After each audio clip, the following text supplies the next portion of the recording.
Ladies and gentlemen, this is March. On the men's side, 9 spots have been booked to Atlantic City. One remains. On the women's side, all 10 spots have been filled. None remain. However, seating is up for grabs on 4 through 10. Welcome to WF Sports edition of MAAC Red Zone, where we will be covering every college basketball game happening in the MAAC at this moment. 2 games already underway right now.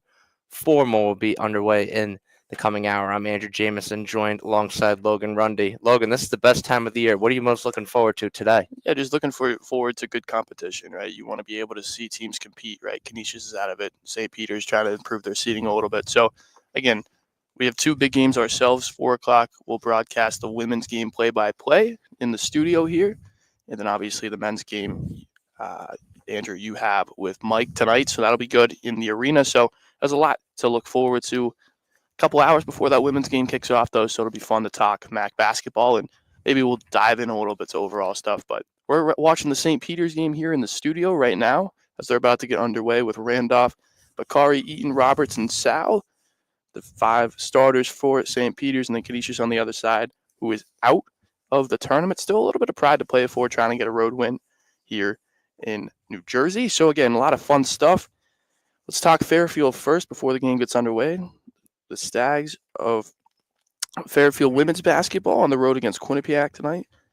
Pretty good matchup. 1-2 seed. Those have been determined already. However, the Stags looking to extend their MAC streak to, I believe it's 43 tonight. I think you are correct on that. Certainly an unprecedented number. However, certainly a tall task on the road in enemy territory there in Hampton, Connecticut. Quinnipiac has locked up the 2 seed. All very well. 1 through 3 is ranked, as a matter of fact, on the women's side. Fairfield 1, Quinnipiac 2, Siena 3. Marist and Mount St. Mary's have byes.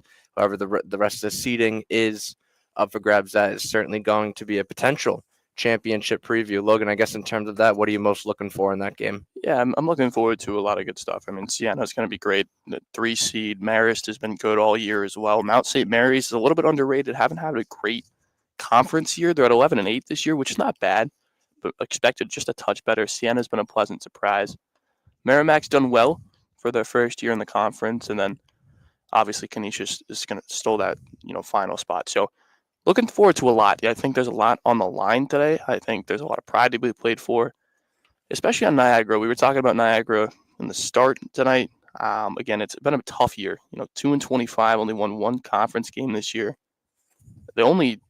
One of the only non-conference teams they beat was a D3 school over in Philly. So it's been a tough year for Jada Pierce, but I expect a rebound next year for sure. Yeah, definitely. Seeing them in the championship game last year, where that game could have easily gone the Purple Eagles' way, to only 1 conference win this year, certainly a turnaround.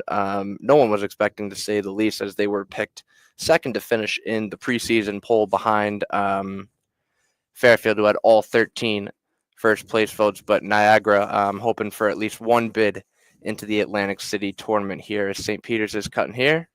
In and out goes that basket. Rebound Canisius, who will be without Paul McMillan today, who's averaging about 20 points per game. A huge loss for the Golden Griffs. And I know Fairfield, their first matter of taking care of business themselves tonight, but a St. Peter's loss means Fairfield's in no matter what. Yeah, we need a big day from Canisius. The Stags kind of need a little bit of help.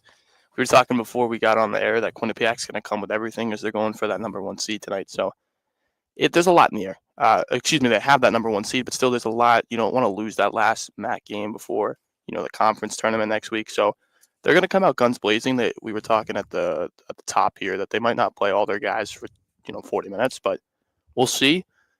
But hopefully, maybe some ease and nerves can be taken out. Yeah, and I think if you're Quinnipiac, you obviously want to keep momentum going in Atlantic City, because that 2 seed Merrimack just beat you at Merrimack. And, right now it looks as if Merrimack is the hottest team in the MAC. Maybe off of win streak, that is Manhattan, who I largely consider to be a dark horse in Atlantic City. But the question is, we don't know if Quinnipiac is going to play all their starters, as there's a 3 there by St. Peter's, who's out to a quick 5-0 lead.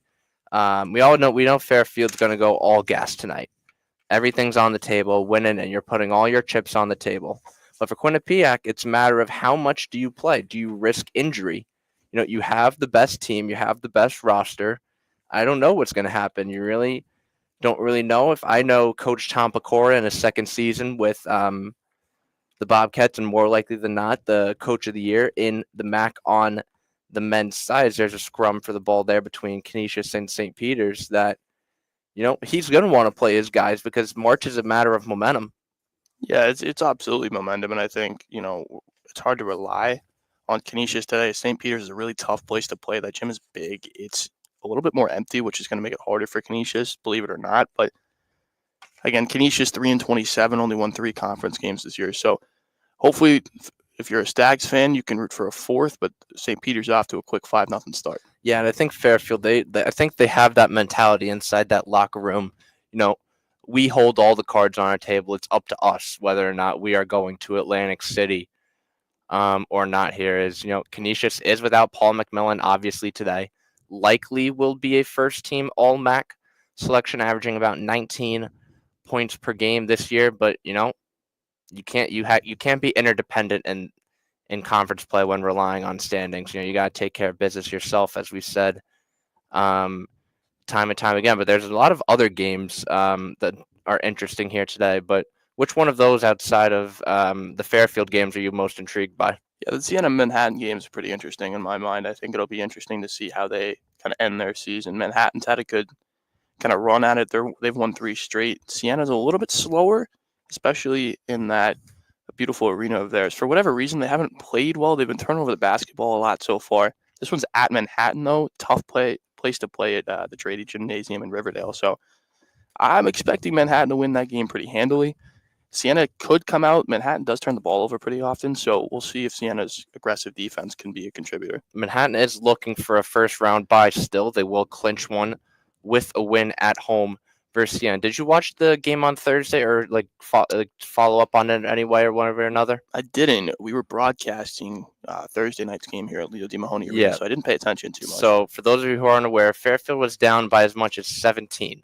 It was a 4-point lead at halftime, but Fairfield found themselves down 17, came all the way back and tied it, just could not break through and ever take the lead, and ultimately lost 68-64 as Canisius is on a 4-row run themselves here. And what do you think's going to come down to tonight for men's game? Because at least from what I was watching, at least, this team needs to be more physical, assertive, and the rebounding particularly, and also just they need to find offense out of Johnson and Sparks, who each had 20 apiece last time out. Yeah, they're relying on Prophet Johnson a lot, right? He's had a good year. He's been able to get at high scoring digits pretty often. But the thing that needs to happen is you have to move the ball. You have to be able to swing it from side to side. The ball has been stuck a lot this year. It has, especially on the wings, they've been setting high ball screens that just frankly don't work, right? You're going against a great offense, third ranked. They're scoring 74 a night. I wouldn't be surprised if you jump in a zone. You can't let the Quinnipiac get inside. If you let them get inside, you're going to have a lot of issues, especially rebounding the basketball. The Stags have really troubling rebounding statistics. They're 11th in combined offensive rebounds. They're 9th overall in combined total rebounds. And then you have Quinnipiac, who's at the top of that list, who have brought down 1,153 rebounds this year. And on the offensive side of the rebounding, they're 4th. So, I mean, it's a real big struggle, and their size is going to be an issue tonight. Yeah, you definitely look to Peyton Smith and Louis Bleachmore first time out, but Quinnipiac absolutely has been dominant on the glass this year, to say the least, as we're switching our coverage now on our screen in our home studio to Siena Manhattan, where it's a packed house in the Droughty. That's great to see from Manhattan there, and certainly a team that has had a major turnaround from 11th in the conference last year to all the way up to 5th right now, currently on the midst of a 3-game win streak here. But going back to Quinnipiac, you got to stop OTNO. Back in that game in January when we played them, the first half, we got out. There was a game of runs. Quinnipiac went on that early 8-0 run. Then Fairfield kind of hung in there and stormed back, but then the game got away from them. The crowd wasn't on Fairfield's favor. Just a little bit of sloppy play towards the end. Who are you looking for Fairfield for stepping up tonight? Can Payne Smith and Louis Bleachmore and maybe even Mancati, if we see him go toe-to-toe with the likes of OTNO and Monroe. Yeah, I don't think that game's going to be won in the trenches. I think it's going to be won on the perimeter. Otieno has 15 points a game versus the Stags this year. Earlier this year, he played 35 minutes, shot the ball almost 60%, and then 87.5% from the free throw line, 13 rebounds. I mean, that's going to be hard to stop. You're going to have to rely on Sparks. I think he's going to be big tonight. He's going to get a lot of looks. They're not as strong on the perimeter. Alexis Reyes will be big. Richie Springs is not as great of a defender as Sparks is, so we'll see. I think Sparks is going to hoist a lot of shots, and I think he's going to have a big one. I'm expecting around 16, 17 for him. I think you also need Bergens to step up there when the time is clutch. Because if we look on that game back on Thursday, the offense was basically Johnson and Sparks. They both had 20 apiece, but also Dion Perry has kind of, if we're being critical here, have to get things going. As of late, he has not been what he was earlier in the season, like when he had that game winner versus Marist, and then when he had that 20-plus point outing at Quinnipiac. His last two games, he had 9 points, I'm going from the bottom. His last game, he had 2 points, 1 of 9 shooting, 0 of 4 from 3. At Sacred Heart, he was scoreless on 0 of 3 shooting, and then in Mount St. Mary's, he was 1 of 8, 1 of 4 shooting, only 3 points. So the bench really has not been doing much for Fairfield as of late, where Quinnipiac, more likely than not, will be going to their bench maybe early and often. Yeah, they're going to be going to him for sure. I mean, they got a lot of good bench players, quick, athletic. But if you're Dion Perry, you kind of expect this to happen. Every time, somebody has a big shot or, that 70-foot thrill, that the emotion can kind of get the best of you sometimes. And I really think it has for Dion Perry. He's been able to do other things well. His passing has been at an elite level. He's been able to control some pace. But to be frankly honest with you, the Stags' spacing has not allowed him to really operate. I remember a couple of times the other night where Peyton Smith would draw 2 defenders towards him, and you don't have that opportunity to get, to the paint. Dion Perry's a very stop-and-go guy. He needs a lot of space to operate. And if he doesn't get that space, it's harder for him because he's an undersized guard. Who do you think Quinnipiac's X factor will be tonight? How do you see maybe like a Savion Lewis, who isn't a elite scorer like an OTNO or Monroe, but certainly one of the better, certainly a premier facilitator in the MAAC, and even in the country, as he was 3rd in assists last year, averaging about 7.5 per game. Who do you think Quinnipiac's X factor is going to be tonight? I like Alexis Reyes. I think he was good the other time out. He didn't shoot the ball well, but he really shut down a lot of the perimeter players. Sparks had a good night, but he was a little quieter in the second half, and they defend when it really matters, right? Tompakor is excellent as kind of keeping them through the ebbs and flows of the game. Paul Otieno is obviously going to be good. He's going to have a night. Although Peyton Smith, I think he's going to see a few bodies as well. If I had to pick one, if I had to put everything I had, I'd pick Savion Lewis. I think he's just too good, too experienced to really slow down. Struggled the last time, only 2 points, but he had 8 assists in that game too. So, again, kind of look out for him. He's going to be pretty good. Now let's go to the women's side and give the women some love, which they honestly don't get enough of. 42 straight conference wins. We are fortunate to cover them, and we are absolutely not taking what they do for granted, as they are looking for their 2nd consecutive undefeated regular season in MAAC play. Tall task again at Quinnipiac today with Gal Raviv, who went for 23 in that first game. How does Fairfield achieve its 2nd straight undefeated conference season? Well, the best way to do it is to do what they do best. You have to control the pace of the game, and it's going to be a struggle, right? You're going up to, Quinnipiac in Hamden. It's a tough place to play, kind of no matter the day. It's a huge facility. I don't know what the turnout's going to be. It probably will be solid if, they're ready to go, if it's not spring break or anything like that. I expect Megan Anderson to shoot the ball well. I think Katie Lamro is going to get a little more attention. But my X factor tonight is Jill Herder. I think she's going to be lights out from 3. They're going to space the floor well, and I don't think that Gal Raviv is going to be able to guard her if she does choose to go against Jill Herder. So I think Jill Herder is that big X factor. Now, if we go back to that first game in January, this was tied game after 3 quarters. It was, I believe, 52-52, and then Fairfield obviously had their best offensive quarter for 20 in that fourth. Leading scorer in that game, believe it or not, for the Stags was Cyan Coe with 13, 6 of 6. But the starting lineup has flip-flopped a little bit with that fifth spot.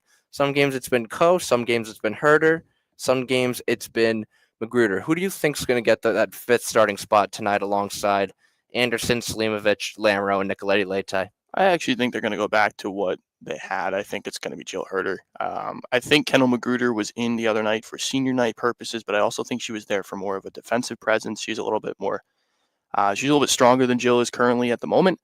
And I think because we talked about earlier in the week at practice where Siena sets a lot of high ball screens, they needed someone that could fight through it a little bit better, and Kendall has a little bit more experience to do so.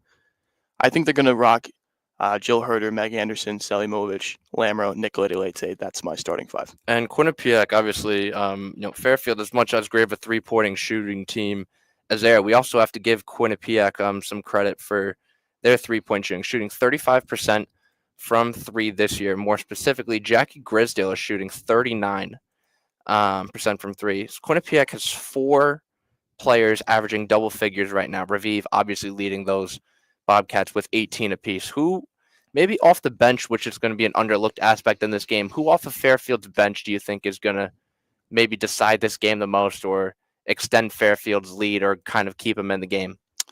Sydney Scott, she gets hot, she'll be able to get it done. Lauren Beach has been used in different ways this year. She might be able to defend the likes of Raviv or Grisdale or even Anna Foley if she switched on. So it's interesting. I don't know who they're going to go for. I actually think Fairfield's going to use a little bit deeper of a bench. I actually wouldn't be surprised if you see a little bit of Julia Carpel, even Casey Pryor getting a few minutes here and there. Kendall Magruder is going to be the big factor. She's going to be able to play both sides of the ball. I think if she can play both sides of the ball as well as Jill Herder, I don't see the Stags really falling tonight. More specifically, that last game out, Quinnipiac shot over 50% from the field, but it was really the Stags' three-point shooting, which helped them in that game greatly. 12 of 24 from three, but they did lose the rebounding battle. And you mentioned Foley, obviously, the center for the Bobcats there. It's going to come a lot of shoulders on Rihanna Brown.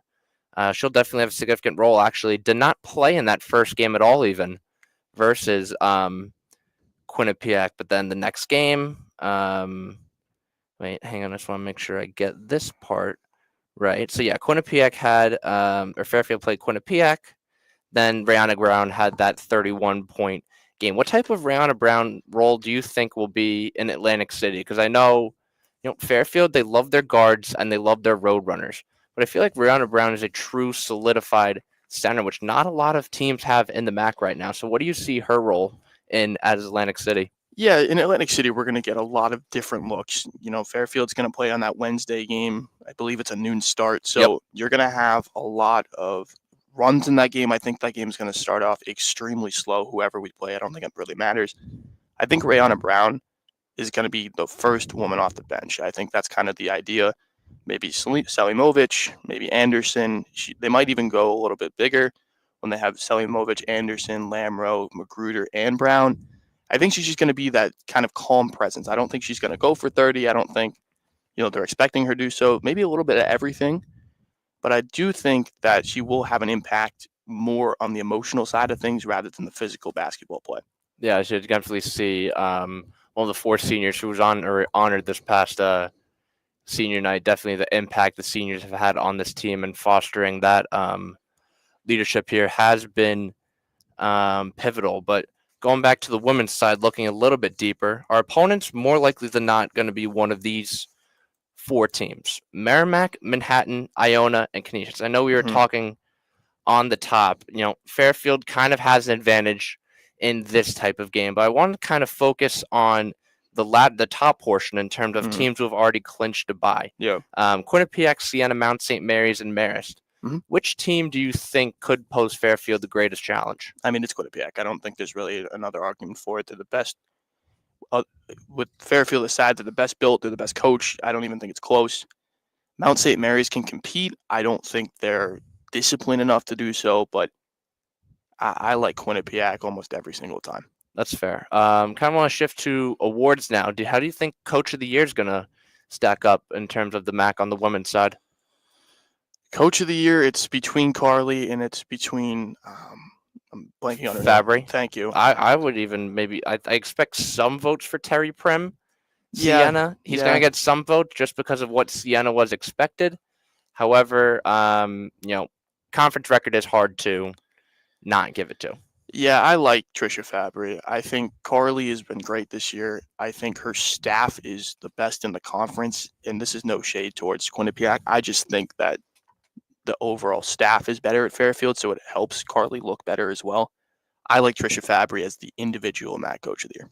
And in terms of more individual awards, in terms of players, do you have a MAAC Player of the Year? It's Nasira Pryor. I don't even think it's close. I think she's the best player in this conference. I think she's almost around 20. I think it's 19.2 when we played them the other night. So she has an uncanny ability to score at every single level. She guards. She's nationally ranked in steals. And she single-handedly willed Sacred Heart to 7 wins. I don't even think it's a debate. I think Megan Anderson's up there. I think Gal Revive is. The only reason I don't think Gal Revive wins the award is her defense has not been excellent. Megan Anderson has been great. I just think, again, she has a great team to kind of help her out. I think Pryor has been excellent, and she doesn't have a lot of a supporting cast to help her. Yeah, what about Fatmata John, who's averaging a double-double for St. Peter's? Or is, Pryor, I guess that kind of debates how we look at the award maybe. Do we base it off of record, or do we base it off of where would this team be without this specific player? Yeah, I mean, obviously that award is not very clear in what the judging criteria is. I like Pryor just because I don't think Sacred Heart wins 5 games if they don't have her. I think St. Peter's is talented enough where they can be kind of the lower half of the conference without Janata. Am I saying that right? Fatmata Jana. Thank you. It's a little bit of an odd name, but for me, I think St. Peter's is well coached. They're well built. I just don't see Sacred Heart and Coach Minetti's team winning a lot of games without Pryor. Well, then let's go back last year. Janelle Brown won MAAC Player of the Year, whereas Megan Anderson could have easily won that award. Do you see any Fairfield Stags on first team All MAAC, even, or second team or third team? Yeah, I think Megan Anderson will be on first team. I like Katie Lamoureux on third team. I don't know about anybody else. You can make the argument for Selimovic. I think she'll be honorable mention. It's hard for me. I think there'll be 2 across the board. Let me just take a look. Yeah, no, we definitely have to give a shout out to Lamoureux, who remember that 30-point game after St. John's, which was the first game after Nellie Brown went out, and Fairfield was still the best built roster. Yeah. Lamoureux just took the next step in terms of leadership and confidence and all those skills, which have really carried over well. So I would not be surprised if she is a second team all selection. I think Pryor and Revive are locks for the guard position. Yeah, I don't think it's even close. And I think Jana is going to be on first team. I think Megan Anderson will be first team. I also like Teresa Sapala from Siena. And it's just I don't know how they do it specifically because like all the positions accolades, but Lamoureux, if she does not make at least a third team, I think that would be a disappointment because she has absolutely earned that accolade. I expect second team, but I would not be surprised for a third team spot. I mean, averaging 13 points per game, 5 rebounds, 4 assists, 2 steals, I might add, and shooting about 46% on the year. She certainly has, seamlessly filled the void that Nellie Brown had. And even when we think and hope Nellie Brown will be coming back next year, those two will be an elite guard duo in the MAAC. Obviously, we don't know what happened with transfer portal, and obviously there's a lot that can change in the offseason. However, Fairfield has certainly built themselves for long-term success, I'd say. Oh, absolutely. They got a good recruiting class next year too as well. That hasn't been, revealed yet. But for me, I think the Janelle Brown injury, and I hope this is taken the right way, was one of the best things that actually happened to this team. And I'll explain why. Janelle Brown gets another year. Okay, so she'll get the next year to come back. Katie Lamoureux has made insurmountable strides. We saw her, I believe me and you took the first women's basketball game last year, and we saw her turn the ball over and just feel out of sorts, and she has been excellent this year. second to none. She has been, there's no argument about it, as you mentioned all her statistics. I think it was the best thing that ever could happen. I think, I think they're going to be unstoppable next year. Like, I genuinely believe that. For me, Katie Lamro will make third team. I just don't see a world where she doesn't. I don't see I don't see 6 guards better than her in this conference. If she doesn't, though, I don't think it matters to her. I have a relationship with Katie, and I think for her, it's all about team success. I don't see her as somebody that would be frustrated with that, but I understand if she would be because she's had an excellent year.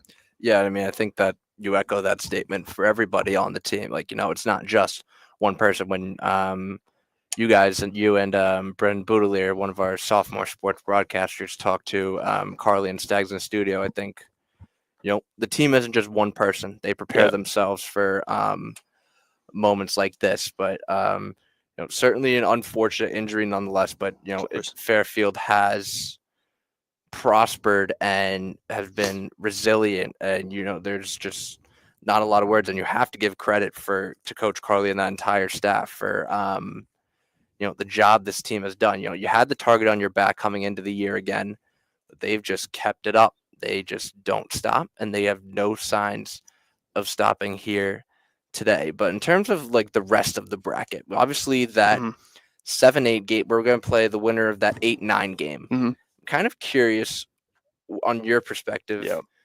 That day off is huge, and we were talking a little bit to Coach Carly about it and a few others at practice, Kyle Scannell and Danny McElroy, our colleague at the Mirror. What type of advantage do you think that extra day off, that Thursday, has for Fairfield and all the teams who get a bye in that first round? Ginormous. It's huge.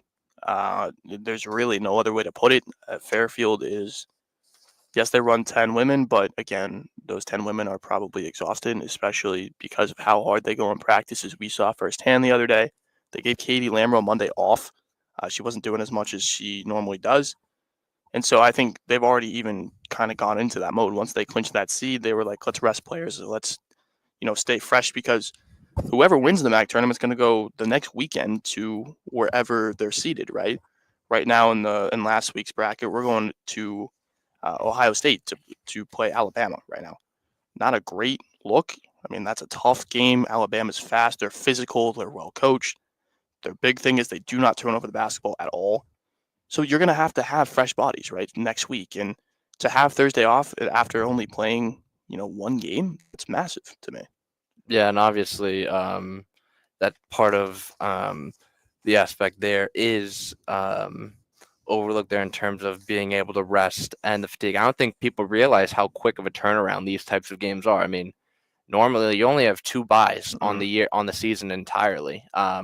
And it's a Thursday, Saturday league predominantly. And, even these types of trips take a lot out. That Buffalo trip is never easy, despite Fairfield winning by 30 plus each game. That Siena trip that the men had to make is certainly far. And then that trip to Mount St. Mary's against a quality opponent there. Certainly. So it's a lot easier said than done here. But, I think Atlantic City, the strength of schedule for Fairfield at the end is going to bode them well come Atlantic City. But I guess another question there for you is, who's our biggest threat next year? Do you feel like Fairfield's still going to be the top dog? Are there going to be new teams in the mix? Where do you think MAAC 2025, 2026 on the women's side takes us? Yeah, I mean, that's hard to tell. It's just so hard to look that forward in a year like that. The next season starts in about 7 months. So it's hard for me. I don't see really a clear team right now, but you don't know what's going to happen in that transfer portal. I don't expect Niagara to have as bad of a year as they've had. They've been riddled with injuries. It's just kind of unfortunate for them after making it to the MAAC championship last year. I think Ryder's going to get better as they get more experienced. We were talking about earlier how Mount St. Mary's is quick. They're having a great year. Quinnipiac's always going to be in the mix. And one team I think is going to be a little bit better is Manhattan. If they get a favorable schedule, I think they're pretty hard to beat. Okay, it looks like things have opened up in the St. Peter's Canisius game, as St. Peter's is now out to a 20 or 13 lead. So it just even looks like further that Fairfield's going to have to take care of business here tonight. In terms of other MAAC scores, Niagara up 1 on Ryder. Ryder's already clinched after a win versus a win this past Thursday, and a St. Peter's lost Thursday. They beat Canisius 78-50. St. Peter's lost to Niagara 78-68 in overtime at home. So I guess, Logan, in terms of if hypothetical, obviously we are tonight is our season in a sense, more likely than not. However, though, what do you think is the most likely matchup here? Because if Fairfield matches Ryder, they'll be above them in the standings. Yeah, I think that's going to be a Fairfield Siena game. I like that a lot. I think Siena's going to win it as well. Siena's just really, really fast. They move the ball quickly. They do struggle on the defensive side of the ball just a touch. If Fairfield can shoot the ball well, if they were to make the tournament, which they did last year, and granted, there was a very different look in the lineup, they can make a run. However, if they don't shoot the ball and don't move it, they have a very small chance of beating Siena. Well, Mac, even you mentioned it. Marist looked like they were the top dog in the conference from January all the way up until February, and they've been on a little bit of a free fall as of late, losing 3 in a row. Jackson Price being injured is definitely a huge loss. He had not played that game. The first game he missed was that ESPNU game at Fairfield. But I guess thinking bigger picture, who's the team to beat on the men's side? MAAC. I think Bud Clark is a stud. I think he'll win Player of the Year. I think there's a lot of arguments. You can make a lot of arguments. But to come into this conference, which is way different than the NEC, and put up the numbers he had this year, he's going to propel Merrimack to 2 or 3 conference tournament wins in my mind. Yeah, and Merrimack, before these 2 games against Quinnipiac and Marist, the 2 top teams, they lost 4 of their last 5. They were losing back-to-back one-possession games. Lost a heartbreaker at home versus Marist, another heartbreaker at home versus Sacred Heart. But then they beat Marist by 22 this past Thursday. And, Bud Clark, as many problems as he posed for us, he's posing problems for the entire league. 22 points this past Thursday, 8 of 19. Is he your clear MAAC Player of the Year? Yeah, I mean, him and Paul Otieno, that's a 2-horse race in my mind. But not even Monroe? I like Monroe. I just think he has a great team to help him. Again, it depends what the award's based on. We don't really know what they're grading on.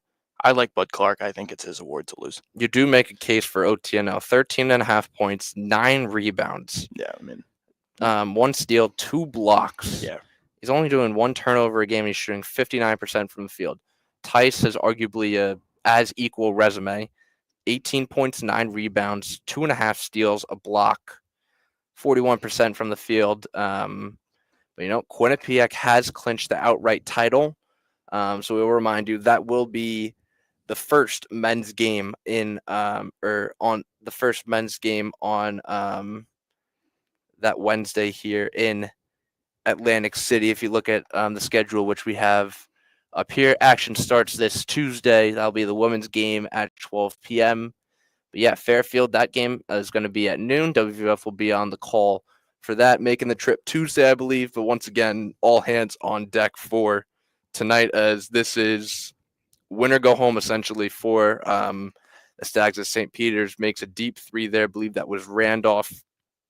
That was Eaton, excuse me. St. Peter's out to a 30-17 lead over Canisius with about under 5 minutes to go in first half. About 90 minutes from now will be the Fairfield Quinnipiac game. We're going to be doing that one from the studio here. I asked you who are going to be starters already, right? Mm-hmm. Why maybe, because it is kind of logical and rational that Fairfield could lose today. Oh, yeah, for sure. I think it's very rational. Now, I kind of thinking this earlier. Fairfield losing today might honestly not be terrible for them, because you just need, as long as you win Atlantic City, you have an automatic berth. And I just think that this team needs to have maybe another setback, maybe, if that makes sense.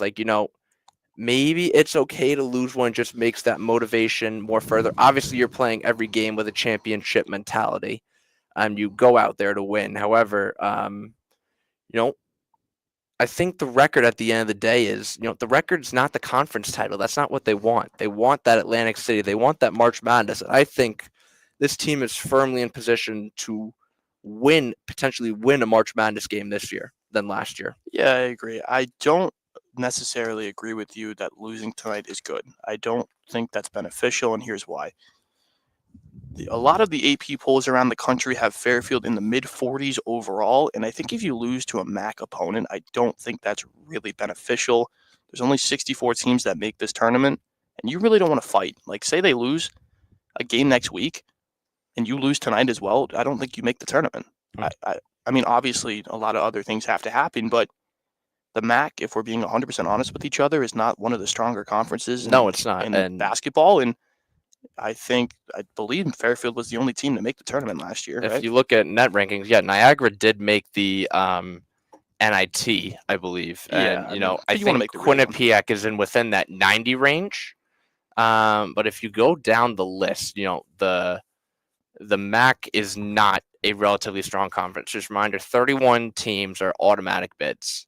Yeah. It does not get any easy for mid-majors. And, the MAAC is a lower-end mid-major. Fairfield, yes, they were number 25 last year, but they were a 13 seed. It doesn't necessarily mean that, the top 4 seeds are 1 in the AP poll. The next 4 are 2. Yeah, that's not how it works, right? Yeah, so the net ranking is definitely more reliable here in terms of that. I think, looking at it more specifically here on NCAA.com, Fairfield is 49th, and Yeah, that you're really pushing it if you lose that. If you lose Quinnipiac is actually 100 on the dot. Quinnipiac is 2-1 in quad 2. Quinnipiac is 2-1 in quad 3. They have not played a quad 1 game yet. Fairfield, on the other end, they do have one quad 1 game. That was at Oklahoma State, which lost by 1. Right. 0-2 in quad 2. That was St. John's, and that was Richmond. Quad 3, 2-0. That's Villanova, and that's Wake Forest. Mm-hmm. This team is scheduled as a 12 right now. So they would be playing at they would be playing Alabama at the Ohio State Regional. Reminder that the top 4 seeds in each region, so the top 16 teams in the bracket, get home field advantage through the round of 32 should they make it. But you made a great point. The MAAC is not a premier conference. One loss, especially against a MAAC opponent, is tough to bounce back from, especially in terms of bracketology. So I guess, if Fairfield were to win out, where do you see them ending up?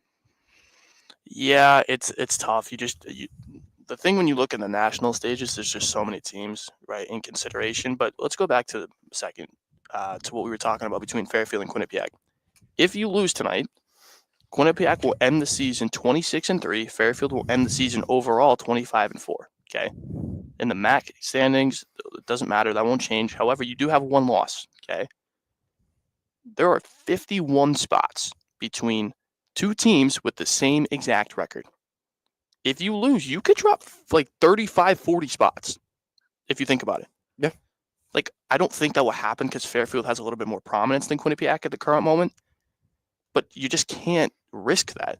Do I think they're going to play the starters all, 35, 30 minutes? I just don't think that's going to happen. But that never really does. Even going, you mentioned not a single stag is averaging 30 minutes per game this year. It goes to show you the depth of this game, but, does Fairfield need to? No, I don't think they have to play 30 minutes. However, I do think Quinnipiac, there are like Gal Revive, I think she'll play 33 minutes tonight. 32 minutes, right? Because Pryor played all 40 against us. Yeah, I mean, she's going to have to, right? But that's what I'm saying. That's why I think those players are elite talents.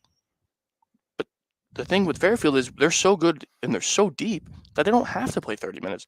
I honestly don't want any of them playing 40 minutes, 30 minutes, because it just doesn't, it's not helpful. Even if you win the game, you're still exhausted, and your next game's on Wednesday. It's not like you have till Thursday next week.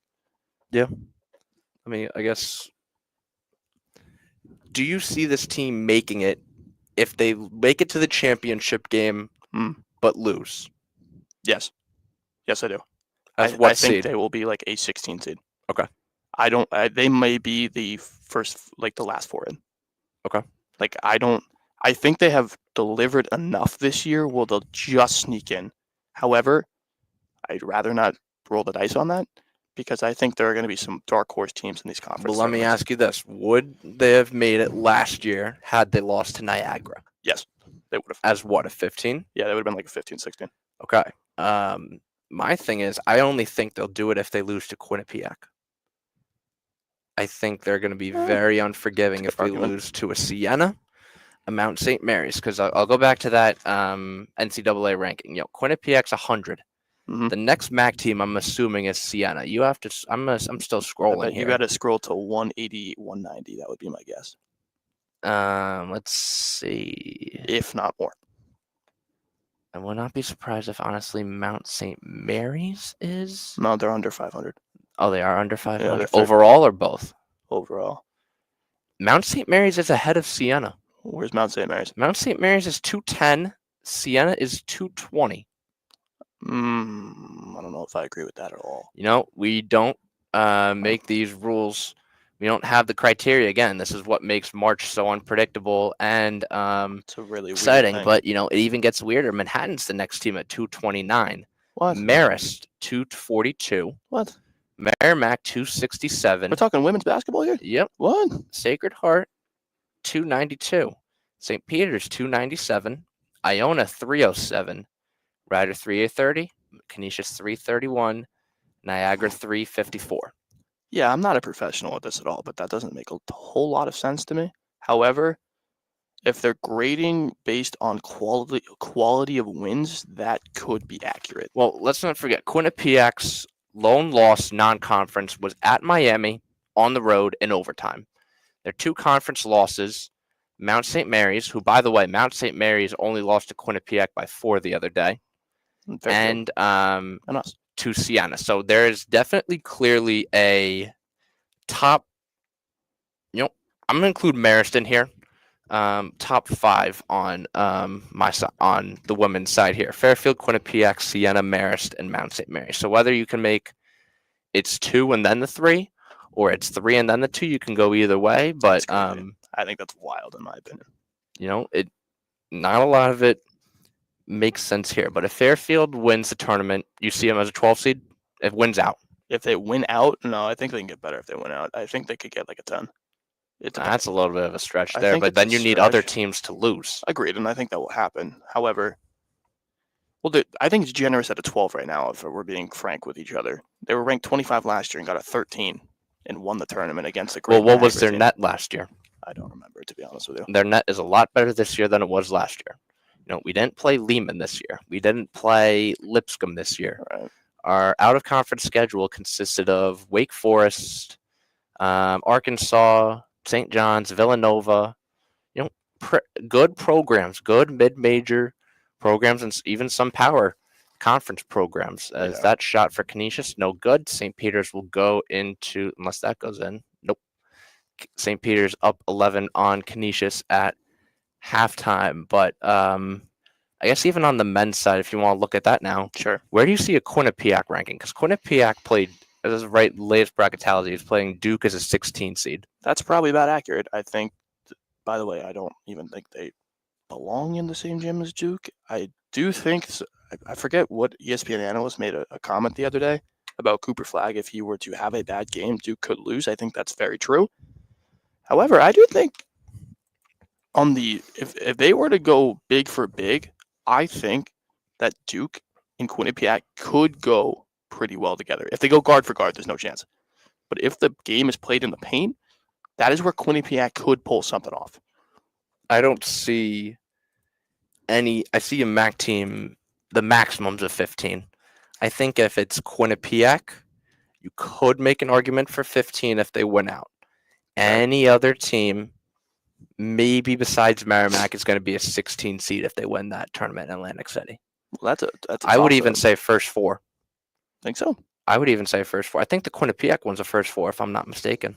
Yeah, they're going with Missouri State right now. Yeah, I mean, I don't know anything about other mid majors in other states, unfortunately, but there are MAAC is not a great conference when you look at it compared to other mid-major conferences. That No, not even close. there's going to be no at-large bid in the MAAC. No. It depends what Quinnipiac does, really. Oh, you want to look at the men's Yeah, net rankings? Let's take a look. I think Quinnipiac, if they lose by like a point or two to like a Marist or something, could make it as a 16 seed. Then they would play probably Auburn.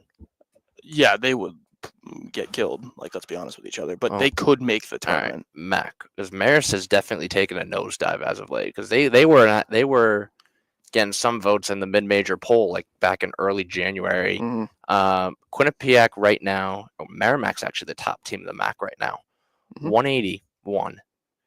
Quinnipiac 186. I didn't realize they were that far down. Next is Marist 235. So there's a significant jump. Where's Fairfield at? In all curiosity, I'm not saying it just to be rude. Nope, you're not wrong. Let's see. I'd guess in the 300 somewhere. 328. Yeah. We are 12th in the MAAC, only above Canisius. So, March is if you make the tournament, you got a chance, and that's all we have right now, and that's all we can hope for. Is Siena's not happy with that call there. 6-point game at Draddy. Manhattan up on Siena. With the win, Manhattan will clinch a first round bye. Siena obviously clinched this past Thursday after beating Fairfield by 4 points, 68-64 at MVP Arena. You said Siena was most likely to face Fairfield if they make Atlantic City. Yeah, I like Siena. I think I like them in a sense of I like them always on their home floor. That's not, and I don't even like Fairfield on their home floor, to be quite honest with you. But Siena at MVP is a different Siena than where they are on the road. I do think Siena is a good neutral team. I don't know if they've played at a neutral site. I don't think they have so far. But I think they can compete when there's no crowd. They can struggle on the road.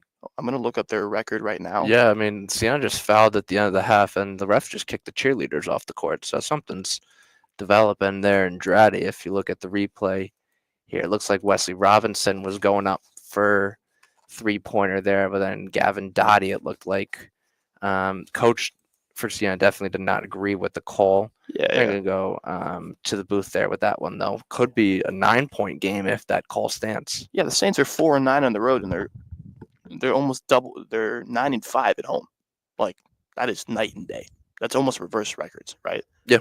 The Stags are 7-6 at home. They've got a little bit easier of a schedule at home, I'll be quite honest with you. Well, John Jay, obviously. Does it count John Jay? Yeah, it's all. Well, let's look. Who are our home wins? John Jay, FDU. We lost to Drexel at home. We got Marist on that. We got Marist. We got Iona. We got Niagara. We got Mount. That's it. There's only 7 of them. Yeah, I feel like I'm missing one, but I'm looking right now. We got Marist. Let's see, who else do we have? We have Mount St. Mary's as well. We got an Iona win. We beat New Hampshire. Oh, no, that was on the road. New Hampshire, we beat on the road. Vermont at Mohegan Sun was technically a home game. But that's neutral. I think it counts as a home game. Does that count as a home game? Fairleigh? Oh, Ryder. Well, who's not good? If we're being frank. Yeah. They have that spot right now. I believe they've clinched it, right? They got that spot. No, they have a spot. But do you see this being a very top-heavy league, I guess, in the first round in particular? Do you see a lot of blowouts in the first round, or do you see like these tight one-score games, which the MAAC are so accustomed to? At the top, they'll be close. I don't think we see a close game until the quarterfinal rounds, to be honest. I even think these, like, they might be close here in, like, the play-in game Tuesday, which hopefully we'll get to see. We'll see how that shakes out, though. Yeah. But, like, I think Quinnipiac will dominate anybody that's lower than 6. I think Merrimack, if Bud Clark plays well, could be anybody lower than 8. But, like, I don't see a good game until the semifinals, if we're being quite honest with each other. That's right. I do think those play-in games will be very intriguing because, only I think 1 through 3 is set. Merrimack and Marist, they can flip-flop between 2 and 3. Yeah. But then it's just a mosh pit of teams. Mount St. Mary's, Manhattan, Iona, Sacred Heart. And, being in that play-in game, we're obviously going to draw either a Quinnipiac or a Merrimack, most likely. You will. Yeah, you will. But which of those teams, I guess, out of Mount Manhattan, Iona, and Sacred Heart, do you think could have a dark horse run, kind of like St. Peter's did last year when they were a 5 seed and ultimately won? Yeah, I like Sacred Heart. I think Sacred Heart's fun. I think their overall record's not as great, but to be 10-9 in your first year in a new conference with a younger head coach, I mean, that's pretty solid if you ask me. I think if they get some energy, they could definitely make a run. Yeah, I mean, they did obviously beat Fairfield convincingly 83-62 at home the other day, but then they just lost to Manhattan by 13 points. So I'm going to take Manhattan on this one. I also would Okay. not count Iona out. I don't either. I wouldn't either. DeJour Reeves, I think, is going to be at least a second team All MAC. Fair. Honoree Mundy's been great as of late. I also just think Tobin Anderson is one of the better coaches in the MAC. Love him.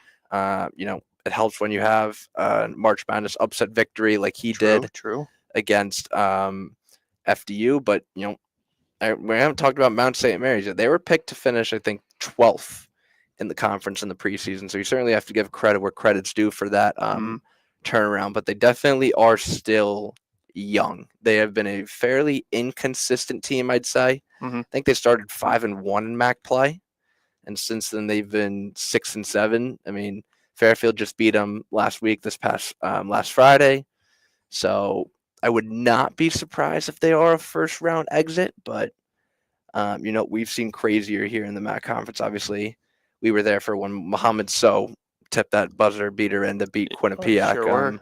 When Quinnipiac looked like they were well on their way to securing their first March Madness bid. Yeah, you mentioned their youth, and I instantly thought turnovers, and I went to check it. They are last in turnover margin in the MAC conference. They turn over the ball 3.7 more times than they forced. Especially in that game on Friday, they were uncharacteristically sloppy. They were bad, real bad. Yeah, no, they had 2 lollipop passes to start the game. I think kind of set the tone, and even going off of that, that's what Fairfield got out to the 8-0 lead. That's when, I think it was 18 total turnovers in that game on Friday, which was just, but Mount shot the lights out from 3-point range. So I will give them a chance with that. If Pacheco and, Xavier Lipscomb and Dallas Hobbs, he's been better as of late. Obviously, he did leave that game with an injury. As did one of Mount's arguably best bench player, Terrell Ard Jr. But, obviously the 3 teams ahead of them, I think, are somewhat significantly better. Maybe not Marist to the level that Quinnipiac and Merrimack are, but, I think Quinnipiac's the clear favorite here. Oh, yeah, I don't even think anybody can I wouldn't say – I don't know if I agree with that, J-Mo. I like Merrimack. I really do. I like the zone. It's just – Quinnipiac has them beat rebounding, I think, just with the physicality and OTNO and Monroe. I think if it's a perimeter game, it's Merrimack's. Agreed. If it's a physicality, grit and grind, smash mouth type of game, I think Quinnipiac has them. Even the guards there are physical. Alexis Reyes, as we mentioned, who is as scrappy as anybody. Right. Jane Zimmerman from Quinnipiac, the freshman, who I think is going to be a problem for Fairfield tonight. That's going to be a nice matchup between Sparks and him there. But it's definitely a lot easier said than done. But I think it's Quinnipiac's to lose, if we're being entirely honest, as it's about 2:55, so about an hour away from starting our coverage of Fairfield Quinnipiac on the women's side, but I might as well just ask it now. Who gets the 10th spot? Fairfield, St. Peter's, or Niagara? Well, I don't think St. Peter's has played well enough, or right now at least, that they might have it.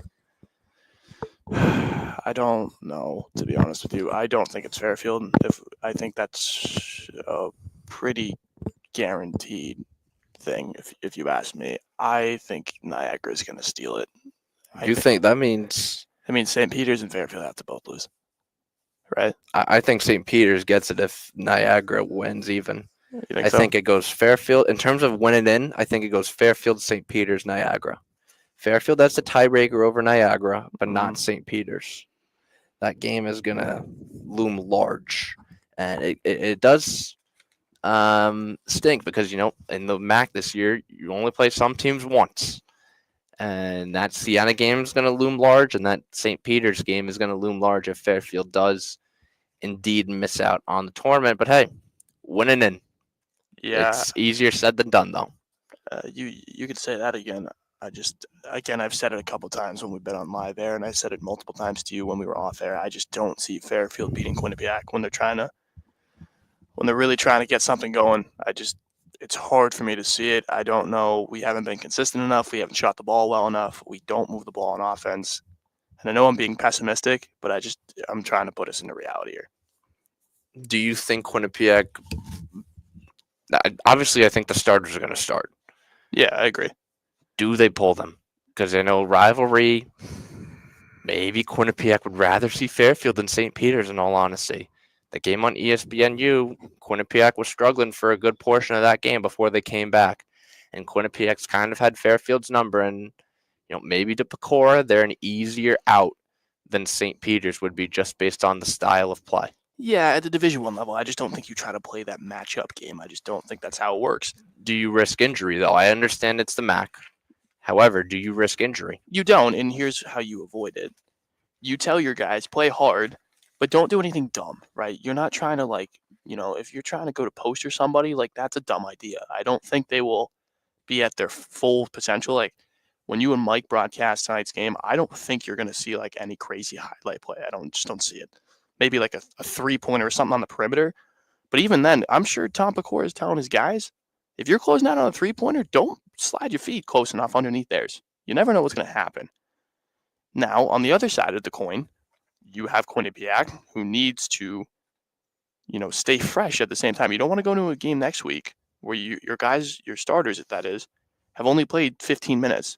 That is true. You don't want to be in that type of shape going into a tournament like that. I expect the top guys to play around 21 minutes and kind of the 3, 4, and 5 to play around 25, 26. Well, that's even the problem. Quinnipiac's bench guys are up there with some of the best in the MAC. I mean, remember last year, Doug Young, who's still at Quinnipiac, kind of had a great game. Mm-hmm. Zimmerman, who came off the bench in that game where Bennett was the starter at the time, he had 14 points off the bench. Yep.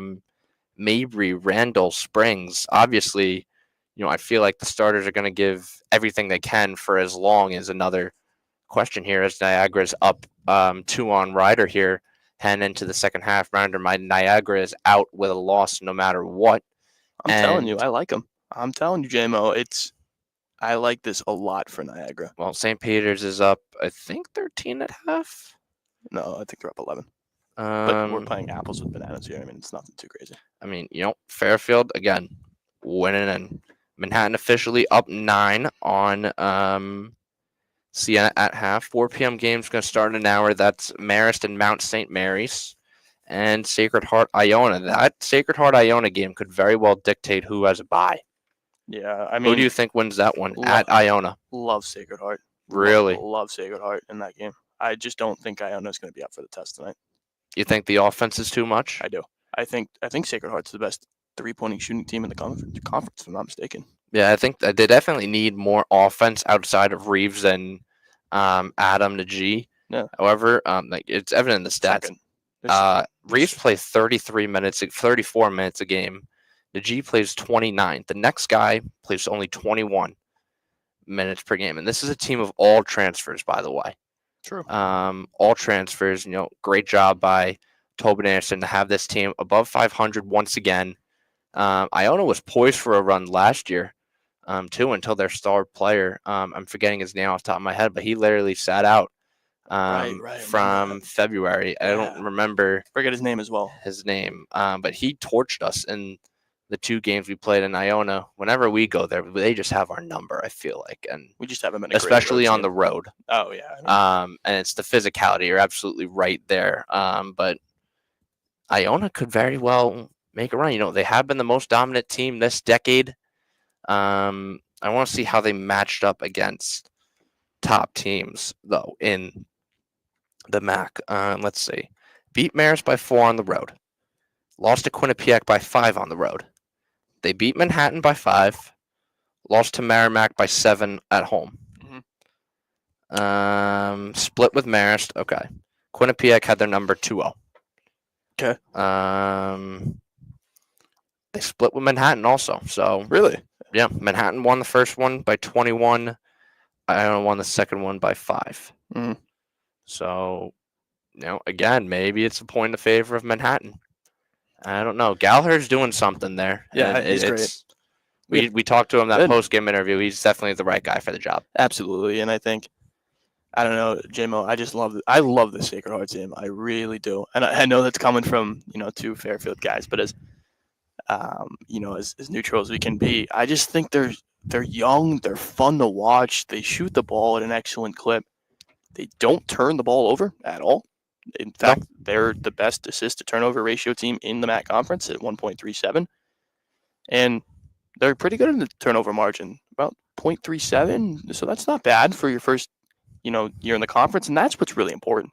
You stay healthy and you keep the basketball in your hands, you can really do something. Yeah, at minimum, I think Mackay Connor is going to be either second or third in the Rookie of the Year voting. I like him third. I think Sidner from Manhattan is going to win that one. I don't think it's his to lose, to be honest with you. I could be wrong, but in terms of all MAC teams, I think the only person from Fairfield even up for debate is Prophet Johnson. I see him third team, absolutely, but is there a possibility he's a second team? No. There's 10 guys better than he is in this conference. I wholeheartedly believe that. I love Prophet Johnson. I love what he does for the game. I think if it were up to me, if I was on that voting committee, I'd absolutely put him on. Right? I'd put him for third, I think. I think I'd put him on the last guy for third. And here's why. I think he doesn't do everything elite. I think he does everything extremely well. Okay. You know what I mean? His scoring definitely has been skewed as of late. It's inconsistent, will say. Let's be honest with his last game against the Mount Sacred Heart and Siena, I think he's gone for 20 plus each of those games. But if you look beforehand, it has been inconsistent, to your point. I think he's only averaging 12 points per year. I'll look for you. On the game. He's 18th in the conference here.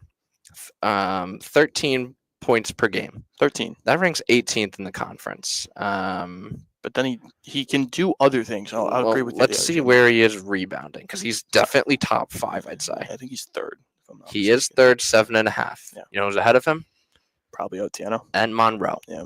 Only 2 guys ahead of him. Both Quinnipiac guys. Yep. What is he shooting from the floor? I think he's got to be above 50%. I think he's just below at 48. 47. 47. But he's not qualified. That's the issue. Well, he's not qualified because he doesn't have. I don't think he's shot the ball enough. If I'm not mistaken. He has not had a. Okay, so the qualification status for that is to qualify, a player must play in 75% of their team's games and have a minimum of 5 made field goals per game. Which is, you think he only has 4.5, if I'm not mistaken. I don't think he has 5. He has the 75%. I think he only makes about. He's at 4.9 right now. 4.9, of course, which doesn't qualify. But yeah, the scoring has definitely been better as of late. Last 5 games, 23, 17, 20, 24, and 20. How many shots has he taken in each of those games? Starting with the Siena game, going in reverse chronological. Okay. 11, 12, 15, 15, 16. So he shot the ball 10 plus times. The start to February is what's killing him. Okay. 4, 4, 4. Yeah. That was our 3-game losing streak to Merrimack, Quinnipiac, and Iona. But then you have the argument on the other side: when he does score, is he the most valuable asset to a team? And I think there's an argument to be made. I just don't think you can be that inconsistent, to be honest with you. Ryder has taken a 2-point lead on Niagara right now, but honestly, I don't think this team's 12th. Maybe 1 game better than Canisius if Prophet Johnson is not in a Fairfield Stag uniform. I actually think. I think they're last. Really? Prophet Johnson's not in a Fairfield Stag uniform. That's fair. Because Paul McMillan has willed some teams has willed Canisius to 3 victories this year. That game against Fairfield was all him, and give credit where credit's due to Tyler Copa, who just would not miss a 3-pointer that game. Mm-hmm. But Paul McMillan is that team, and if he transfers, he's a junior, he's going to end up on like an A10 maybe, I'd say is realistic, like a Wichita State or something like that. As you know, Copa just made a 3 here. Actually, it's Canisius within 9 here, but Do you want to hear my hot take, JMO? Go. I think the Stags will get 2 MAAC transfers this year. Well, the issue is also we had one incoming freshman this year. Well, Mancati. Yeah. The rest of the team Just transfer. was transfers It's like half. or Right? walk-ons. Right. With the exception of Peyton Smith. Yep. Matt Curtis. Matt Curtis is not a walk-on, although a lot of people think he is. He's not. He's had some stretches. He didn't play much this year, to be honest. No, he has an elbow injury. There's Yeah. one with like Tommy John for basketball, which I don't make sense of, but I don't either. I've seen weirder. He's not playing for the rest of the year. This is where really like a guy like Alexis Yetna is missed. Oh yeah. Because he did not play even because he didn't debut until February. But Fairfield was still in contention because Fields and Leach and Goodine were just guard you. They would just shoot the lights out. And then when Yetna came back, this was the most complete team in the MAAC right now. It was ours to lose, especially after Quinnipiac went out. Yep. And then this team gets blown up. Yeah. 2 of them go to Power 4 schools. Great. One of them's playing overseas. And then Jasper Floyd, who's honestly the unsung hero of that team. North Texas, right? Yeah. Yep. And they're an elite mid-major in their own right. I'm pretty sure Leach has had an excellent year at Northwestern. He was, but then he tore his ACL in February. Yeah, I mean, he's had a year and a half. And then he was averaging 17 a game, I think. How's Bryson doing? Is he good? How did he play at Oklahoma? He started games this year, I'm pretty sure. I haven't been following up to date, although I did see Oklahoma was like one of the last 4 in or first 4 out, though. Yeah, he's had a good year. He's at 8.3. It's pretty good. And they're in the Big 12 right now? Oklahoma SEC. SEC, sorry. Thank you. Wow, that's a big blank. Yeah, no, he's they're playing Texas tonight. That'll be a great game. Yeah, but obviously the Fairfield roster, having to build a team from scratch every year, but it is kind of the reality of the MAAC if we look at it. Well, it's a mid-major school. I know, let's be honest. But let's be honest. Quinnipiac. I feel like a lot of the reason why Quinnipiac was heavily favored is because they retained OTNO and Monroe. Well, here I'll see if you can guess this. Who's the name that has kept those guys there? Tom Pecora. Tom Pecora. Of course, it's Tom, right? Tom has an excellent track record in Quinnipiac. Well-located school. They compete every single year. Tom is an excellent coach. I mean, what are you gonna do? Transfer, and especially depending on your package, right?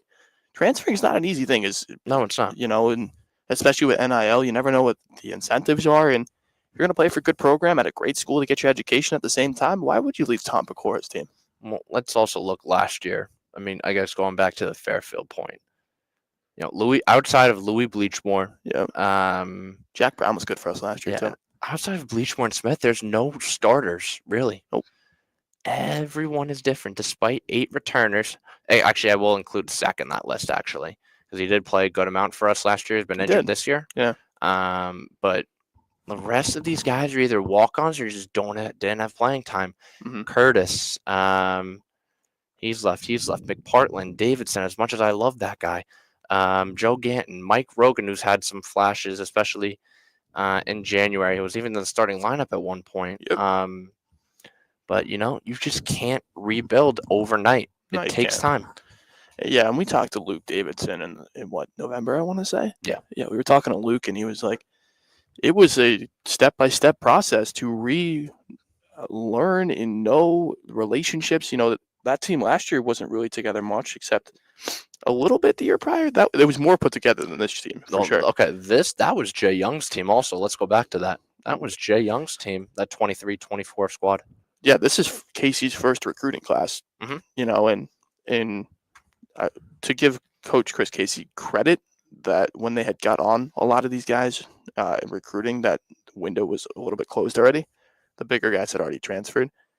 But also, I think the scheme is good. I just think it's execution that's the problem. To give Chris Casey credit, he had look what he took over last year. I believe he coached from game one last year, right? Yeah. Because Jay Young resigned in mid-October. Right. And then Casey was the most experienced guy for the job, and then he took it. Mhm. And then, Fairfield started like 1-6, I They were want to bad. say. I'm looking right now. Yeah, they lost to Iona, but then they beat Ryder on the road. And then this team just clicked. One win turned into another. But this team wasn't just winning, they were blowing teams out. They won 11 out of 12 at one point. They were blowing teams out. Well, yeah, because that's, like, with all due respect to this Fairfield team, you need to be cohesive to compete. I think there's a lot of individual talent. I just don't think they're a great team. You need team chemistry, and that's the true fact. Do you of have it. the stats? I am curious where they rank in assists. From last year or this year? I am curious where Yeah. this team ranks in assists in the MAAC. Yeah, I got you. I know the women are first, and that's by Yeah. a significant margin. I think they're averaging like 19 assists per game, which is phenomenal. But you do make a great point. There's a lot of individuals on this team that have talent. Nobody's denying what Dion Perry did at Loyola, Maryland. Mhm. Nobody's denying what Jamie Bergens did at Drexel. It's just a matter of playing together. The games don't. The individual games aren't necessarily complementing one another as well as Last year. maybe they can be. That Ryder game tightened up a little bit. It did. As is this one, St. Peter's and Canisius. It's now a 4-point game. Yeah, so to give you the number, Fairfield ranks 8th in assists this year, where they're averaging 12.57. What's first averaging? 16.23, and that are the boys across the street. That is a significant jump. It's only 4, but that says a lot more about a team than one might realize. Well, that 4 average is 110 more. Sheesh. So that's Sacred Heart. They have 487. We have 377. So, and then Yeah. St. Peter's is at the bottom. But even offense, 67 points per game. Manhattan's averaging 76. Sacred Heart's averaging 76. Yep. The offense has just been too inconsistent as of late. Where do we rank in field goal percentage? 12th. 12th right now. You know who's last? Canisius. St. Peter's. Field goal percentage or offense? Field goal percentage. Yeah, St. Peter's. St. Peter's. Although for some reason they have played 3 less games than us. I don't know why. I don't either. But look, we played at Yale. Okay. And that Connecticut and Mohegan Sun. But look at the other side of the coin. The opponent field goal percentage, Fairfield's 12th. If you're not going to score and you're not going to defend, you're not going to win. It's just that simple. Their 3-point percentage given up has got to be, I'd say, at least 12. Want to take a guess at it? I'll say 38. 30. Given up? Yeah. Or scored? Given up. No, they're at 35-7. That's good for 9. It's gotten better as of late. I will say that Ryder game was good. That Sacred Heart game was not. However, that Sacred Heart game from start to finish was bad. Yeah, I mean, started 10-2 and only got worse. Johnson can get all the double-doubles he wants. But when you're not getting much help, it's not great. And, Sparks had a game against Siena, 20 points, but we still weren't able to capitalize. Yeah. As much as I love Louis Bleachmore, you got to look at him. I mean, he's been he hasn't had a 10-point. Hasn't really done it this year. He hasn't had a 10-plus point game since February 2nd at Iona. Yeah, I mean, but I also don't think he's utilized a lot. Like, I don't know if there's a stat for this, but how many touches has he had this year compared to last? It's probably half. Yeah, I think he's getting shots. Problem is, okay, he didn't shoot a single shot at Siena. He had 2 free throws, that's it. He didn't? No. What? I don't know. Sacred Heart, he went 0 of 5, though. Okay. Mount St. Mary's 3 of 6, but the losses are very bad. Merrimack 2 of 10. Iona 3 of 8. Sacred Heart at home 3 of 10. The volumes on this team are just sporadic. And whereas Merrimack, Bud Clark is their guy getting at least, maybe 15 plus shots a game. One night Prophet Johnson can have 20, the next he can have 4. Yeah, which I just don't get. Yeah, I don't get it either. It's Canisius and St. Peter's got a massive tie-up in New Jersey. St. Peter's leads by 6, which is not what Fairfield is looking for. However, still 13:46 left in that one. So, yeah, it's interesting. I'll give you that one. I mean, to give Fairfield some credit, every team's got bad years. I mean, they were great last year, And you never know what can happen, right? You never You're do. young, It's you're just relatively young. I think it's the fact that they had all the momentum in the world last year, and to some extent, last year should have been their year. We cannot we I got you. cannot point fingers because that we don't know everything. Right. However, that was the one game in Atlantic City where we had a lead at halftime. Yeah. And give credit where credit is due to St. Peter's, absolutely. Nobody is denying that they won and earned that game. Yep. It's just a matter of did Fairfield blow that game, and that's a great IQ play. Is that a travel? They might. I No, must have. they're giving So the benefit of the doubt there. Hmm. Yeah, but can I give Coach Casey? I'm number one Coach Casey fan club right here. Okay. He took a team that he took over in October and won. Let's see how many games he won last year. Yes, but he won from 24 what games. That's a lot of games. What I'm seeing on social media is he was the right person at the time. Is he still the right person now? I just don't think you can. I don't think there's enough time to determine that. But the reality is, if you look at what the women are doing now and what the men are doing, and I know it's very hard to compare them. Yeah, I think you get yourself in trouble. Compare those. You know what I mean? It is very hard to compare those. Yeah. However, we live in a college sports landscape where coaches are recycled after 1 year, even in pro sports. If you don't win, you're not going to have a job.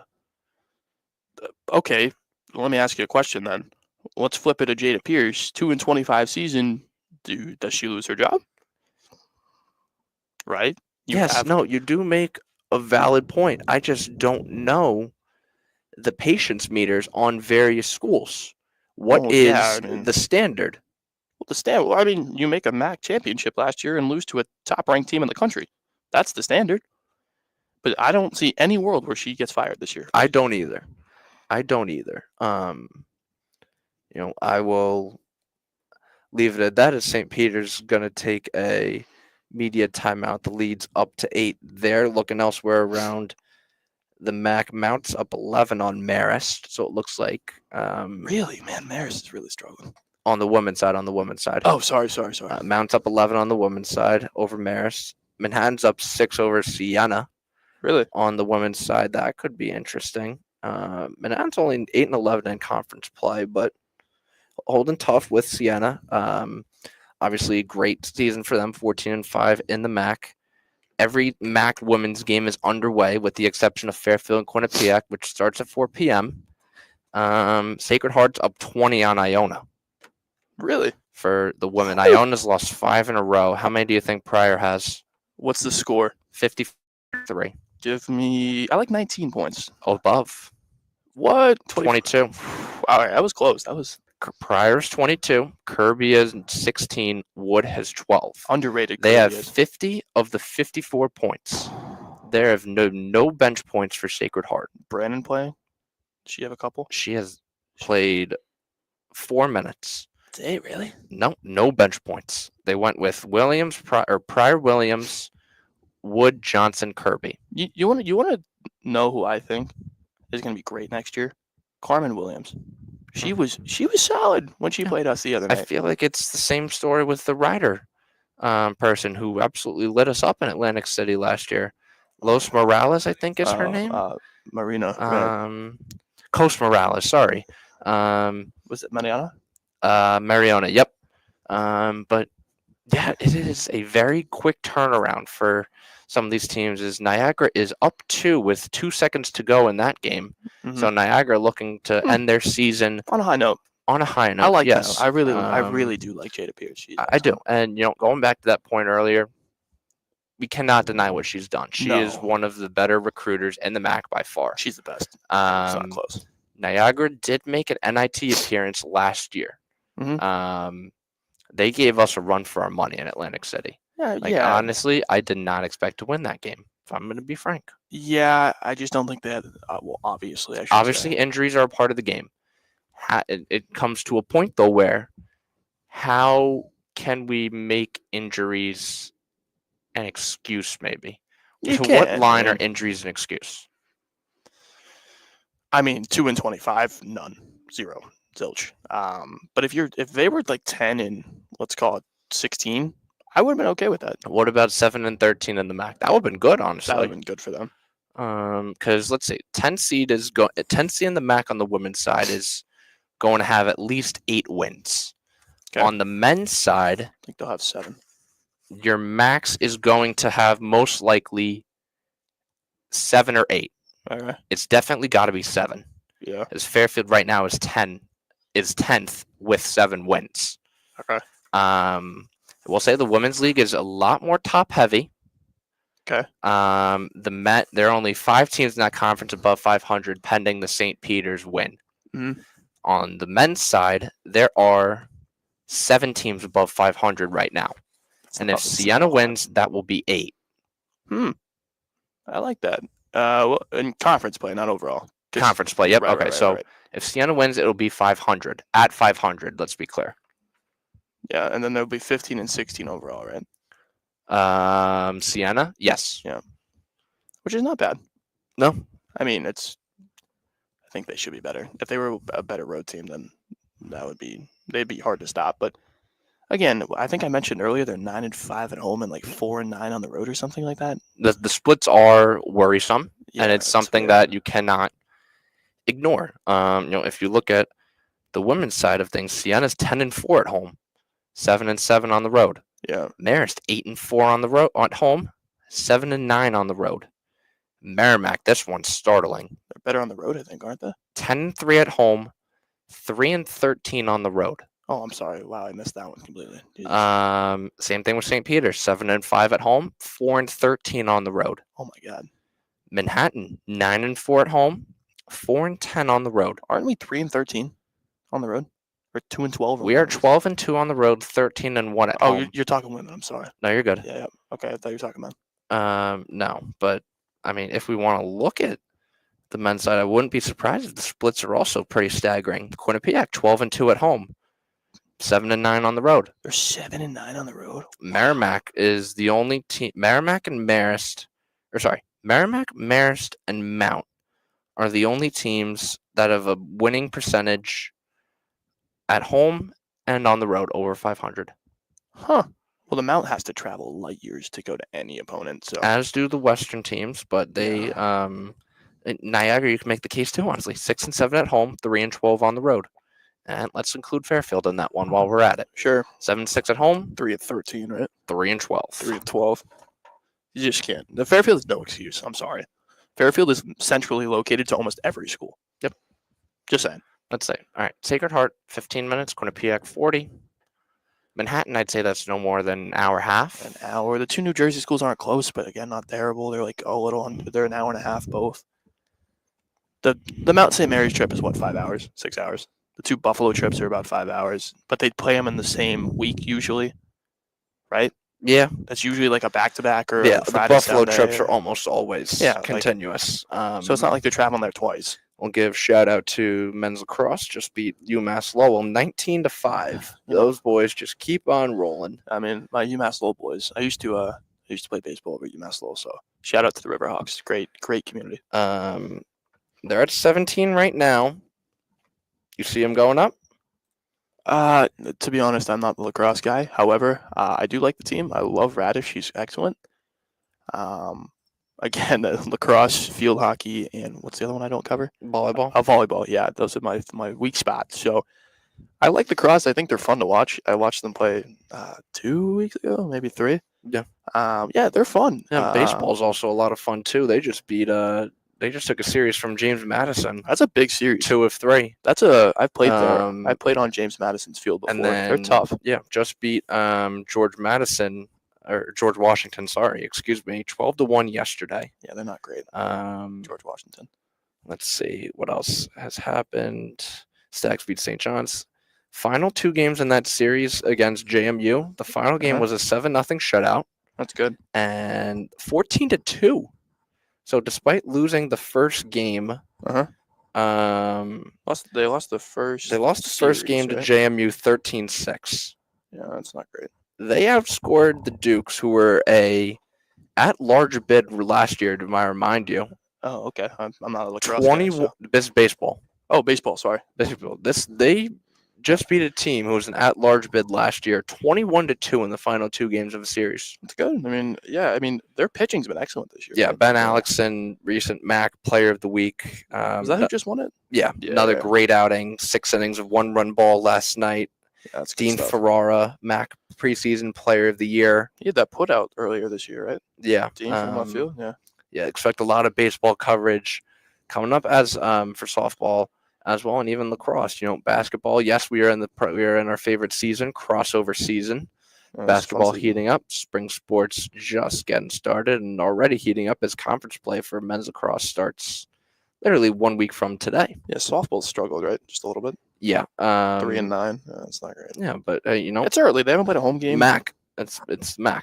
You gotta take care of MAAC, and you get that bid, and then you always got a chance. Is that 3 there by St. Peter's? No good. Give credit to Canisius though for sticking in this game. Did you see the score last night's game? Softball game? Yeah, no, that was not pretty. Yeah, no, not at all. The Penn State, I believe it was a mercy rule. I didn't know that was a thing in college. 23-0. Yeah, and they scored 16 runs in the 4th inning. Wow. Let's see what happened. Oh, that's 3 Canisius. So the 4th inning, they sent 1, 2. How many people? Hold on a second. 1, 2, 3, 4, 5, 6, 7, 8, 9. There were 12 scoring plays in the 4th. So George Mason had like that 23 run inning the other day. What? You didn't see that?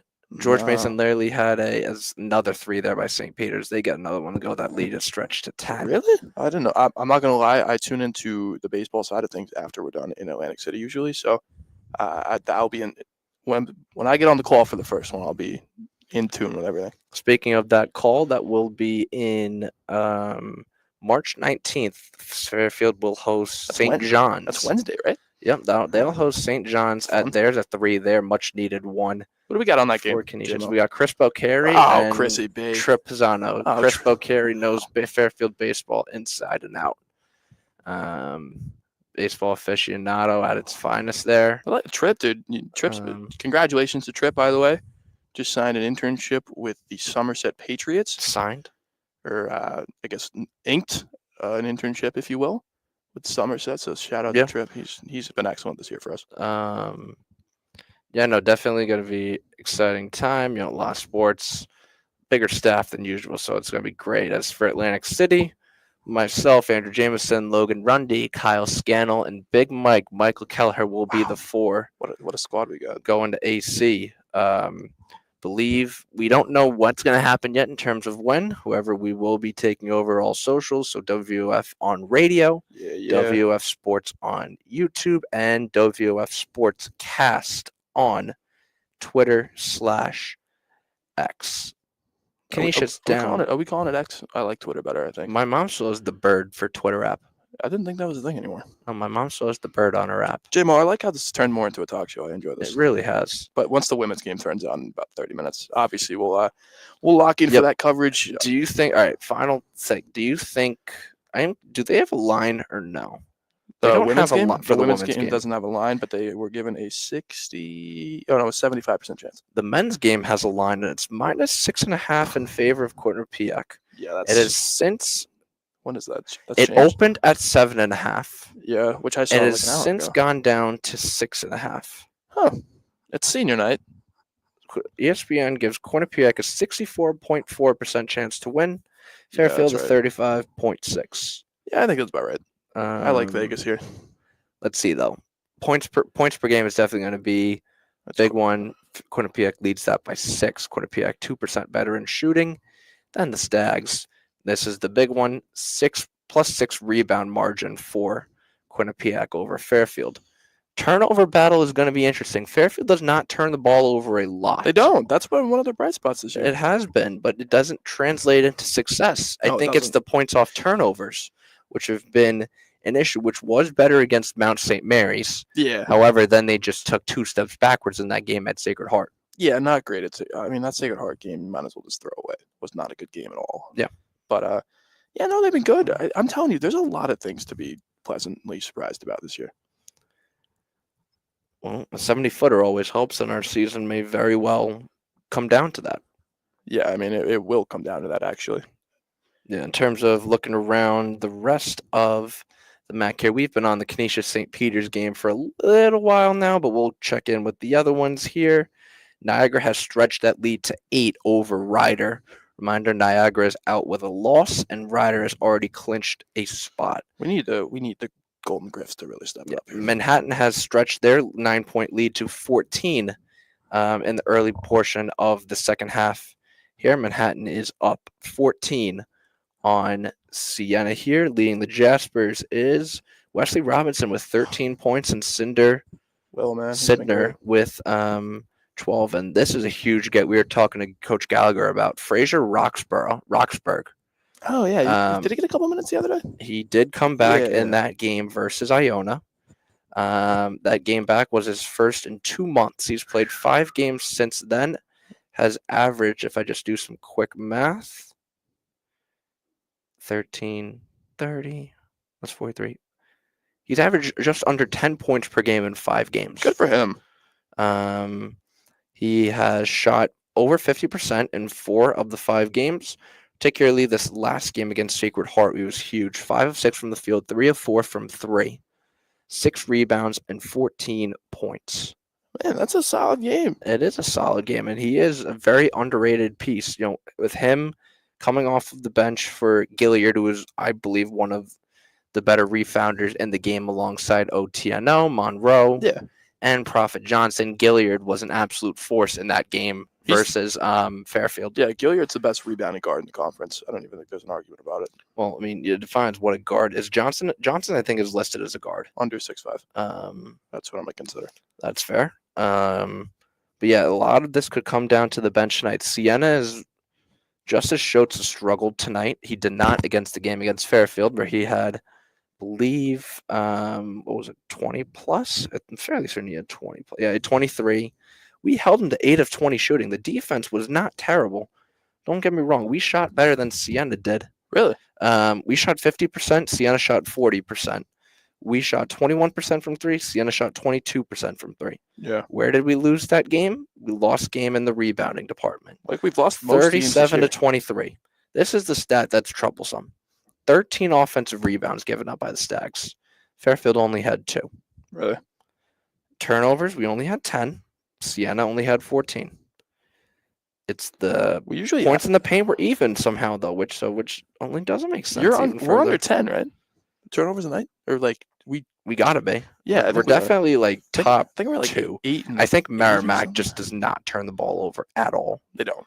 Well coached, hard gym. Yeah, no, give credit to Gallo. Over there. That was great. Yeah, no, we do not turn the ball over, which is good. It's a good thing. It's better than last year, I mean? which you wouldn't think. And for our listeners out there, we're not, we're hypercritical of Fairfield because we see it every single day. I want to make that very clear. And it's a 3-point game at St. Peter's. Come on, Canisius. Yeah, we're being critical of the Fairfield team because we understand how much potential there is, right? Next year, I expect a big rebound. I don't know how it's going to look. It's obviously going to be different. I don't know how different, but how are the Sacred Heart Pioneers doing? Good, bad? They play in the men's side. Yeah. They play 4 p.m. Iona. Oh man, you're gonna have to give me like constant score checks as we go play by play. But going back to the turnover point, MAAC only averages 9 turnovers a game. It's not high. Fairfield only averages 10. Yeah, I'm telling you. You look at Mount St. Mary's, they average 15. Yeah, but they're young. Yeah, real young. But that has been a bright spot for this team. As we'll do one more look around on the men's side here, just before the. Can we do like a little segment here, JMO? Woman kickoff for what about? Can we do predictions for the final games with JMO and Logan? Sure, let's do it. All 4 p.m. games. We'll start on the men's. We're going to start on the men's side. All right, let's do it. Marist, Mount St. Mary's. Can you give me the home team as well? Mount St. Mary's is home. Mount St. Mary's. I like Mount St. Mary's. Marist has gone in an opposite direction. If Jackson Price plays, which I don't know if he will, if he does not play, I will give it to Mount St. Mary's. Although I am curious about the injury news because they just lost to Quinnipiac by 9 on the road, and Jim Whelan. Our junior did not play in that game. Hobbs did play in that Hobbs game. came back in the game we played against. So yep. he's Although been out you cannot. Everyone's has injuries. We were talking to Megan Anderson on Monday. She's banged You know, up. everyone is going through it. Everyone's got bruises, but Oh yeah.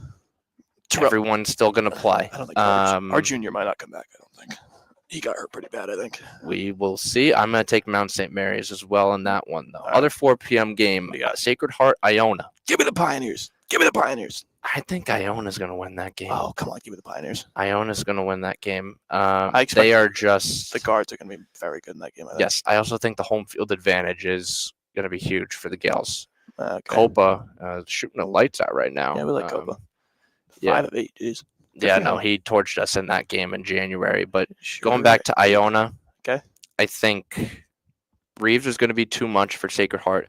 Yes, they are fast-paced, but Iona can play fast-paced when they want to just as much.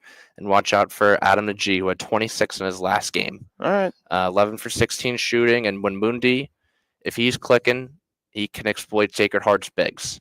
Because Sacred Heart is a very fast team. They want to play at their pace. We like Sacred I Heart. think Iona is the more efficient team, however. But please give credit where credit's due to Coach Latina in that first year.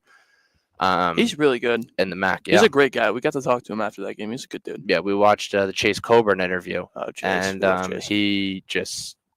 Shout out to him, man. He's going to be inspirational in this industry. Did you read the article I sent? Yeah, I read it. Come on, Jim. Great article. Great article. Give credit to his buddy, too, Arav. 2 middle schoolers doing great things in the world of journalism. All right, what's the next one, JMO? Give me some. I'll leave the men's game till we'll the do last one. We'll do the other non-Fairfield games first. Okay. Women, we're on which the women's there side are now? none. Okay. Niagara beat Ryder, 67-65. You know what? So I love that for Jada Pierce. 2 I love wins. it for that. So team. they end the year 3-25. Not a great year, but a good ending. Canisius, the women beat St. Peter's. Wow. So that 6th seed is still up for grabs pending the fun. Merrimack game. Oh, that's so fun. Actually, I don't know who gets the tiebreaker. I don't either. I don't either. I think they might have only played once. Oh, that's fun.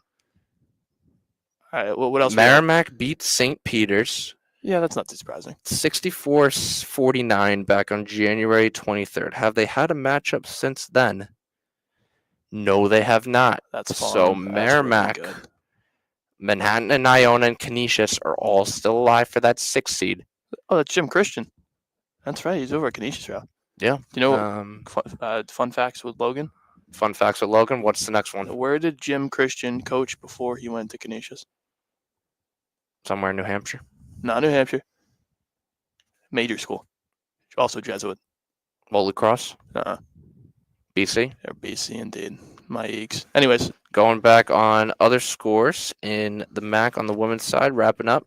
Give credit to Niagara beating Ryder by 2, 67-65. Oh, fun. 50-47. Canisius on the women's side beats St. Peter's. 5-point game on the men's side here. St. Peter's loses. They're out. They win. It all comes down to Mahoney Arena tonight. Catch it at 7 p.m. Yeah. Mount has extended their lead to 16 on Marist on the women's side. Manhattan up 18 on Siena. What? On the women's side. Yes. You heard that. At home? Right. For yes. Siena? What? Teresa Sapala struggled 1 of 7. The team is shooting 25% from the field. Jesus. Manhattan is shooting 51%, 44% from 3.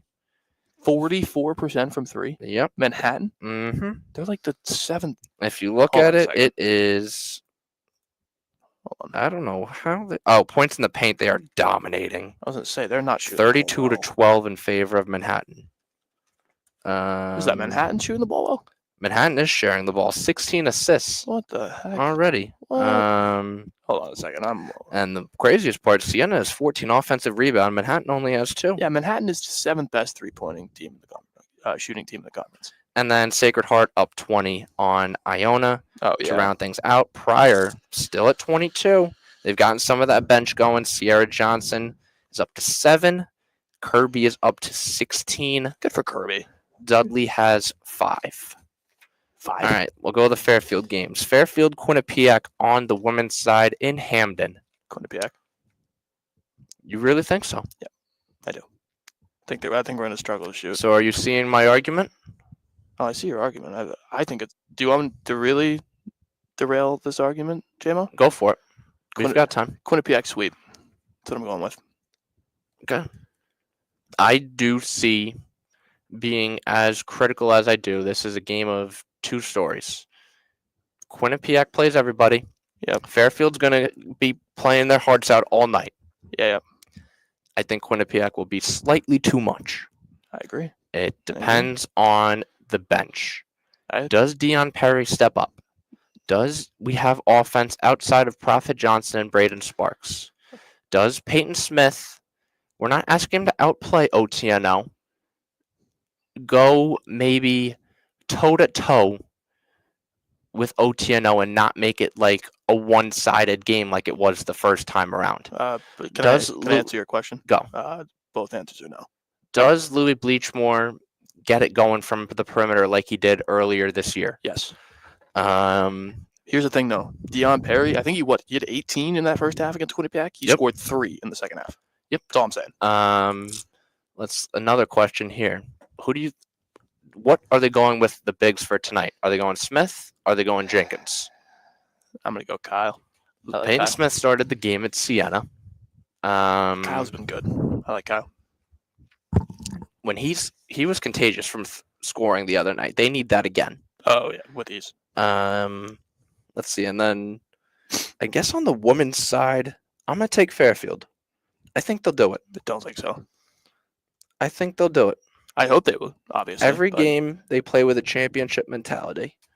We keep saying time and time again, when is this streak going to end? I think it's tonight. It has yet to end, and I see no reason why it will again. You know what? I hope you're right. I am the biggest fan of that. That being said, this will be another single-digit victory. Easily. I think that's the truth. This will be a single-digit victory. Not to travel. As Canisius no pulls foul. down the Wow. rebound. Canisius yeah, down good. 5, 4 minutes to go. We'll prep for that game for the Fairfield Quinnipiac after the St. Peter's Canisius game has ended here. There's a drive by Canisius, no good, but they will call a foul on St. Peter's. That is going to be a foul. Are they in the bonus? No, that's only their 4th team foul here. Once again, we thank you for listening to the MAAC Red Zone. Our sports shout out Sam Fetterman, who gave us this idea here, who's been extensive and outstanding coverage of MAAC basketball all year long and has been for about 4 years now, as my partner's just taking a little bit of a break here. It's been here for about hour 42 here so far. First free throw by Canisius, good. 4-point game. Reminder, St. Peter's loss. Fairfield is in. However, momentum matters. Fairfield's going to play to win regardless. St. Peter's going to make a substitution here, as so is going to come out. St. Peter's going a little bit smaller here. However, everyone on this team is physical. It's a lot of grit and grind types of games with St. Peter's. This is none different as a second free throw. Hits a dead spot, but then rolls in with the lucky roll. 1-possession game in Jersey City. It's Randolph with the ball here. Canisius putting up a great fight without Paul McMillan today. Copa has been great. You have to give credit where credit is due for hanging tough in what has been a rough season for the Golden Griffins. And that's a clean rejection there by Canisius there, but they will get the Golden Griffins for a foul as we are going to go 2 in under 4 time out. We're going to go back to more MAAC coverage here. Niagara now up 4 on Ryder. Reminder with Niagara, they lose. They're out. Niagara needs Fairfield and St. Peter's to both lose to make it. Manhattan has stretched their lead to Siena over Siena to 17. So Manhattan with a win will earn a first round bye. Looks like they are well on their way to doing so. What's on stake for today on the women's side? Nothing much. 1, 2, and 3 seeds are all locked. Fairfield will be the 1. Quinnipiac will be the 2. Siena will be the 3. Everything else is up for grabs. Marist and Mount St. Mary's. Mount St. Mary's with a win will be 4, and Marist will be 5. If we go back to that one, Mount St. Mary's was in control. Believe they still are. It is an 11-point game with 33 seconds to go. Give credit to Mount St. Mary's. Both teams incredibly young, and they have delivered, especially as of late. They won 7 in a row. At one point, leading the Mountaineers today was Anna Lemaster. 15 points on 5 of 11 shooting, 2 of 8 from 3. And Gianna Hodenot, who had 11. And Jameson off the bench. That is Jaden Jameson with 9 points. So, looks like Mount St. Mary's are well on their way to a victory over Marist on the road. So, what does this mean? Mount St. Mary's on the women's side will be the 4 seed. Okay. Marist will be the 5. And we will sort everything else out. All games are under 2 minutes to go on the women's side. Oh, yeah, that's the best. Are we over on the women's side right now, or are we on the men's side? We are still on TV on the men's side. All right, it's more relevant to us, I would say. Sacred Heart does have firm control over Iona. 15-point game, minute 35. Manhattan, Siena, 15-point game, Manhattan win. Siena, this game doesn't matter. They're locked into that 3 seed. Okay. However, the 3 will play the 6, and the 4 will play the 5. So, Mount St. Mary's and Marist will see each other very soon. Once again on Thursday. That's fun. And if the schedule has updated, it looks like, as of right now, Merrimack has the bye. However, if Manhattan wins, I don't know. Because Merrimack did beat Manhattan 71-69 back on February 13th. Manhattan, okay, they did split the season series. Okay. So I don't know who's going to get the bye. I don't know what they go off of afterwards besides head-to-head. As St. Peter's makes it a 2-possession game, 3:36 to go. Once again, we'd like to thank Max Berman for listening to the stream. Rihanna Brown, you have a 2010 game. It's a nice prediction there. She will certainly be essential. She did not play in that first game at all, as a reminder, in that Quinnipiac win, 72-63 was that game. Waiting for starters to come out on that one, although I think they will be shortly. Yeah, Brown will be big, I think. I think Rihanna has been huge all year, and she really didn't get her. That Quinnipiac game was in January, right? Last day of January. Yeah. So February was her month, so I expect to see her get some minutes tonight as well. Yeah, I think the bench is going to be huge. Also, even Nicoletti Leite is going to get the start here. It looks like we're waiting on that 5th person. Canisius grabs the rebound. They're down 5. Under 3 minutes to go in Jersey City on the men's side. Canisius looking to end their season with a win. St. Peter's looking to stay alive in the hunt for Atlantic City. The 3 by Canisius. Wide right. And it's going to be, it looks like the ref signals St. Peter's ball. And it will be. Keeping up to date on that Niagara Rider game. It is a 1-point game in that one. Niagara only up 1, 3 minutes to go. Manhattan has extended the lead to 16 over Siena. So Siena, more likely than not, will stay locked in at that 8 seed. And there is a 3 by St. Peter's. That might very well be an unofficial dagger there by Bakare. That is Adekokunbo Bakare. However, Canisius answers no 3 there. It looks like St. Peter's has the rebound here, and they're going to slow things down here to drain clock here. 60-52 is your score in Jersey City. Reminder, St. Peter's stays alive with a win. Niagara needs St. Peter's to lose. Shot there by St. Peter's. No good. Refs are letting them play. Canisius is pushing it. Down 8. Here's Copa. Canisius got to speed things up here. Looks like Coach Christian will go for a timeout. 60-52 is our score in Jersey City. We're going to go back to the Rider game, though, because it is a 1-point game there. I mean, you got to love college basketball, right? I mean, this is fun. This is the best time of the year. And you can listen literally anywhere. You could listen on a beach if you wanted to, if you're a Fairfield student. Why not? It's probably, I was going to say that's what Eric Johnson's doing, but then I realized he had a game. Yeah, and that's probably not what Eric's doing, but we love Eric. We love all the coaches. Niagara Rider, here we go. Go back to the women's side really quickly, see if any more games have gone final. Apologies for being out of breath. No, you're good. Sprinted. And Mount St. Mary's has officially beaten Marist 61-50. So Mount St. Mary's finishes the year 12-8. Or no, sorry. Yes, no, I am right. Mount St. Mary's 12-8 in the MAAC on the women's side.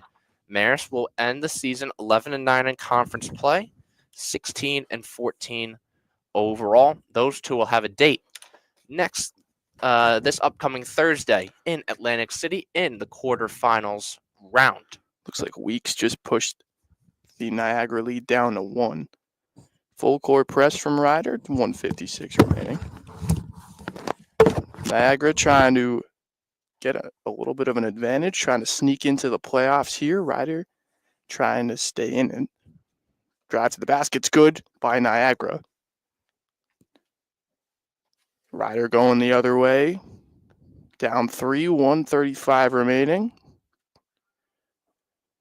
Just pass over to the top. Ball screen set by the Ryder big. Drive to the basket. Kick outside. 3-pointer off the front iron. Rebound, but a foul is called on the Purple Eagles. Looks like that's going to go against the Purple Eagles. Are looking for a review. Don't think they're going to get it, though. Look pretty obvious. Looks like Ibrahim will be to the line, right? Ingram, sorry. Haven't done my scout of a Ryder right now. Ryder has bounced back with quality wins over Merrimack and, even Canisius after that 20-point loss to Fairfield. That's fun. Fairfield does have the tiebreaker over Ryder. So if Fairfield does win and Ryder does lose, Fairfield will be a seed higher on the Ryder and maybe a date in Atlantic City, although it all comes down to tonight. Nobody knows. That other game go final? That Canisius game go final? I will check. I am confirming the seeding on the women's side at the moment. Just in other college basketball news, we got Alabama-Auburn 1-point game. Ooh. Bama up on Auburn. On the men's side of things? Yep. St. John's beat Marquette in overtime, 86-84. How about Rick Pitino, man? And about Rick Pitino, indeed. Jimmy Fallon appearance. Was that last night? Yes, 2 days ago. 2 days ago. Kentucky beat Missouri on the road, 91-83. Arkansas with a 1-point victory over 25th-ranked Mississippi State. They were one of your first 4 in. This is another notch on the belt. Calipari, after an abysmal start to the season, has turned this program around in a big way. They improve to, I believe, now 8-10 in conference play. So everyone, I believe that puts them at 1, 2, 3, 4, 5, 6, 7, 8. Yeah, SEC is pretty good. They're 9th in the SEC. You can very well expect 10 bids in that conference. About 10. Maybe 9. I'll give them 9. Wisconsin loses to Penn State. Oh, my Badgers. What? 86-75. To Penn State, really? More great games coming up. Arizona, Kansas, Ole Miss, Florida, Duke, North Carolina, Texas Tech, Arizona State. I'm still thinking football.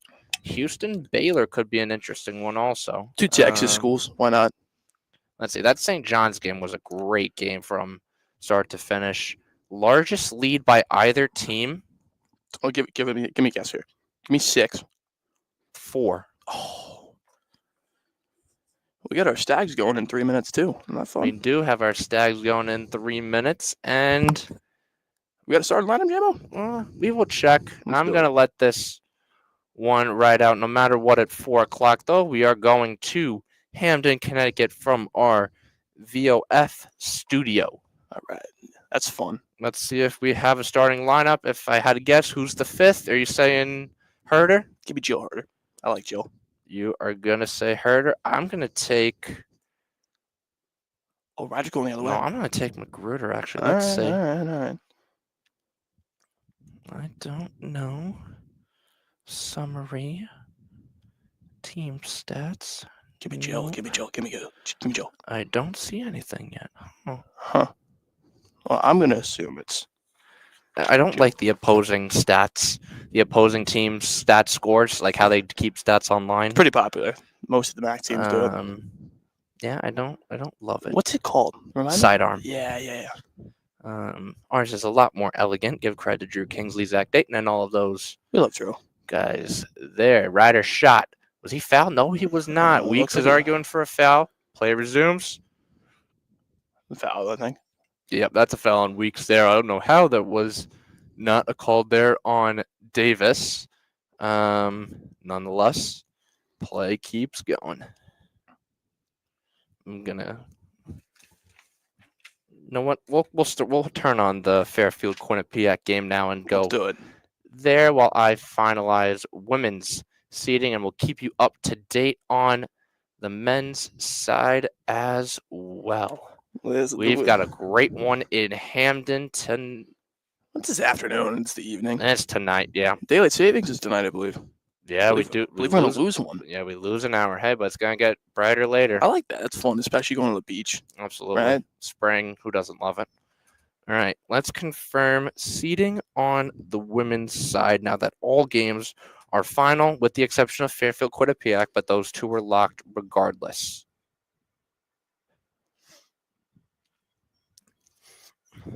Sacred Heart beat Iona by 12. Manhattan beat Siena by 19. 19? Mm-hmm. Wow. That's not a number I would have expected. MAAC has not, ESPN has not updated their MAAC standings. However, out of the three, it is, we have confirmed, is Merrimack, St. Peter's, and then Canisius. Okay. All right. That's not bad. No, it is not. So, Merrimack would have the bye, St. Peter's the 7, and Canisius the 8. Word. That's interesting. I wouldn't have guessed that. We played Canisius in the semis last year, I think, also. Yeah. That is a little loud. Apologies for that. Yeah, this is going to be fun. Let's see.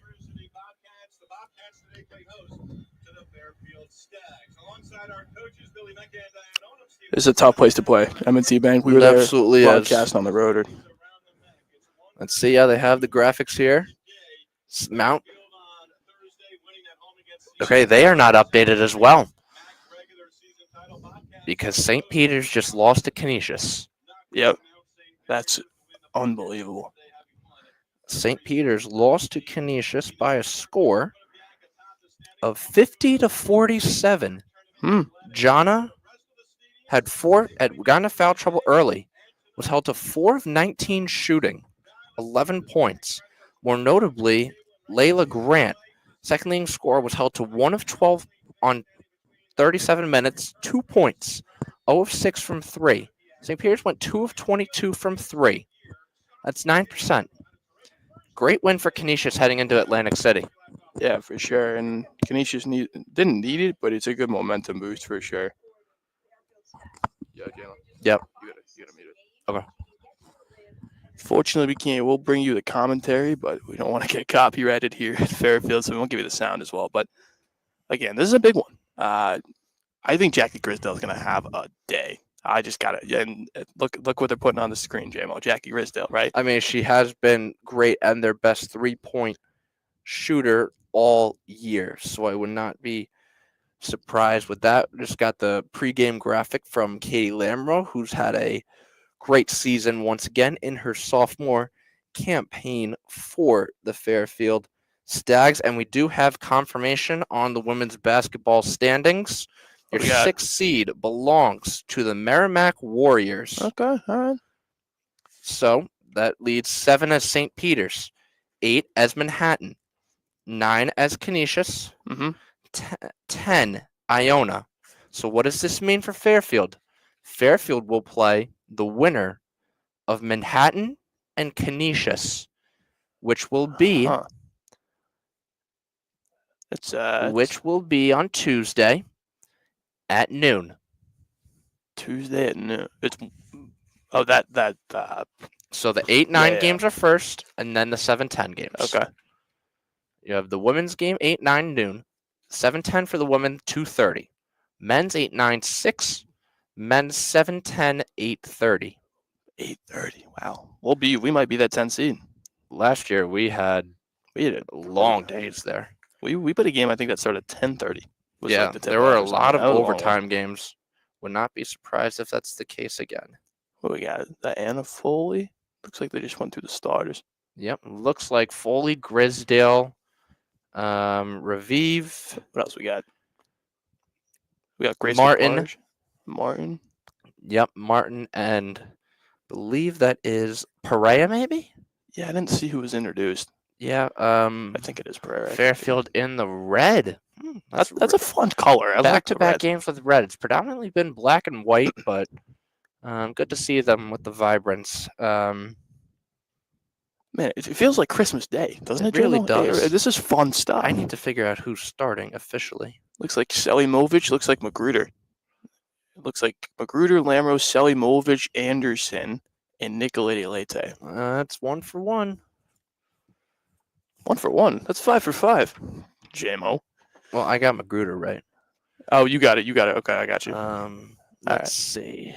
Fairfield in the all red. Quinnipiac in their classic whites about to go underway. We're going to go play-by-play here with JMO as the color. Little fun studio. And thank you, Big Mike. Breaking news. Ryder beats Niagara on the men's side on a buzzer beater. So Niagara is eliminated. Wow, that's so crazy. That 10 seed will come down to St. Peter's or Fairfield. Wow, that's fun. Raviv air balls. The three-pointer shot over Lamro on the left wing. Selimovic will inbound. Flash Burton, game-winning 3, 4 seconds to go. Man, that is unlucky for our time. So if Fairfield wins, they're a 9. Oh, wow. So we're in. No, we're not. We're not. No. But Niagara is eliminated, and St. Peter's won as well. Selimovic misses the shot. Thank you, Big Mike. Also, St. Peter's won, winning in. Lose and go home. All right, let's do it. The stage is set. Selimovic guards Foley, left-hand jumper, right in front of the free throw line, knocked down for the first points of the game. Yeah, and Fairfield does go predominantly small. Selimovic, yes, she is a physical roadrunner. However, someone with the size of Foley is going to have her hands full with boxing out today. Nicoletti Leite, straight line drive. Looking for an option, finds Lamro, then sets the screen on Martin. Crossover from Lamro, going up with the right hand, and too short as Raviv pulls down the rebound going the other way. I like that assertion from Lamro there, though. Martin fires, nicks the iron. Nicoletti Leite the rebound. Nicoletti Leite, chest pass to Anderson on the right wing. You are seeing a frantic pace thus far here early, and Foley on the perimeter. Wow. Lamro to Magruder, then sets the screen for Magruder, working down low against LaBarge, and lays it in with the right hand. And that's why Magruder's starting. Her IQ for this team is phenomenal and next to none. She is going to be a great coach one day. Nicoletti Leite is guarded. Martin all the way to Raviv, guarded by Lamro. Left-hand drive. Raviv kicks it out, tipped away by Nicoletti Leite. 14 on the shot clock as the Bobcats run the loose ball down. Bobcats, that's Grisdale, poked away by Lamro. 20-foot jumper, knocks it in. And Quinnipiac is an elite offensive team, have been all season, and they're going toe-to-toe with Fairfield right now. I wouldn't expect this back and forth all game. Selimovic trying to answer. Rebound goes to Martin. Martin inside, looking for Foley, guarded by Selimovic. Skip past Grisdale, long three-pointer, and knocks it home. Jackie Grisdale take a bow. Yeah, so Quinnipiac is setting the tone often and early here. That's a deep three-pointer there by Grisdale. Brooke Martin called for the foul on Magruder. Quinnipiac off to a 7-2 start as we see our first sight of Carly Thibault-Dudanis. A finalist for one of the major coaching awards in the conference this year, along with her counterpart today, Trisha Fabry, two of the best coaches in the conference. The Kathy Delaney Smith Award, I believe, was that one, and I also believe another that's right. running for KO. Lamro, 2 feet behind the three-point line, hits nothing but the air molecules and in a turnover by the Stags. Yeah, so Quinnipiac, if we were to pick one team, Quinnipiac would be the one to break the streak. They have their eyes set on that today, it looks like. Raviv, a talented Israel native. Lamro guards, looking for an option, then calls for a screen, goes with the right-hand drive. Raviv, Euro step, pretty move, Gal Raviv, but it's a travel before the basket goes, says the official. Yeah, but that's just another example of Gal Raviv's explosiveness and elusiveness, creating separation from the defenders. Fairfield's going to make an early substitution here. Looks like Sydney Scott and Cyan Coe will check in. Wish we had replay for our broadcast. I know, this is nice. That would be nice, right? Yeah. It's Raina Brown, and Sydney Scott, who replaced Selimovic and Anderson. Turnover going the other way. Laid up. LaBar's too strong. Lamro going the other way. Lamro looking for an option. Bounce pass, but it's kicked off of Martin's foot, and Fairfield will retain possession. So, quick pace right out of the gate here. Yeah, and going on the men's side, last thing I'll mention, Fairfield stage is set. Win, 9 seed. Lose, go home. Megan Anderson gets the inbound pass from Nicolette Leite to Lamro to Rayana Brown. Anderson on the curl, looking to get it in. Brown saved temporarily by Grisdale, as Fabry's happy about it. But looks like Grisdale steps on the blue paint as Jill Herder checks in for the first time, the sophomore transfer from Rutgers. And she really has developed that three-point game as of late, Logan. We saw her kind of go off in that game against Siena in stretches. Nicolette Leite, quick pass to Brown, who missed the bunny. Rebound tracked down by Foley, and then gives to the talented freshman Raviv. Raviv going the other way, guarded by Sydney Scott. Martin chest pass to Grisdale. Grisdale bounces it, then gets it back from Foley. Grisdale guarded aggressively by Brown, ends up in Foley's hand, 12 on the shot clock. And a right-hand layup missed. Rebound will go to Anderson as Nicolette Leite pushes 5-on-4 the other way. Got to push here, 5-on-4. Rayana Brown gets the entry pass outside to Anderson as Foley gets back, 5-on-5. Nicolette Leite uses the Anderson screen. Couple of crossovers. Now looking for an option. Finds Jill Herder on the right wing. Jill Herder rips and goes.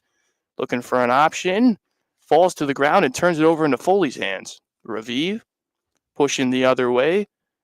Going one-on-one through the legs. Foley swings it. Grisdale driving on Anderson. Gets some separation. Steps back and off the front iron. Pretty move by Grisdale, but couldn't get the job done. Yeah, that's a quality shot there from Grisdale, creating separation. Just couldn't get that one to fall. Nicolette Leite gets trapped and a foul was called. Looks like that's going to go on Martin. Martin will pick up her first personal.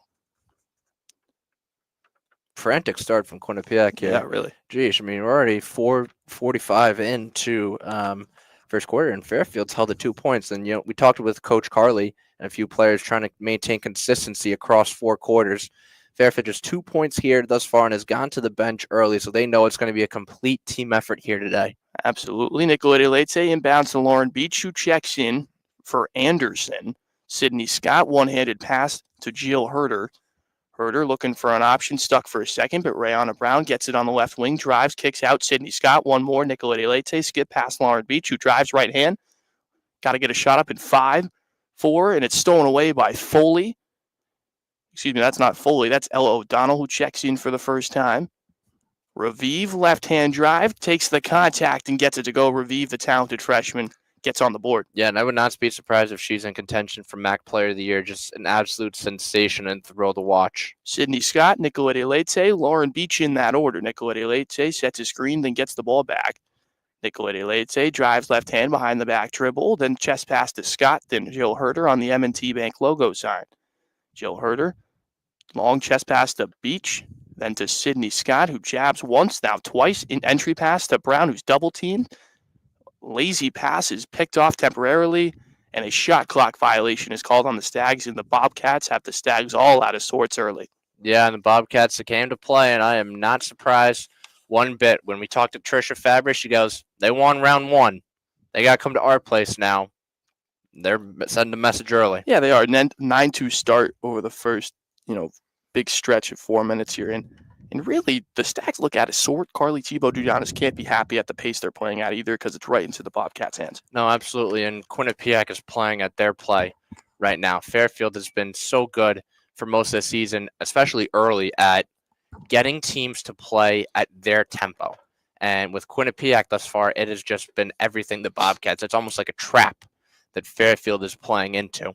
Yeah, I mean, you just can't get yourself in situations. There was a couple times underneath the basket where, like, Megan Anderson or Rayana Brown got caught that last time, got caught in a double team. And I believe Trisha Fabry is just going to try to have the Stags beat her from the outside and live with it.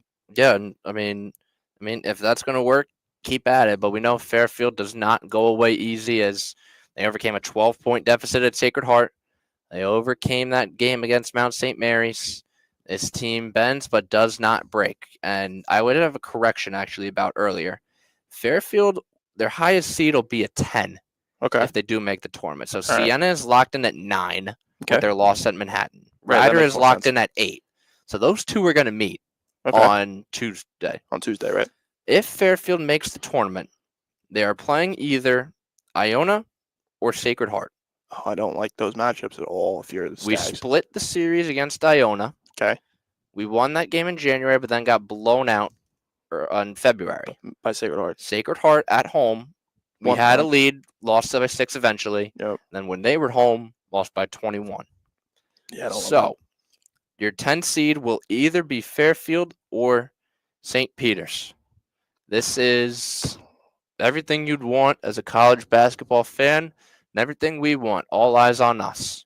Yeah, I mean, it's nice to have the cards in your hands, right? If you win, you control your own destiny. But if you're St. Peter's, you're sitting back on the couch in the locker room tonight and being like, let's go Quinnipiac Bobcats. Action is back. Looks like Trisha Fabry is going to roll out a new 5 here to start, but we will see. Again, stay with us today. We're working with the ESPN Plus broadcast that has been so kindly given to us. So, again, we won't get everything, but we'll do our best to give you the best coverage that we possibly can. Trisha Fabry, 30th season as a head coach, and, man, that's a real long time to be in this industry, isn't it, JMO? Yes, it is. And, 30 years. We talked about Jackie Kane being there for 30 years. Typically, when you're there that long in one place, you're considered a great one. And Fabry has had arguably her best season this season. Indeed. Bree Bowen checks in. Raviv will stay. O'Donnell. Raviv hoists the three-pointer and hits nothing but nylon. And the timeout seemingly just works in their favor. Raviv just comes right back and shoots a 3 and makes it. Jill Herder knew she had missed the three-pointer and went to get the rebound, but Raviv quick to it. Raviv pushes the other way with Bree Bowen to her left. A little bit of a line change for Trisha Fabry's team as Raviv hits back-to-back shots, is dribbling on the baseline and gets the 12-footer to go. Raviv red hot to start it. Much needed there. If Quinnipiac was just having their way, they need any bucket to come into this league because all the momentum's with Quinnipiac right now. Jill Herder, chest pass Katie Lamro, then to Magruder. Magruder looking for an option. Katie Lamro bounces it wildly into Selimovic, and the ball is turned over. So the Stags have been held to 2 points in the first quarter thus far. Yeah, and it's really been uncharacteristic. Even against these power teams, Fairfield was getting hot starts. It may have not been consistent, but they were at least putting up scores in bunches. As Cyan Coe's going to see her first minutes, try to get some defensive momentum. Coe will guard full court on Raviv. Interesting choice. Anderson picks off the pass 3-on-2 in favor of the Bobcats. Anderson drives right hand, easy layup, knocks it in. Anderson on the board for the first time. That's a chess move there by Coach Carley, playing Coe right on Raviv, straight up at half court. Pressure, awesome. Raviv gets a straight line drive, takes a step outside, and Raviv's got 7 straight for the Bobcats as they're now up 14-4. And she might be unanimous MAAC Rookie of the Year. I don't know if it was clear already, but that just might just seal it. Selimovic, Lamro. Lamro drives left hand, 3 dribbles, now 4, 5, and 6 to follow, looking for an option. Throws up a circus shot, rebound by Cyan Coe. Magruder hits a 27-foot jumper and misses wildly. Ball back in Raviv's hand as she crosses the Quinnipiac Bobcat claw, guarded by Coe once more. Then into the hands of Grisdale. Grisdale looking for an option.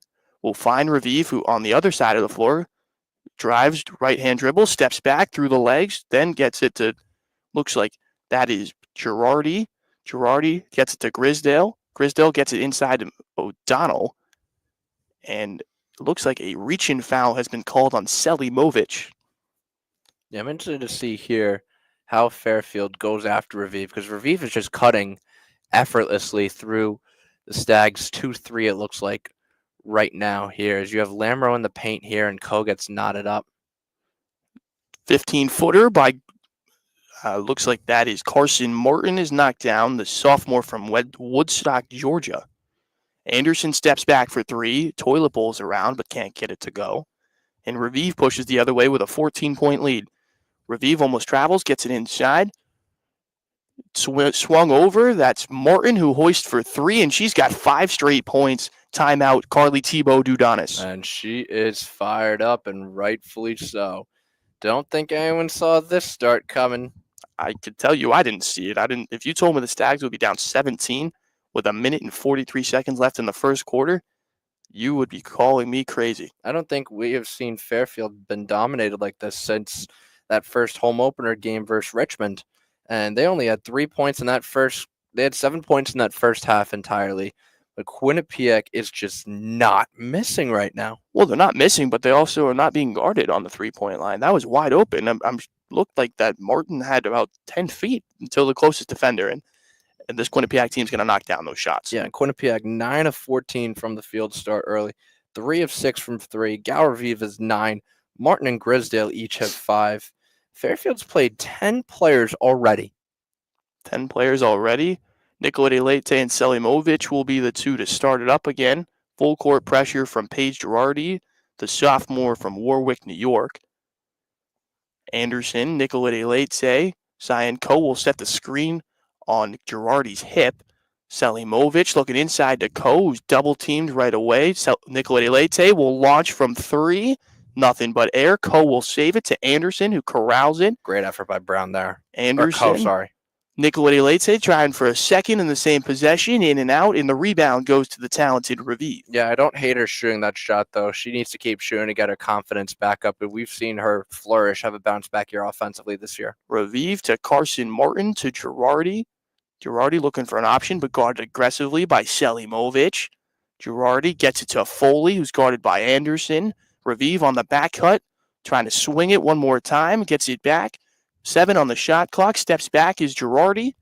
Now he's got to find an option. Foley's got to shoot in 2. 1 launches with the left hand, a wild circus shot, and knocks it in. Anna Foley with the spin around circus shot. Yeah, I mean, that's just the epitome of how Quinnipiac's gotten everything go their way. It's textbook defense by Anderson, but Foley puts up a prayer and it gets answered. Selimovic, Nicolette Leite. Stags are in danger of being held to under 5 points in the first quarter. Nicolette Leite, Cyan Ko.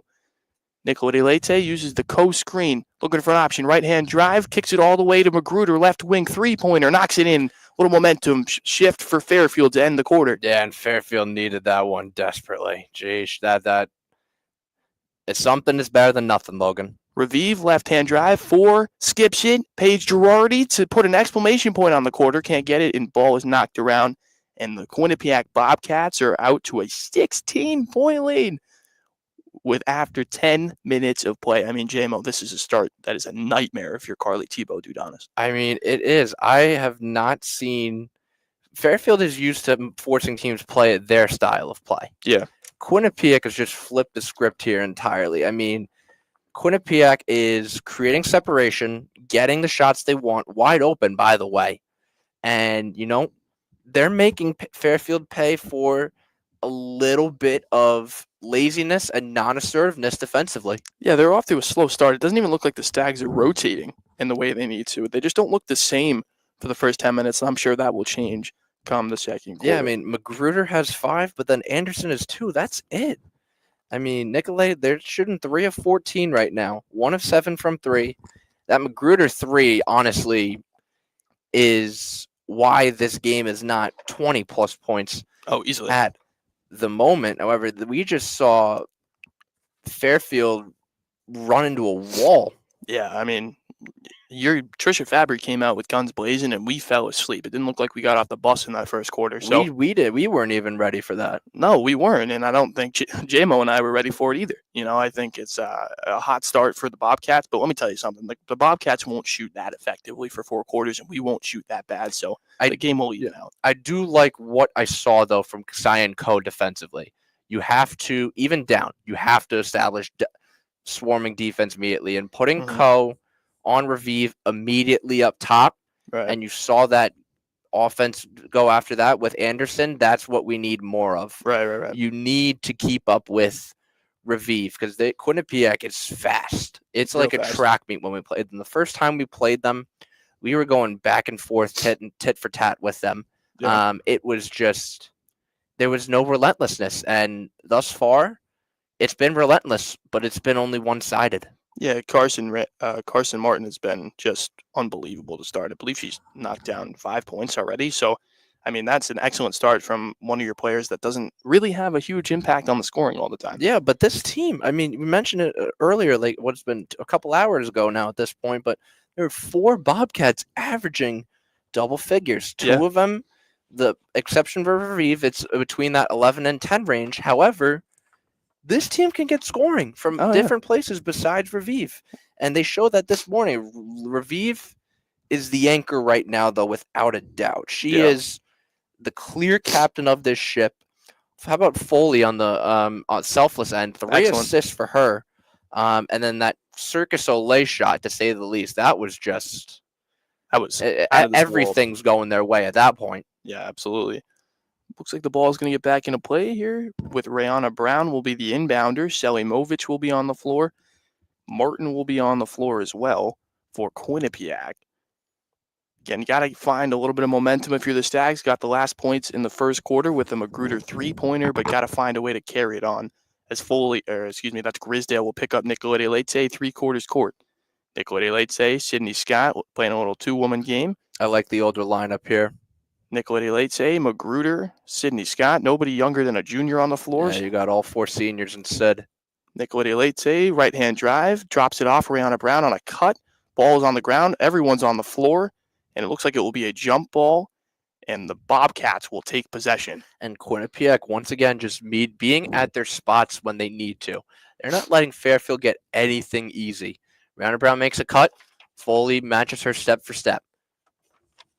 LaBarge will inbound to Revive. LaBarge has been great all year, held scoreless thus far. Revive, left-hand floater, and just pure disgusting from Gal Revive as she knocks down another shot. She's a freshman. That is true. Freshmen, they were going to require development. The development's accelerated tenfold.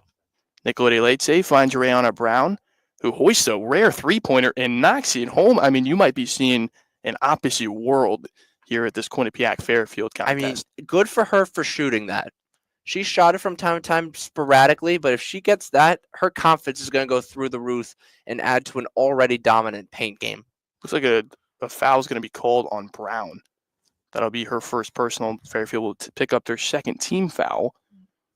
Revive will inbound. She's got Foley, LaBarge, Grisdale, and Martin on the floor to join her. Martin, right-hand drive on Scott, hoists the 4-footer, and a foul is called as Martin will head to the line for 2. Yeah, Quinnipiac is making their way, not shying down from the paint presence here. They are drawing fouls, which is good to see. In that first game, there were not a lot of free throws in that game. A lot of games, Fairfield, we haven't really had a lot of free throws at all, but good on Quinnipiac being the aggressors here early. Martin will shoot her first free throw. Martin been an excellent asset, especially on the defensive side of the floor this year, as she knocks down the first, nothing but net. So Martin up to 6 points on the evening, and really a hot start for Trisha Fabry, and one that might be a little unexpected. I think they knew they needed to play this way. They needed to set the tone because everyone was talking about Fairfield. Oh, second consecutive year undefeated. Quinnipiac just slapped everybody back into reality thus far. Bobcats trying to slap the Stags right back into reality as they're up 17. Nicolette Leite entry pass. Brown Nice pretty cut. spin move on the drop step and gets the right hand to go. Nice cut there by Ray. That's her bread and butter. Revive will carry the other way, guarded by Magruder, who knows the Quinnipiac play apparently. Bounce pass, a little wild, ends up in Martin's hand. Right-hand drive, kicks out to Grisdale. Grisdale will drive. Martin hoists the corner 3, short, and Nicolette Leite will push the other way. Nicolette Leite into the cutting Brown. Left-hand layup is good, and the Stags are on a 4-0 run. That's a beautiful pass there to find Brianna Brown. Looks like a quarterback wide receiver out there. Brown's got the last 5. Raviv uses the Foley screen to try to create some separation. Entry pass to Foley, tipped away by Magruder, going the other way. Great IQ play. Nice poke there, Magruder. Magruder chest pass. Sydney Scott, corner 3. Bring it home, Sydney Scott, and the timeout goes to the Quinnipiac Bobcats. Quinnipiac made the first move. Fairfield's retaliated. An 8-0 run. This is what was once an 18-point lead is now 10. Sydney Scott using her Marshall learnings to the Fairfield Stags now and knocks down the three-pointer, cuts the Quinnipiac lead to 10 points. And that's the type of run you needed to start the quarter. Yeah, and that play was all Kendall Magruder there. You see the high IQ poke there from Foley. Foley was completely unaware she was even there. Right place, right time, pokes it, takes it, finds the open player, boom. All momentum with Fairfield all of a sudden now. Yeah, and they're going to need it on the road. M&T Bank Arena, we were there earlier this year. Really tough place to play if you're an opposing player. Those crowds show up and show out, even during spring break, which Quinnipiac is on, but it looks like a pretty good crowd here on hand. So give credit where credit is due for the Hamden faithful for showing out for their women's team, who's been phenomenal all year long. They're fun to watch. I mean, they are. They're a great team. They're going to be really fun to watch next week in a Connecticut neutral is area. The spot for basketball, it feels like right now. Yeah, for sure. Men and women last year with Fairfield, Quinnipiac 1-2 this year in the men and women's side. Sacred Heart first year have arguably the best player in the MAAC, I'd say, in prior, and an upstart team in the men's side. Connecticut's the spot to be for basketball. Really is. I mean, the Quinnipiac men's team coming down for a little rivalry down I-95 tonight here at Fairfield. It's going to be a fun week, you know. And let me tell you, it's an absolute pleasure. We thank Higher Athletics for letting us take this trip to Atlantic City, New Jersey. It's really going to be a fun time next week. Yes, it will be. We still don't know when games will start there. However, we do know the women will be playing at noon on Wednesday. That will be versus either Manhattan or Canisius. That's kind of fun. Get a little lunch break crowd. How about that, JMO? It's going to be a fun afternoon game. It's going to be an early wake-up. Might need a couple cups of coffee, but that'll be a good time.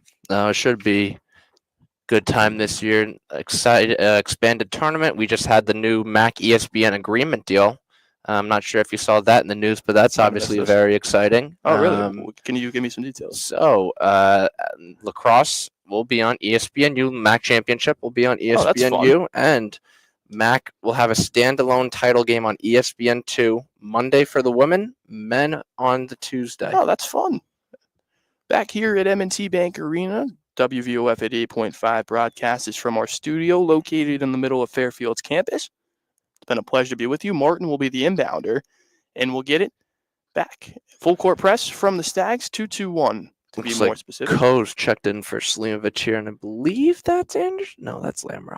No, that's Herder. Sorry. It is Herder. Raviv trying to go on Magruder, steps back, spins, and contorts her body, but not able to get it into the hoop as Magruder goes the other way. Magruder's been phenomenal this far. Magruder finds Brown on a great chest pass, rattles around, and Raina Brown has a great start. She's up to, I believe, 9 points. We talk about the Lamro-Anderson connection all the time. The senior connection between Magruder and Brown has been phenomenal and the team's best as of late. Raviv chest pass, lefty Labarge hoists the three-pointer and gets the Quinnipiac Bobcats back on the scoreboard. Fairfield makes a run, but Quinnipiac does not go away. Quinnipiac is shooting lights out from 3 this far. Sydney Scott to Magruder to Nicolette Leite on the left side. Magruder will set the screen for Leite.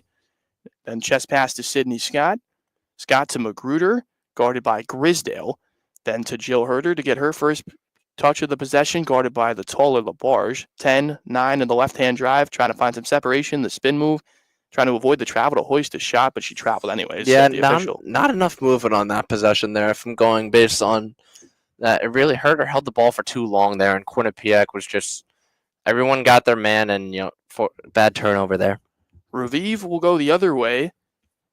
Raviv looking for an option, but gets the instructions from Trisha Fabry first before she does anything else. Grisdale Grisdale finds Martin on the pass. Martin inside to Raviv. Raviv working on Magruder. Then gets the screen from O'Donnell. Raviv crossover, spin move into the paint, gets to the free throw line. And it looks like an exchange foul is going to be called on the Stags. No, it looks like it's going to be called. Yeah, it is going to be called on the Stags. Raviv will be the inbounder. Not a foul call you see every single day. Yeah, Fairfield found a little bit more than they normally do here. Not in foul trouble yet, I'd say. However, it's something to watch. Raviv takes a tumble. Henderson trying to get the ball back, but good on Raviv to keep the possession as Martin has 12 to hoist it. Martin asking for a screen on Sidney Scott. O'Donnell will get the call. Martin's got 5-4 left-hand layup, high off the glass, no good. Rebound goes to Jill Herter. Just had too much momentum on that running. A little bit too strong there by Martin. Herter entry pass to Anderson, who kicks out. Lauren Beach takes the three-pointer and knocks it down. The Medway, Massachusetts native gets her first points. Her time may have gone down in terms of playing, but her leadership is undeniable. And her about Beach there again done on the offensive end. Raviv, left-hand drive, 6-footer, no good, too strong. Rebound, O'Donnell. And the tie-up is going to be between O'Donnell and Nicolete Leite, and the Stags will retain possession. Looks like Fairfield's found their footing a little bit. Fairfield definitely has found their footing a little bit, and it's much better to be down 8 than down 16. You're seeing a little bit more assertion and physicality, and you're seeing more attentiveness on the defensive end. Less hesitance also. Katie Lamro will check in for Magruder. Lamro guarded by Martin. Running the offense here. Lamro looking for an option with the back towards the basket, then gets it to Lauren Beach, guarded by Anna Foley, who just checked in. Then to Katie Lamro. Beach will set the screen on the bars, left hip. Lamro, 1-2 dribble, looking for an angle. Lamro spins around, kicks it to the cutting Beach, jump stop, and a travel is called, and that's the right call if you are the officials. Yeah, I get what Beach was trying to do there. Just one too many, trying to break the Quinnipiac pressure there. Lamro was double team. Beach tried to get open. One too many steps. Raviv is guarded by Lauren Beach for 3/4 of the way down the floor. Carly Thibault-Dudanis calling out some plays. Anna Foley guarded by Anderson. Raviv kicks it to Martin, but it's picked off by Lamro, and Martin gets a cheap foul 75 feet down the floor. Well, Martin visibly upset with somebody on that play, but I believe it was coaches talking to. She'll be subbed out here, but you're seeing that assertiveness and attentiveness on defense again. Lamro has made great strides defensively this season. Martin will check out. Paige Girardi will check back in. Nicolete Leite, guarded by Raviv. Then gets to the Herter, who hands off to Nicolete Leite. Chest pass to Herter, straight on three-pointer. And a foul is called. Yeah, Beach got ran over, I believe, there by LaBarge. Yeah, it looks like LaBarge is going to pick up her first personal. I believe the Bobcats will pick up their fourth team foul, I believe. I think only second. They have 3 up there. I'm reading 1 over there. That's a great camera shot there. Second. Apologies for that. It's a great one. If camera's that close, I'm Mahoney. That's a great camera shot.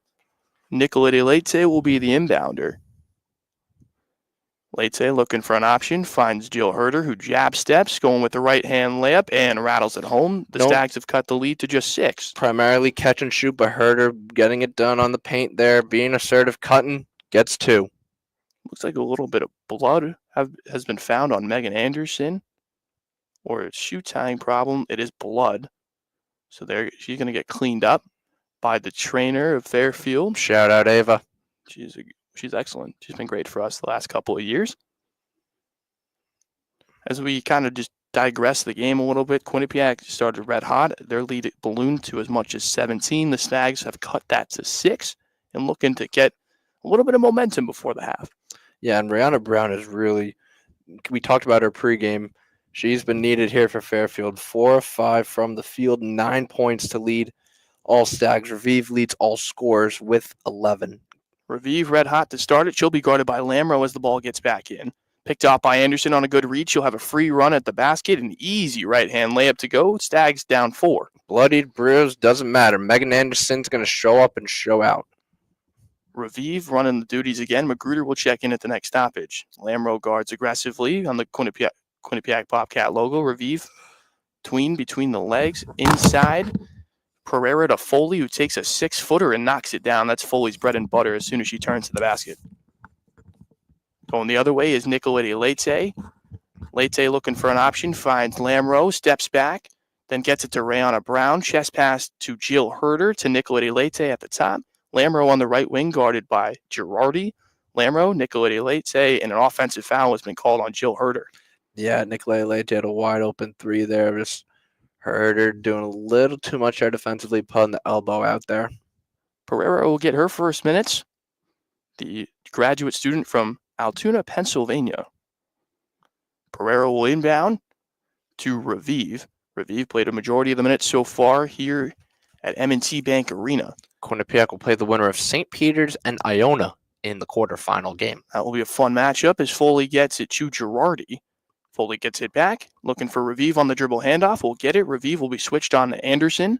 Chest pass. Grisdale 2 feet behind the three-point line, too strong, and Rayana Brown will get the easy rebound. That's great teamwork there by Quinnipiac, though. Send a nice screen there to get an open shot there. Herder inside on a great cut by Brown. Knocks it in. Rayana Brown up to 11 points to tie Raviv's total. Rayana Brown's finding her spot. She's showing a lot more hustle and athleticism, which is great to see also. Raviv going the other way. Raviv and Brown, the team's 2 highest scorers and the game leaders as well, as Girardi chest pass to Raviv, guarded by Magruder. Raviv trying to circle around Girardi to get her some space. Foley the screen. Raviv right-hand drive, steps it back 2 feet in front of the three-point line and knocks down a long 2. Yeah, that's just classic Raviv there. Expect nothing more, expect nothing less. Raviv up to 13 on the night as Rayana Brown has the ball in her hands. Then gets to Lamro. Lamro bounce pass into the talented Anderson. And scoop layup is her package deal. Yeah, and knocks it in. That's a matchup Anderson's going to take 10 times out of 10 there. Get in the paint on a smaller Martin there. She's one move to easy 2. 2:29 remaining. Raviv will go back to work, looking for an option. We'll find Foley guarded against the smaller Magruder. Scoop layup made it a little bit more challenging than it had to be, but the Bobcats will keep possession. Quinnipiac's lead just 4 now. They had a great start to the game throughout the first 4 minutes and 45 seconds, just holding the Stags to 2 points. But the Stags have taken off for 28 since then. Inbound pass, Raviv. Raviv working on the Brown. Raviv crossover between the legs. Nice Anderson job. Volleyball spikes it down, going the other way, transition 2, and knocks it in. That's Fairfield's defense at its finest right there. Swarming, disciplined, and composure. Raviv trying to realize that the lead is only 2 points. Her 13 has been excellent so far. We're already 2 minutes left in the first half. Jeez. Raviv has been a fast-paced game. Not a lot of stoppages on either side. Just 6 fouls between the two teams. Raviv crosses over, gets it to Grisdale. Grisdale bounces it to Foley. Skip pass. The three-pointer by Girardi is blocked. Lamro tried to save it in an excellent possession offensively and defensively by both teams. Yeah, you love that there from Herder. Getting out, laying her body on the line, just getting a piece of that for the block here as Quinnipiac's going to make a substitution as Foley is going to check in for... Looks like O'Donnell. Yes, I think you are right on that one. But as we look at the replay here... Great pass. Great pass, yeah, absolutely. Herder, wow, great block. Lamro tried to save it, but her feet got tied up as Magruder gets the miss from Foley going the other way. 1:25 remaining in the first half. Magruder to Rayana Brown. Inside Lamro to Herder. Herder looking for an option. Finds Lamro, who's working against inside with Rayana Brown. Good defense there by Quinnipiac. Brown erred shot. Looks like Bowen just checked back into this one. Anderson tries to pick off the pass. Foley, the scoop layup, too strong, but a foul is called. And the official will say it is a shooting penalty. So the Quinnipiac Bobcats will head back to the line for their second trip. Thought Foley put an elbow out there on Herder, but Fairfield not pleased with that one nonetheless. But look at the replay here. That's a matchup again. Anderson a little bit overzealous. Now Herder just looked like not prepared for that. Obviously Anderson overzealous. Foley going to the line for 2. Foley, the southpaw from Andover, Massachusetts. Her hometown team's in the conference now in MAAC, so that'll be interesting. Her choice here at Quinnipiac as she misses the front half of 2. Foley been a big contributor on both sides of the ball so far. Has 3 assists, has been stout on the defensive end as well. Foley takes a deep breath, bounces once, and releases with the left hand and knocks it down. So the Stags will trail by 3 with under a minute to go here in the first half. Yeah, it looks like Foley's going to check out here. Foley will check out. Looks like O'Donnell and Foley are playing offense-defense, and that is the case. As Nicoletti Leite will get things started with Lamro. Lamro to Nicoletti Leite. Rihanna Brown sets the screen on Raviv. Nicoletti Leite stuck and hoists a wild shot, knocked around by O'Donnell, and Raviv will get it in her hands as she has done all night. Great defense there by Quinnipiac. Nothing easy for Nicoletti Leite, who's just looked relieved to put up a shot for that would end. Raviv, 35 on the game clock, 17 on the shot clock. Raviv working on the experienced Nicoletti Leite in her 7th season. Nicoletti Leite guards Raviv. Raviv 7-6, steps back at 5, launches the shot and just take a bow gow. Raviv. I mean, she was just toying on that possession. Rihanna Brown just couldn't keep up with her. Katie Lamro will hold for the final shot. 10-9, bounce pass at 8 for Nicoletti Leite. 6-5, Lamro will drive. 4, launches at 3, looking for a shot. Bree Bowen will get the rebound, and Quinnipiac will take a 6-point lead into the halftime break. Quinnipiac came first. Fairfield came right back. Neither team won away. This one's going to come down to the wire, Logan. Yeah, that was fun. That was a fun first half. That was quick, too. And I right? really appreciate the refs letting them play, knowing how big of a game this is. These teams have really come out to play, and it was it was a thrill to watch that one. The first half only took 42 minutes. That was a very fast-paced first half. As you can tell, I'm out of breath a little bit. Yeah, both teams going out of the same locker room. I don't know if I've seen that one before. Or out of the same tunnel. Oh, interesting. I didn't know that. Yeah, but 38-32 is our score. Might need a break, or do we take one? I don't think so, JMO. I think we just keep talking. All right, let's go. Let's go to the women's side and see where we are at. So, no matter what, Fairfield's the 1. We have the official seats. Fairfield's the 1, Quinnipiac's the 2, Siena's the 3, Mount 4, Marist 5, Merrimack 6. Okay. Those are your 6 buys. 6 buys. All right, so those have been determined? Those are officially determined. All right. Here are your playing games. 8-9, noon, Tuesday. So that'll be, we'll get the winner. We will get the winner of this one. Yep. Manhattan versus Canisius. Okay. Canisius just beat St. Peter's. Okay. Manhattan just beat Siena, which is a huge win. Oh, wow. Then 7-10, that'll be at 2:30 or 30 minutes after the game. Yep. Before it has ended, that would be Iona and St. Peter's. Wow, it's a mouthful, JMO. Quinnipiac will have the winner of that game. As my computer just went out, but we are all good here. Great first half, though. It was kind of fun. We talked about what we expected. Obviously, nobody expected Fairfield to be down that early or down that much that early, but they responded right back. Have yet to lead this game. Mm-hmm. Important to note, but all you can ask is to be in it. Yeah, right. Of course, they could have been down 20 easily, and to fight back and only be down 6 is big news for them. Yeah, I mean, we'll look at MAAC scores around the men's league now while we are at halftime. All right, let's do it. I believe Iona Sacred Heart and Mount Marist. Marist and Merrimack still vying for that 2 seed. Marist up 6 on Mount. Okay. Sacred Heart up on Iona by 1. Excuse me. Mm-hmm. So those games more likely than not will come down to the wire. Let's see. I want to see the injury report for Marist. Jackson Price is back. He's going to play tonight? Jackson Price already has 8 points. All right. At Mount, Josh Pasquarelli struggling early, 1 of 5. Collins Roberts only 1 of 3. Lewis 1 of 4 only. How about Schofield off the bench at 6 points? So their bigs are getting it done here at half as Marist is up on the Mount early. Boy, did they miss Jackson Price. Trying to end a 3-game losing skid. And Sacred Heart up on Iona. It's been a team effort here thus far. And Sacred Heart has 18 bench points. Wow. And Iona has 12 bench points, all courtesy of Mundi, who is 6 for 6 from the court and 3 rebounds. Reeves has 7, but he's only 3 of 9 from the court, 1 of 4 from 3. So that's interesting. I see an updated scenario bracket, but if you missed us earlier, St. Peter's did beat Canisius. Ryder beat Niagara. Yep. Manhattan beats Siena. So Manhattan officially has a bye. Mm. Rider's your 8. Siena's your 9. Mm-hmm. Niagara's eliminated. Fairfield. Win it in. Lose and go home. That's scary, if you ask me. It's what you want as a sports fan. It's what you want as a fan, but if you're Coach Casey, you cannot be sitting on No, you cannot, because all eyes are on you now. Yeah, right. If this game, if Fairfield makes Atlantic City, it will be the 8:30 start against the 7th seed, which will be either Iona or Sacred Heart.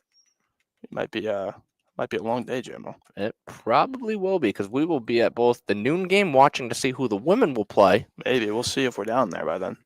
You know what? We don't even know when we're leaving yet. We'll probably be watching that game from the bus. Well, that's fine with me. But that's fine with me, right? As long as credentials are approved, we're good. Hey man, it's gonna be a fun time. That was a process, but we got it done. And that was fun. I think it's. I'll check other college basketball scores while we're at it, because it is March, and let's not just focus on the MAAC. You want to check the men? I'll check the women. Bama up 1 on Auburn, 2:25 to go. All right, let's do it. Maryland up on Northwestern. Jalen Leach obviously out for the year, former Stag. Interesting to see if Northwestern will make an at-large bid. Michigan's down 5 against USC. That's fun. Yeah, how many does Juju Watkins have? Juju Watkins has 13, but Kira Irafin has 25. Nice. Let's see. Tennessee beats South Carolina. That was to be expected. Iowa State bounces back versus Kansas State. Louisville's ranked. I did not know that. Duke beats Notre Dame. Fighting Irish beat. Also, has Clemson been good all year, or am I just figuring about they've been kind of teetering. They've been solid, but they haven't. I don't know if 25-5 is teetering. They've been in the conference, but the ACC is strong with Duke and North Carolina. So I think North Carolina has struggled. I think a little bit. Let's see. North Carolina has struggled. They are only what? Oh no, they're 13-6 in the conference. I'll give them that. Yeah, that'll be good. Obviously, I think they were top 5 preseason. Yeah, and I think that is a large part of why it has been negative reception. But look at this: Louisville is 18-2 in the conference.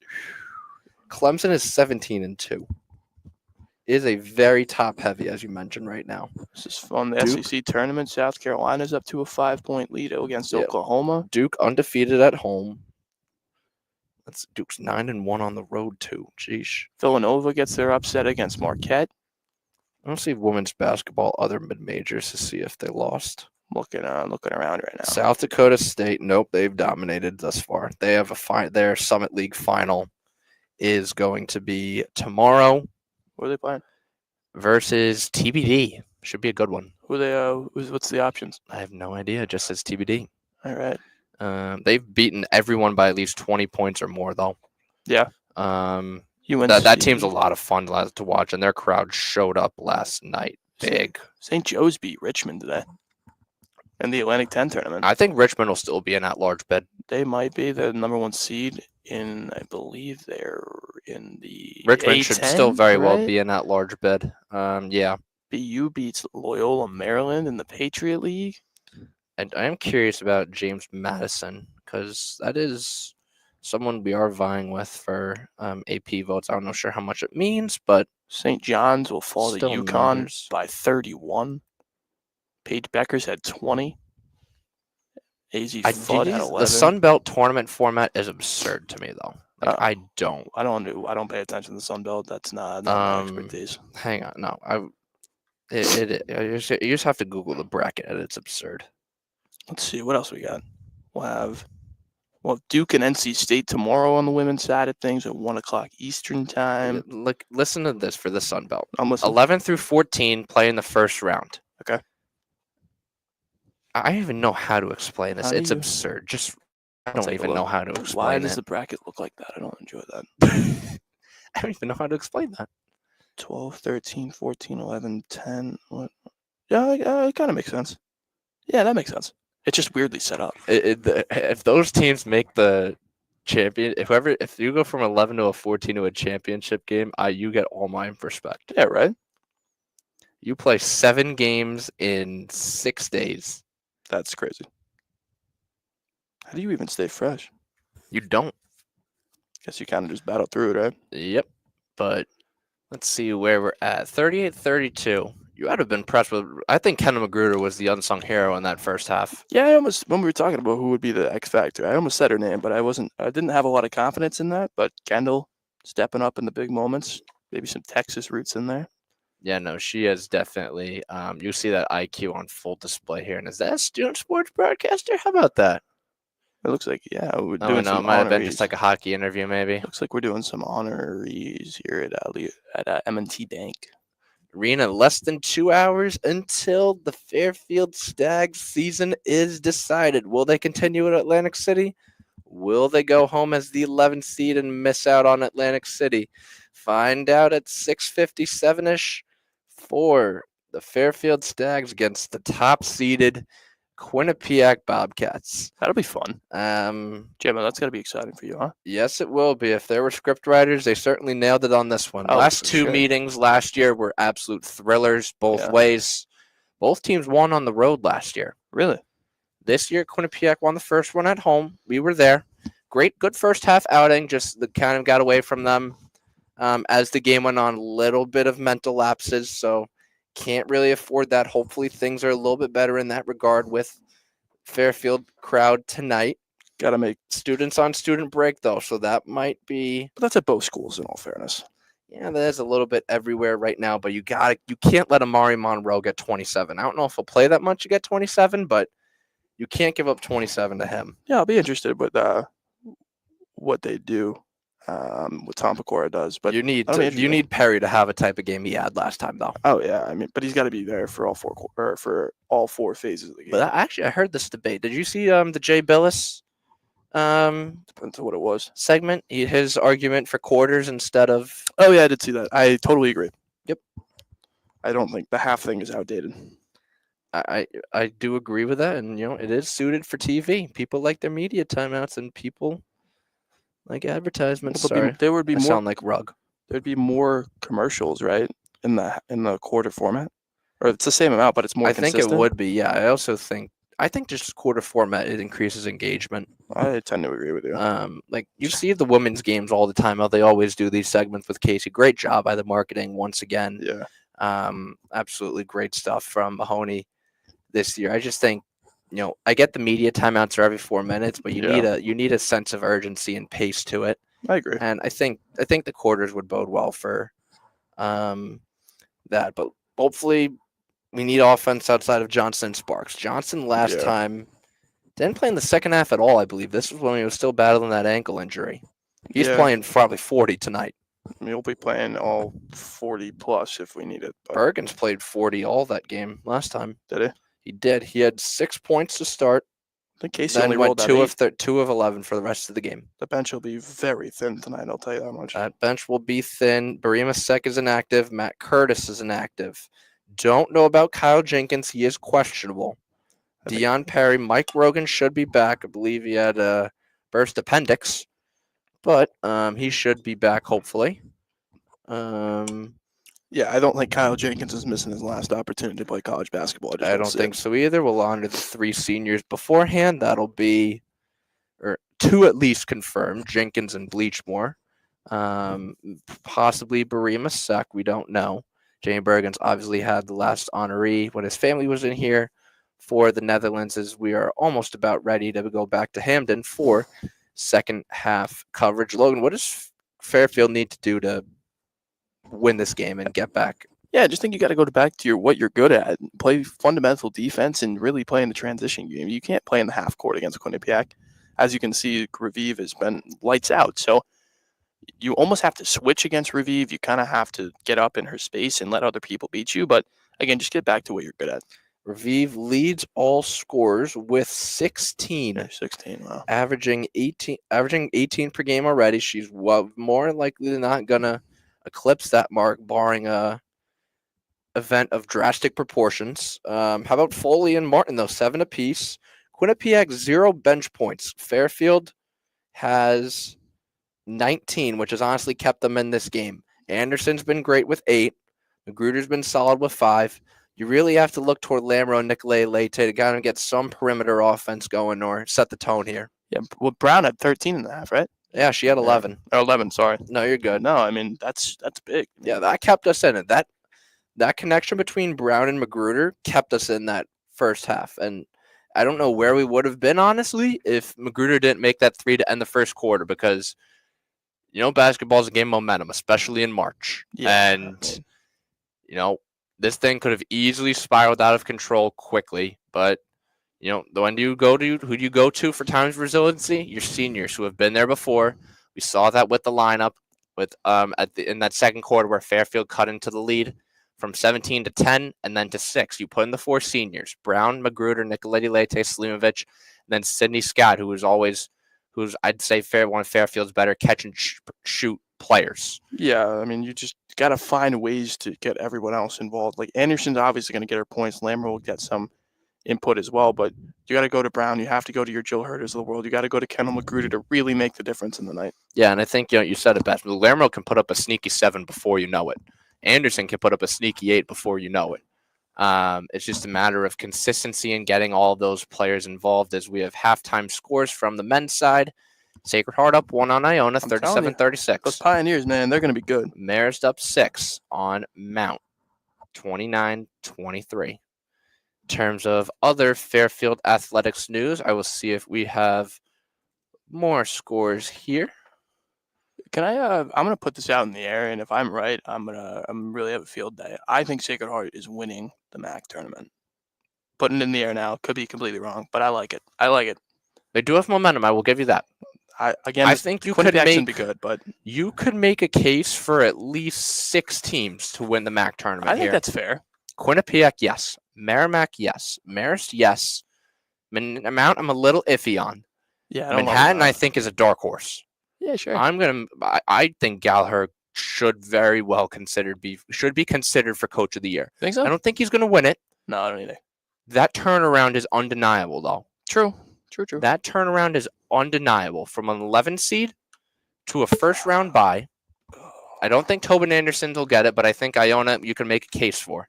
Sacred Heart, I also think you can make a case for. All right. I like your analysis. It's going to be fun. All right. I'm going to the bathroom. I'll be right back. Back in is Revive. Revive will be double teamed right off the start. LaBarge inside to Foley, kicks it out. Martin, another 3-pointer, doesn't get it. Megan Anderson pulls down the rebound to Lamro. Lamro going the other way, looking for an option, working on Revive. Lamro pulls it out to Nicoletti Leite on the left wing, then gets to the Magruder on the left corner. Magruder going to work on Foley, kicks it out. Selimovic, a 3-pointer, and a great start to the half by the Stags. Selimovic, the senior from Erie, Pennsylvania, knocks one down after a big night against Siena, her former school, on Thursday night. At the top is Revive, chest pass, rips and goes. Revive, deep 3-pointer, looking to answer, but Anderson pulls down the rebound and pushes to Nicoletti Leite. Nicoletti Leite finds Anderson on the cut, left-hand layup, and the Stags are red hot to start. 5 straight points, and the Bobcats' lead is just 1. Bobcats trying to ruin the MAAC streak of Fairfield and trying to cap it at 42 games and try to get some momentum going into the MAAC tournament. At the top is Grisdale, hands it off to Martin, guarded by Lamro. Then Grisdale gets it back, guarded by Nicoletti Leite. Skips over to Foley, all the way across the court to LaBarge, who hoists the 3-pointer. Air ball, but Martin runs it down and hits it. Revive all the way in the backcourt. Revive hoists with 3 seconds, a shot clock violation, but the Stags had taken possession before. Nicoletti Leite drives, bounce pass, Anderson left hand, and the Stags have their first lead of the evening, as it's a 1-point advantage for Fairfield once they were down 17 in 1 point. And timeout to Tricia Fabry. So the Stags coming out red hot on a 7-0 run to get the half started. And you got to be thrilled if you're Carly Thibault-Dudonis. A Selimovic 3-pointer, 2 layups by Megan Anderson. And we are back in the lead of the Fairfield Stags. And Tricia Fabry couldn't even believe it, as the Bobcats have been held scoreless so far. And really 2 bad possessions to start the half. So if you're Tricia Fabry, you get your team back in the works of things, as JMO will join us once again, and a really good start to the half. So should I just stay outside or what? I don't know, JMO. You might have to stay outside. You might have to give me the reins for the rest of the night if we're going to keep going like that. So from what I saw, 7-0 run to begin the half. Selimovic 3-pointer, 2 Anderson layups. How's the defense? Excellent to start the Steals? half. 2 of them. Nice. And any shot attempts? Just one from Raviv, but it was off the backboard. And Labarge launched a 3-pointer as well that hit nothing but air, but Martin ran down the rebound. So, again, it's a good start if you're Fairfield, and it's exactly what you needed to start the second half. It's a game of runs. Quinnipiac started blazing hot. Then Fairfield got blazing hot. And Fairfield got blazing hot to begin this half. How does Quinnipiac respond? Other Stag Sports news. Canisius beat softball, Fairfield softball by a score of 10-7. How about those Fairfield baseball Stags? Get another one? Coming back to wow. beat George Washington 12-10.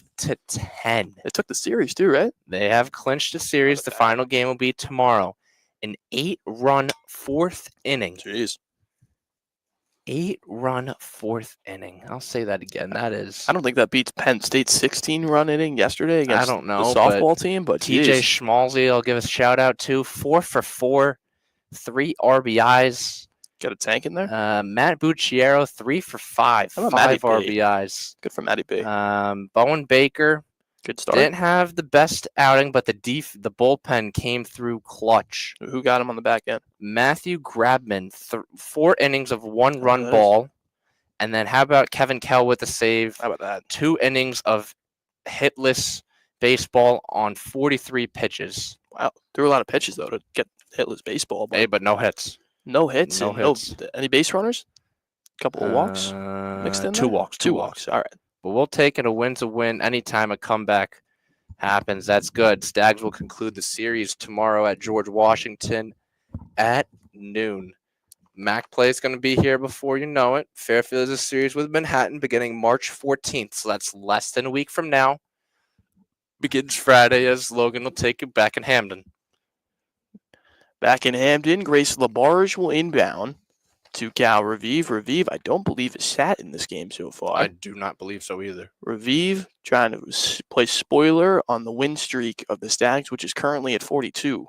Grace Martin skips it over to Labarge in the corner, who drives left hand, double team, skip pass. That's off. Quinnipiac, that's good. No, good save. Grisdale will have to hoist in 12 seconds. Right hand drive, gets it up high off the glass. Nicolette Leite and O'Donnell tie it up, and a jump ball was called. I believe the Bobcats will have possession, but I am incorrect, and Selimovic will inbound for Fairfield. That's great defense there. You're seeing one person get by, but another defender right there. Selimovic was overzealous, but Meg was right there for the stop on Grisdale. Lamro to Selimovic, who thought about the three-pointer flare screen to get Lamro open. Lamro at the top, looking for an option, crosses over with the left hand, backs down Morgan all the way to the paint, fades away, left-hand layup. Everything was pretty except the finish. And going the other way is Martin. Got to get Lammy more shots, though, to get her confidence back up. I don't hate that from Lamro. A foul was called on Anderson as she pulled Foley to the ground as they were wrestling inside. So Anderson will pick up an additional foul. The Stags will pick up their first of the half. Excuse me, first of the quarter. Well, that's what matters. Looks like Raviv will inbound. Raviv is joined on the floor by Martin, Grisdale, Foley, and Labarge. Martin chest pass to Grisdale at the top. Nicolette Leite will guard aggressively. Grisdale finds O'Donnell. O'Donnell looking for Raviv. Instead, takes it herself inside, short, and it's knocked out of bounds by Fairfield. And the Bobcats will have 20 seconds to shoot it once more. 39-38. The Stags lead by 1 point after being down by as much as 17. Raviv will be the inbounder once more. Gets it highly elevated to Grisdale and then gets the handoff back from her and sets her offense back up. Magruder has Raviv this time. Double team with Rihanna Brown. Raviv loses it. Nicolette Leite pokes it away. Under the ground she goes, and a foul is called on. Looks like that's going to go on Jackie Grisdale as diving to the floor and hit Nicolette Leite. The Stags will retain possession. Nicolette Leite a little slow to get up. She is then helped up by teammates for a second, and that will be Brown that will help her up. We'll check on that throughout the night. Holding both forearms, which is a little bit interesting, on the dive maybe. Nicolette Leite looks like she will be the inbounder. Dudon is giving her instructions, as she has for just a couple of years now. Nicolette Leite, in her 7th season, started her career at Florida State, then tore both ACLs, which is rare. Tearing one is rare, but tearing both, mine is really unlucky at that point. So this is her final regular season game of her career. Obviously, we'll have the postseason next week at the MAAC tournament, and maybe a little bit beyond that if they qualify for the NCAA tournament. Long conversation between the officials here. I think it's on the possession change. If the Stags had the possession, they'll have a fresh 30. But if Quinnipiac has possession, there'll be 7 on the shot clock. A little bit rare of an occurrence here. Dudanis arguing her case. Looked like both teams went to their benches. They're not sure what's going on there. Just maybe some lack of communication. As I was explaining to our audience, JMO, it looks like they're figuring out who had the possession because the ball was being rattled around. Well, I think Fairfield had the last jump ball, if I wasn't mistaken. So I think it's Quinnipiac ball. I just don't. I have been in and out though, so I could be wrong. Weird way to go to a commercial break, but nonetheless, Fairfield off to a blazing hot start, 7-0. What are you liking what you see? Because I haven't been in and out. What have you seen that's impressed you? What I've seen is pace, right? We're playing at a way that's been efficient, right? We're not slowing the ball down on offense. We're cutting in transition. We're getting the baskets we need to. And even if we're not, we're finding ways to score the basketball. And on the real side of the success is the defense. You've been able to step up on that side of the floor and get rebounds when you need to. So that's been the 2 big points of emphasis in the second half here so far. It's got to be Quinnipiac ball, right? I don't know what they called it. Again, we are here in the studio, so we don't get a lot of information. Here at Quinnipiac, we usually sit courtside, so we'll hear a lot about what's going on. But we are back here on Fairfield's main campus during spring break, so we appreciate you joining us here on this Saturday afternoon. A little bit of a marathon that kind of came together. Texted JMO this morning, was like, oh, why don't we just do something, right? We're both on campus not doing too much, and here we are, been on the air for over 3 hours. So it's better than 5 hours of college basketball. I mean, really nothing, right? Maybe going on 7 once you think about it. We started around 2, going probably until about 9 tonight. That'll be fun. I've seen a lot of crazy. I expect it to get even crazier, maybe. I will say we'll probably jump off the air after this game concludes just because of the turnover, right? We'll be back on at, 6:50, JMO? 6:50. Yep, the stream's already set, so make sure you subscribe if you're listening to wvofsports Sports on YouTube. Just getting started with Atlantic City coverage. That'll be in high demand and content. And tonight's game, which should be one to remember, at least we hope so, for Fairfield's side to get in to the tournament and end conference record 8-12 and 12-19 overall. Still don't know what's going to happen yet with Quinnipiac. Do they play their starters? We don't know. Has your opinion changed on what they do, or not really? Not really. I think they're going to play their guys. You got to kind of keep that endurance up. You don't want to have a game off for even a week where you don't play your guys. So again, I think they'll have that start, but it'll be interesting. You'll have Michael Kelleher, Andrew Jameson will be on the call for that one. That'll be a good time. I will not be in the building for that, so that'll be a fun event for you guys to cover this evening. I'm sure I'll be getting a load of text messages throughout the game, how it's going during my journey elsewhere on the campus, but don't you worry, I'll be back making the trip. It looks like it's going to be on Tuesday. The Fairfield organization will travel down to Atlantic City, so all dependent on what happens tonight will be confirmed on more details then. So back here at M&T Bank Arena in New Hampton, Connecticut. Oh, good stat. 5th player to reach D1 level to reach 500 points. Gal Raviv. How about that? Good for her. Congratulations to Gal Raviv, who's just been a straight-up stud this year as Nicolette Leite has the ball back in her hands. Lamro looking for an option. Skips it to Anderson, who drives with the right hand on Grisdale. Anderson bounces to Rayana Brown, who just can't corral it. A little bit of a tough pass from Anderson to Brown, and it's a turnover by Fairfield. Yeah, that's a tight window there. Anderson was trying to get Brown in. Just a little bit sloppy on that end. Blake making a little bit of a notion there, but got to keep your head up and play defense. Gal Raviv will control the offense as she's been doing so for the first 24 minutes as Anderson gets the steal going the other way. Grisdale trying to chase her down, and an excellent defensive play, but it's called a jump ball. And I believe it will be Quinnipiac basketball, so a hustle play by Jackie Grisdale. Grisdale, the Poland, Ohio native, so her senior experience showing up here when it matters most. Yeah, definitely. Quinnipiac settled down a little bit after that 7-0 run here from Fairfield. Got to get the offense going here. The offense has got to be a little bit more consistent as they have yet to score in this half. Revive trying to put the first points up in the half. That gets it to Martin. Martin takes the 18-footer and knocks it down to put the Quinnipiac Bobcats back on top, 40-39. I feel like this is going to be how this whole game goes. Going to go who has possession last, honestly. Magruder gets a step on Foley inside. Too strong. She was driving on Grisdale, excuse me. Revive to Martin. Martin looked inside, then gets it to Foley, then gets it to LaBarge and Quinnipiac on a 4-0 run. And something happened there between Lamoureux and LaBarge, but not sure if it was intentional or not. Nonetheless, LaBarge gets the bucket. Quinnipiac up 3. I think that's Scott on the scorekeeper's table. Looks like Scott or Co. Can't tell. It's a little bit harder to tell.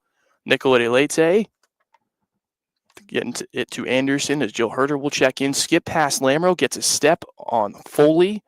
Lamoureux looking for an option, swung it to Brown, but right into LaBarge's hands, and Revive's pushing the other way. Great cut, but forced that one there, Lamoureux.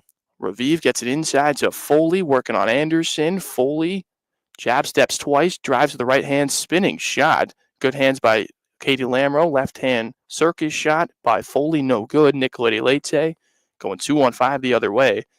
Now 5-on-5 basketball. Lamoureux finds Nicolette Leite at the top, looking for the entry to Rayana Brown. Instead chooses Anderson. Then it's entered to Brown, who gets good position and lays it up with the right hand. Well done by Rayana Brown. Much needed there. Ray Brown up to 15 for the Stags. Been the most consistent offensive player by far for the Stags tonight. Hockey change from both sides of the next stoppage as Revive crosses the Bobcat claw. Looks like Selimovic now going to be checking in. Revive waiting for the play to develop. Gets it inside to Foley. Tipped away by Anderson, who tried to save it, but it will stay with the Bobcats.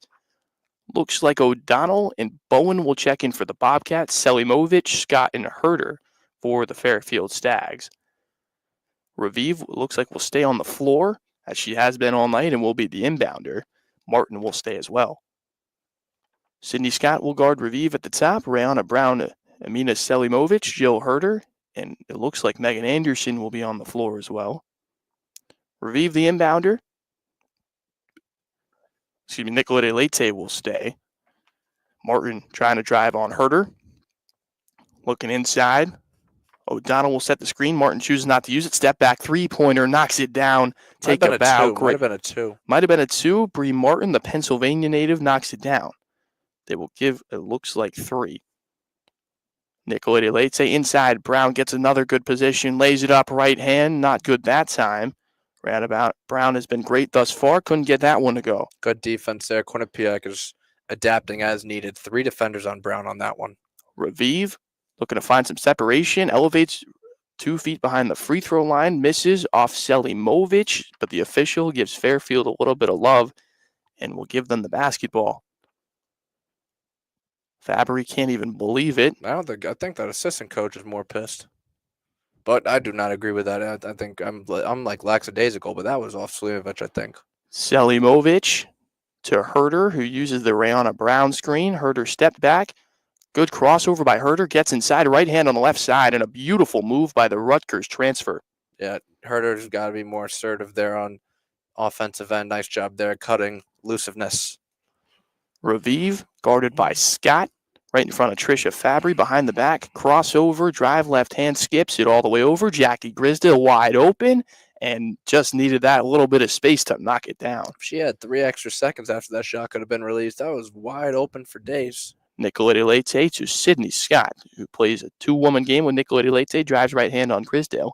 Got to be somebody wide open. Brown on a great cut inside, and a foul is called on O'Donnell.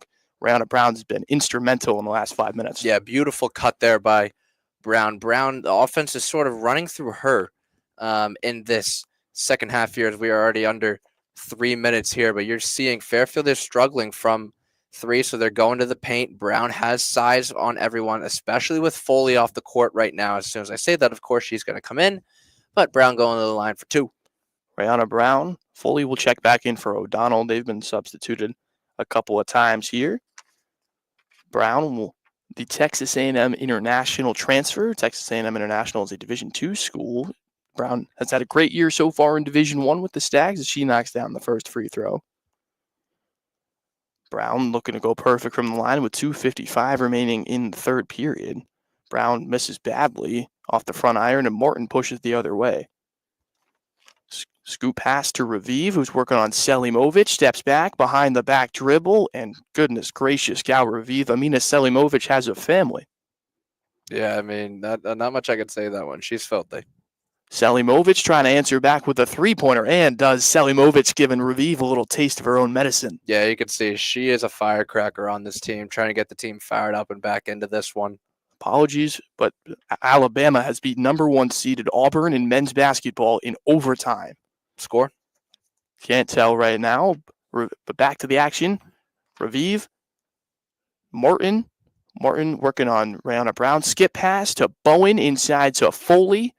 Foley double teamed by Selimovic. Bowen on the cut. Left hand layup too strong. That's a great play by Foley. Bowen's got to execute that one there. Tough finish though. Nicolete Lete. Chest pass. Brown takes her second three-pointer. Couldn't get that one to go, but Selimovic gets the offensive rebound. Spin moves on Bowen. Looking for options. Finds Sydney Scott, who takes the three-pointer at the top of the key and knocks it down. Snipes it home as Sydney Scott. Yeah, and that one the Fairfield Stags needed.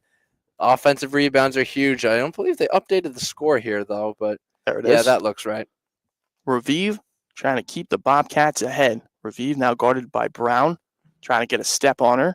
Nicolete Lete doing a good job boxing out Foley. Raviv gets inside 2 steps, but a foul is called on Rayana Brown. 50-52, 123 remaining here in the third quarter in a Connecticut classic of I-95. Jackie Grisdale will check back in. LaBarge as well. Bowen will check out. And so will... I think Anderson checked in also for Fairfield. I don't know if you Girardi. saw that. Looks like she did as well. Foley. Good block. And the foul will go, it looks like, on Anderson. So checks in and picks up a foul right away. Not what you're looking for. Wait, they just changed the score. Looks like the 3 has been downgraded to a 2-pointer. There was a 3-pointer, I forget who it was taken by earlier in the quarter that Martin. looked like a 3. It looked like Martin. I think, JMO, you are correct on that. The Southpaw Foley will take the free throw and knock it down. Foley's been excellent this year, just a sophomore, but playing like she's just a sophomore, but playing like she's a senior. Foley, one dribble, releases, and knocks it down. It is a tie game here at M&T Bank Arena. Foley will check out. Probably O'Donnell will check back in, as Selimovic will be the inbounder. To Nicolete Lete, it will be O'Donnell, and Nicolete Lete will be guarded by the freshman Raviv. Herder, Selimovic drives right hand, looking to release it on the layup, loses control, but runs it down in the corner. Good defense there by Quinnipiac. Nicolete Lete, Magruder receiving instructions from Dudanis. Selimovic gets O'Donnell in the air, skips it, but turns it over into Martin's hands. Martin slows it down inside on the cut from O'Donnell and lays it home. You saw Martin wanted to go up with that shot, but she saw LaBarge cut there, or O'Donnell, passing up a good shot for a better shot there. Nicolete Lete to Magruder. Magruder skips it all the way to Selimovic, gets O'Donnell to fly by, right-hand layup, too strong. Rebound is by Raviv, but a foul is called on the charge attempt by Grace Martin, who was in the restricted area. Selimovic will head to the line for 2 shots. Selimovic received her undergraduate degree from Fairfield in just 3 years after transferring from Siena, taking her 4th and final season in Division I athletics as a grad student, but she is listed as a senior in playing eligibility. So had a really successful career on and off the court. Absolutely has been as one of the leaders on this team. She is a mom, essentially, to the underclassmen, as Katie Lamrow and Casey Pryor and Jill Herder have mentioned many times. The Pennsylvanian knocks down the first and the second free throws. Not to mention Bosnian Barbie. Bosnian Barbie. She's got a lot of nicknames, JMO. Yeah, Issa's grandma. I did not know that. Did not know that either. 1-point lead for the Bobcats. 37.7 remaining in the quarter. 30 seconds on the shot clock. 7.7 separate the two. Raviv will run the offense. Hasn't had a break all night, but she hasn't needed it. Has had an excellent night. And our Wi-Fi's been great. Better not break here. Raviv working on Magruder. She's going to wait and try to take as much of the shot clock as she possibly can as she stands on the right ear of the Bobcat at center court. Raviv, 3 times through the legs, make it 4. How about 5? Then pulls up for 3-pointer on the left wing, in and out, hits the rim again. Rebound goes to LaBarge, knocked around like a pinball. Raviv has 7 to shoot, 5, 4, steps it back, 3, 2, hoist, and can't get it to go, and Foley's shot is no good. It was too late.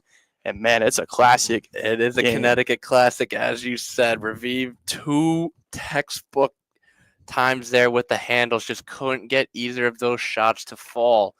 Nonetheless, this one is going to come down to the wire and very well could be a potential MAAC championship preview. It could be. I mean, the MAAC championship game's only a week from today, so, I mean, these teams could see each other twice in 7 days. Yeah, and we talked about earlier how Marist and Mount played today, and they're going to see each other already on Thursday, so do not be surprised. You could be playing someone the next game potentially.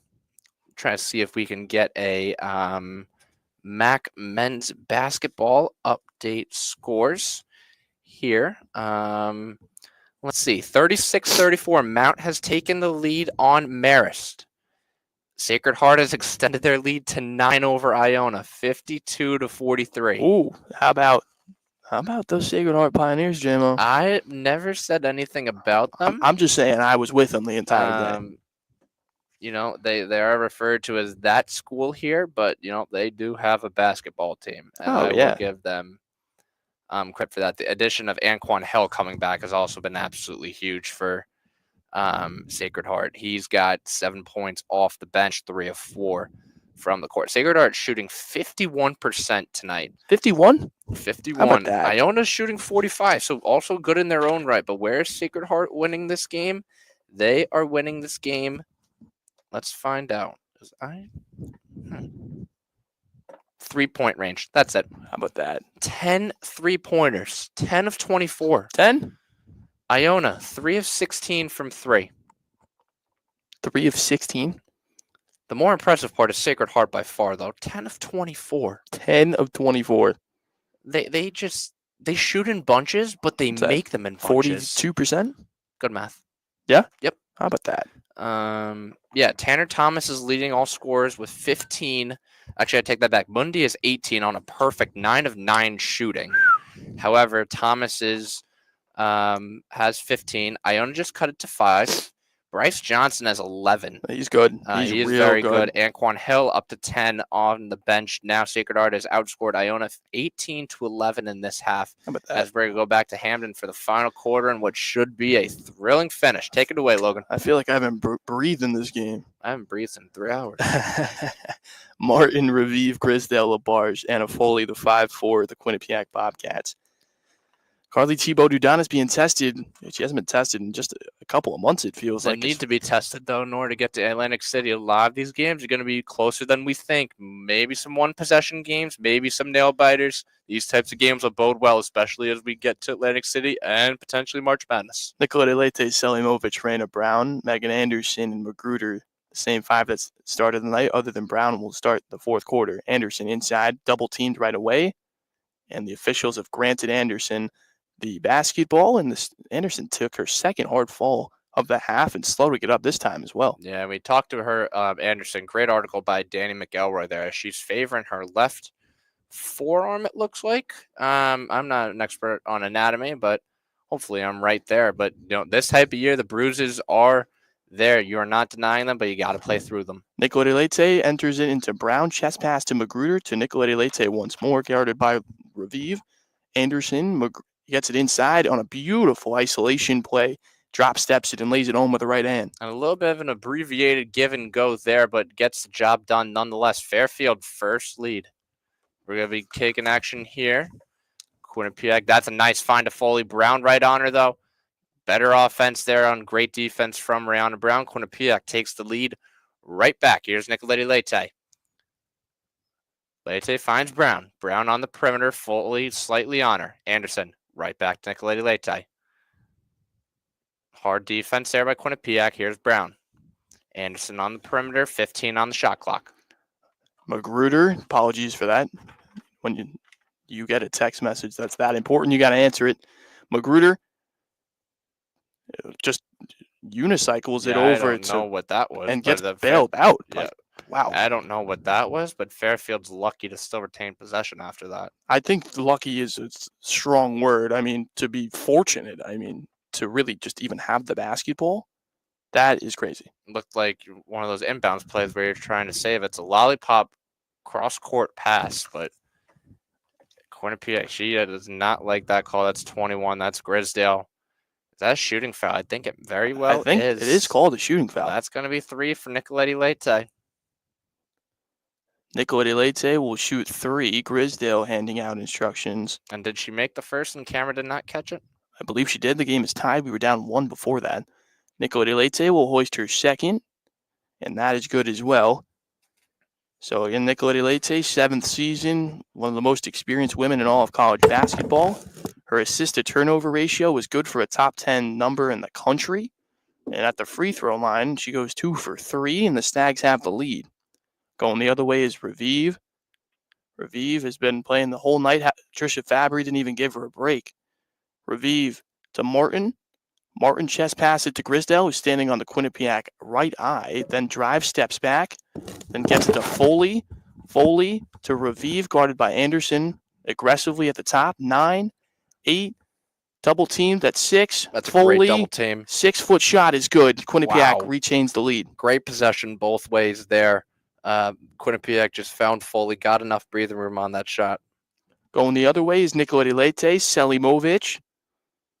Then gets it back to Nicoletti Leite. Selimovic, the senior from Erie, Pennsylvania, is looking for the Brazilian Nicoletti Leite. Instead, drives to the right hand herself. Spin move, fade away, awkward shot. Hits every part of the rim and can't get it to go down, and it ends up in Foley's hands. And then Revive gets it back in his. Revive, behind the back dribble, double teamed by Brown and Magruder, chest pass to Labarge, inside, outside to Foley, to Martin. Labarge hoists the three-pointer, too strong. Looking for a rebound is Selimovic. Excellent hustle by Grisdale to run it all the way down. And bodies flying everywhere, no fouls. Martin. That's the shocking part to me. How did they let that play for that long? And a timeout to save the possession by Fabry, it looks like, or a foul was called. Hard for us to tell here in the studio. Looked like a foul. Looks like a foul is going to go on Selimovic. Katie Lamro will check in. Rayana Brown will check out. Grisdale has been excellent on the hustle. She's had 2 plays diving on the floor, one of which she was called for a foul for, but that one was excellent. Selimovic, Grisdale diving for it like it's a box of cookies. Instead, Grisdale shovel past. It looks like the foul's going to go on Anderson, as she had jumped on Grisdale when she was on the floor. Revive gets the ball back in. Working on Kendall Magruder, the Texas native, the wild crossover, lays it off the glass, but it hits the bottom. Physical play, geez. Magruder going the other way, finding options. Lamro, who just stole it away from Revive. Selimovic. Katie Lamro. Lamro trying to shovel past it somewhere, but turns it around. One-hand pass to Selimovic, who thought about the three-pointer, but stayed down. Magruder with 11 seconds. Selimovic sets the screen on Martin. Cross court to Lamro, who drives with the right hand. Going with the reverse with the left. Couldn't get it to go. Pretty move, but couldn't convert. Carly's hot at a ref. Revive going the other way. Up 1 point with 6:40 remaining. Trying to upset the Fairfield Stags on their home floor. Chest pass to Martin. Martin inside to Foley. That's O'Donnell, who drop steps in. 4-footer, no good, and a foul was called on Kendall Magruder. Quinnipiac's just willing their way right now. Every possession is always coming down to the last seconds on the shot clock. O'Donnell will take her first free throws of the night. Ella O'Donnell, the forward, junior, 6'3" from Shankill, Ireland, has spent her first 3 years here at Quinnipiac. And releases the first free throw, rattles home. Quinnipiac edges their advantage to 2 now. Stags trying to keep their MAAC winning streak and extend it to 43 and extend their conference winning streak to 20 straight. They have not lost a basketball game in 2025, as Selimovic brings down the miss from O'Donnell, and Lamro's going the other way with it. Lamro looking for an option. Originally was Nicoletti Leite. Instead, a nuke play is called out. Crossover, back to the basket now. Selimovic sets the screen. Anderson guarded aggressively by Grisdale.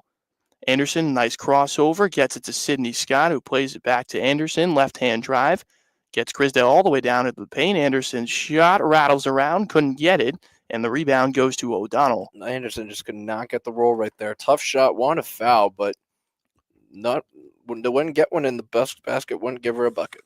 Raviv, guarded by Lamro, 19 on the shot clock. Raviv, three times through the legs, guards, throws up a wild shot, and a traveling violation is called. And Fabry wanted a blocking foul, won't get it. Reffing has been gone both ways. A little bit questionable with that one off Slimovic earlier. And wanted a block and foul on Lamro there. I can see the point. Oh, no, Anderson on there. Excuse me. But travel was first, according to the official, and we will resume. Anderson to Selimovic to Nicolai Leite, who finds Lamro 3 steps behind the three-point line through the legs, trying to drive, steps it back to Selimovic. That's Nicolai Leite, right-hand drive. Cutting is Lamro, and an offensive foul was called as Lamro was out of control, and O'Donnell takes the charge. Yeah, that one was an offensive foul there. Lamro doesn't agree with it, but she definitely extended that elbow there. Carly doesn't like it, but tough foul there on Lamro, who's been a little bit sporadic and chaotic today with the ball. Thibaut Dudanis thought O'Donnell was in the restricted area. The official said she was just out of it. As Raviv takes the ball across half court as the time expires to 5 minutes and remaining. Raviv, Sydney Scott will be the defender this time around, steps back, but then gets it to Martin. Martin inside to Foley. Foley working on Anderson. And a great help defense by Lamro to rip it away, and Lamro steals the possession as Foley turns it over. That's just pure heart and determination right there by Lamro. She is a dog, according to Coach E. Brown, and I've got nothing to dispute that otherwise. Anna Foley said she didn't touch it last, and there might be a review here at M&T Bank Arena, and it looks like there will be here at M&T Bank. Commercial break on ESPN Plus. We'll stay with you, though, and kind of just break down this game. It's been absolutely wild, JMO, to have this be the last game of the season. And they saved the best for last, right? This is a Connecticut Classic, as you've mentioned, and this game, potentially very well a championship preview. We've had everything. Runs, physicality, circus shots, wild plays. This has just been a MAAC basketball at its best. Oh, yeah. And you have to give credit for both teams for laying it all out there on the line. With no impact in the standings whatsoever, both teams are giving 150% and playing this like it is the MAAC championship, which is actually a week from now. Yeah, it's a week from today. I believe it's the 3:30 start that Saturday, if I'm not mistaken. You know your timing. I do. I try to be as aware as I possibly can. 3:30 start next Saturday, or afternoon, I should say. It could very well be these two teams. We will see, though, as we approach 3.5 hours here on stream. And it's been really a fun one, JMO. Great idea this morning to kind of bring it all in. Yeah, absolutely. Shout out again, Sam Fetterman, for the idea. MAAC basketball has got one of the lowest point margins in the country on both the men's and women's sides. Ooh. No better day to cover it and no better month for college basketball than March. But we'll do the seedings one more time because we didn't give a full picture. So Fairfield and Quinnipiac are the 1 and 2, respectively. Yep. Fairfield will play the winner of Manhattan and Canisius. Okay. Quinnipiac will play the winner of St. Peter's and Iona. Okay. Your 3-6 matchup, Siena and Merrimack. Ooh, that'll be a great game. That will be a great game. Siena's lost 2 in a row. Tough loss today at Manhattan. Your 4-5 game, Marist and the Mount. Mount just beat Marist by 11 head-to-head, so that one will be. Expect that one to be competitive once again. How about the Mount looking for buys, or they will have buys, in both, and I believe both tournaments. Or wait, no, Mount haven't confirmed yet. I think that's dependent on other outcomes, but we'll go back to a MAAC scoreboard watch in a little bit on the men's side. As I believe those games will be coming to an end. Let's see. Mount taking the lead back, up 6 on Marist. And, how about the crew shout out there? Great job there by us, student broadcasters. Certainly, students are a big part of all these sports productions, as here at WVOF, so always good to spotlight the students here. And then Iona has taken the lead from Sacred Heart. Iona up 1. Megan Anderson will get the game. Excuse me, that's Jill Herder. She'll get the game back going Sacred here Heart up 2. Yep. at M&T Bank Arena. Anderson looking to catch the pass, tipped away by O'Donnell, looks like, on the other side of things, as Martin will get it to Revive, guarded aggressively by Sydney Scott on the extended claw of the Quinnipiac Bobcat. You think Fairfield's in desperation mode yet? Absolutely they are. Trying to find a way to win on the road. Revive, chest pass to Labarge. Labarge gets it back to Revive, the talented Israelian. Revive steps back, but then gets it to Martin for 3. Couldn't get it to go. Herder, the last one to touch it, then off Lamro, and Quinnipiac will keep the possession. That's a fortunate bounce there for Quinnipiac. Hit off the bottom of the backboard or whatever that whole contraption you call there. But yeah, great hustle there. Lamro in the thick of it once again defensively. The contraption and the word you're looking for is stanchion, JMO. I did not know that. Grisdale, then to Revive, then all the way to Grisdale inside Foley, who gets a double team from Anderson and Lamro, then add Nicola Delete to make it a triple team. Foley gets it out to Grisdale, chest pass to Martin on the left wing, working on Lamro, guards inside, 8-foot runner, no good, and a shot clock violation is called on the Quinnipiac Bobcats. Good defensive possession if you are Fairfield. Yeah, that's a huge defensive stand for the obvious reason. It's still a one-possession game. Now you got to get buckets. You need quality over quantity. 19-0 in the conference, trying to make that a perfect 20 for the second straight season. If you're Coach Carly Thibault Dudanis' team, Coach Tricia Fabry trying to ruin that and improve their mark to 18-2. Nicola Delete, right-hand drive on Revive, gets inside all the way to the paint, all the way to Sydney Scott, who shovels it. Dangerous. Who shovels it to Jillian Herder. Herder drives right hand, looking for options, gets past, steps back from O'Donnell. 6-footer is hoisted and all air. Rayana Brown saves it on a great pass to Anderson, who gets it up in the air as the shot clock expires and hits the front end of the iron, and Revive gets another rebound. Great redirect there, but the air ball really didn't do them any favors. Labarge thought about the three-pointer in transition, instead goes with the left hand and knocks it in, and one for Grace Labarge in a big moment. We don't have sound here, but I can only imagine what that crowd was reacting like on that N1 there. Taking aggressiveness to Rayana Brown, who has been a defensive prowess for the Stags as of late. Labarge holding her own, finishing and standing tough, and one, looking to make it a 5-point lead. Looking to make a 5-point lead indeed, and that will put the Stags in some desperation territory with 2:56 remaining. Looking to complete the three-point play is Labarge, the senior forward from Iverness, Illinois. And the free throw is good. Nicola Delete will take it the other way. Her senior leadership will be on full display if the Stags are going to get across the finish line. Nicola Delete, Rayana Brown gets the screen, then trying to isolate inside, skip pass to Anderson, who drives on Grisdale, gets it back down, gets in a spot she likes, going with the left-hand layup, no good, and a foul is called. That one will go on Grisdale. Huge aggression there by Anderson, much needed to get some points back on the board and cut into this Quinnipiac lead. That is Grisdale once again unhappy with the ref, saying her hands were up, but the feet were moving, so that is... Didn't look too much contact if you ask us here in the studio. No, but Fairfield's got to take advantage nonetheless. Megan Anderson at the line, former MAAC Rookie of the Year, will take her first free throw and rattles it home, cuts the Quinnipiac lead to just 4, 61-57, the Bobcats lead. Anderson looking to make it 2-2 and a perfect trip to the line.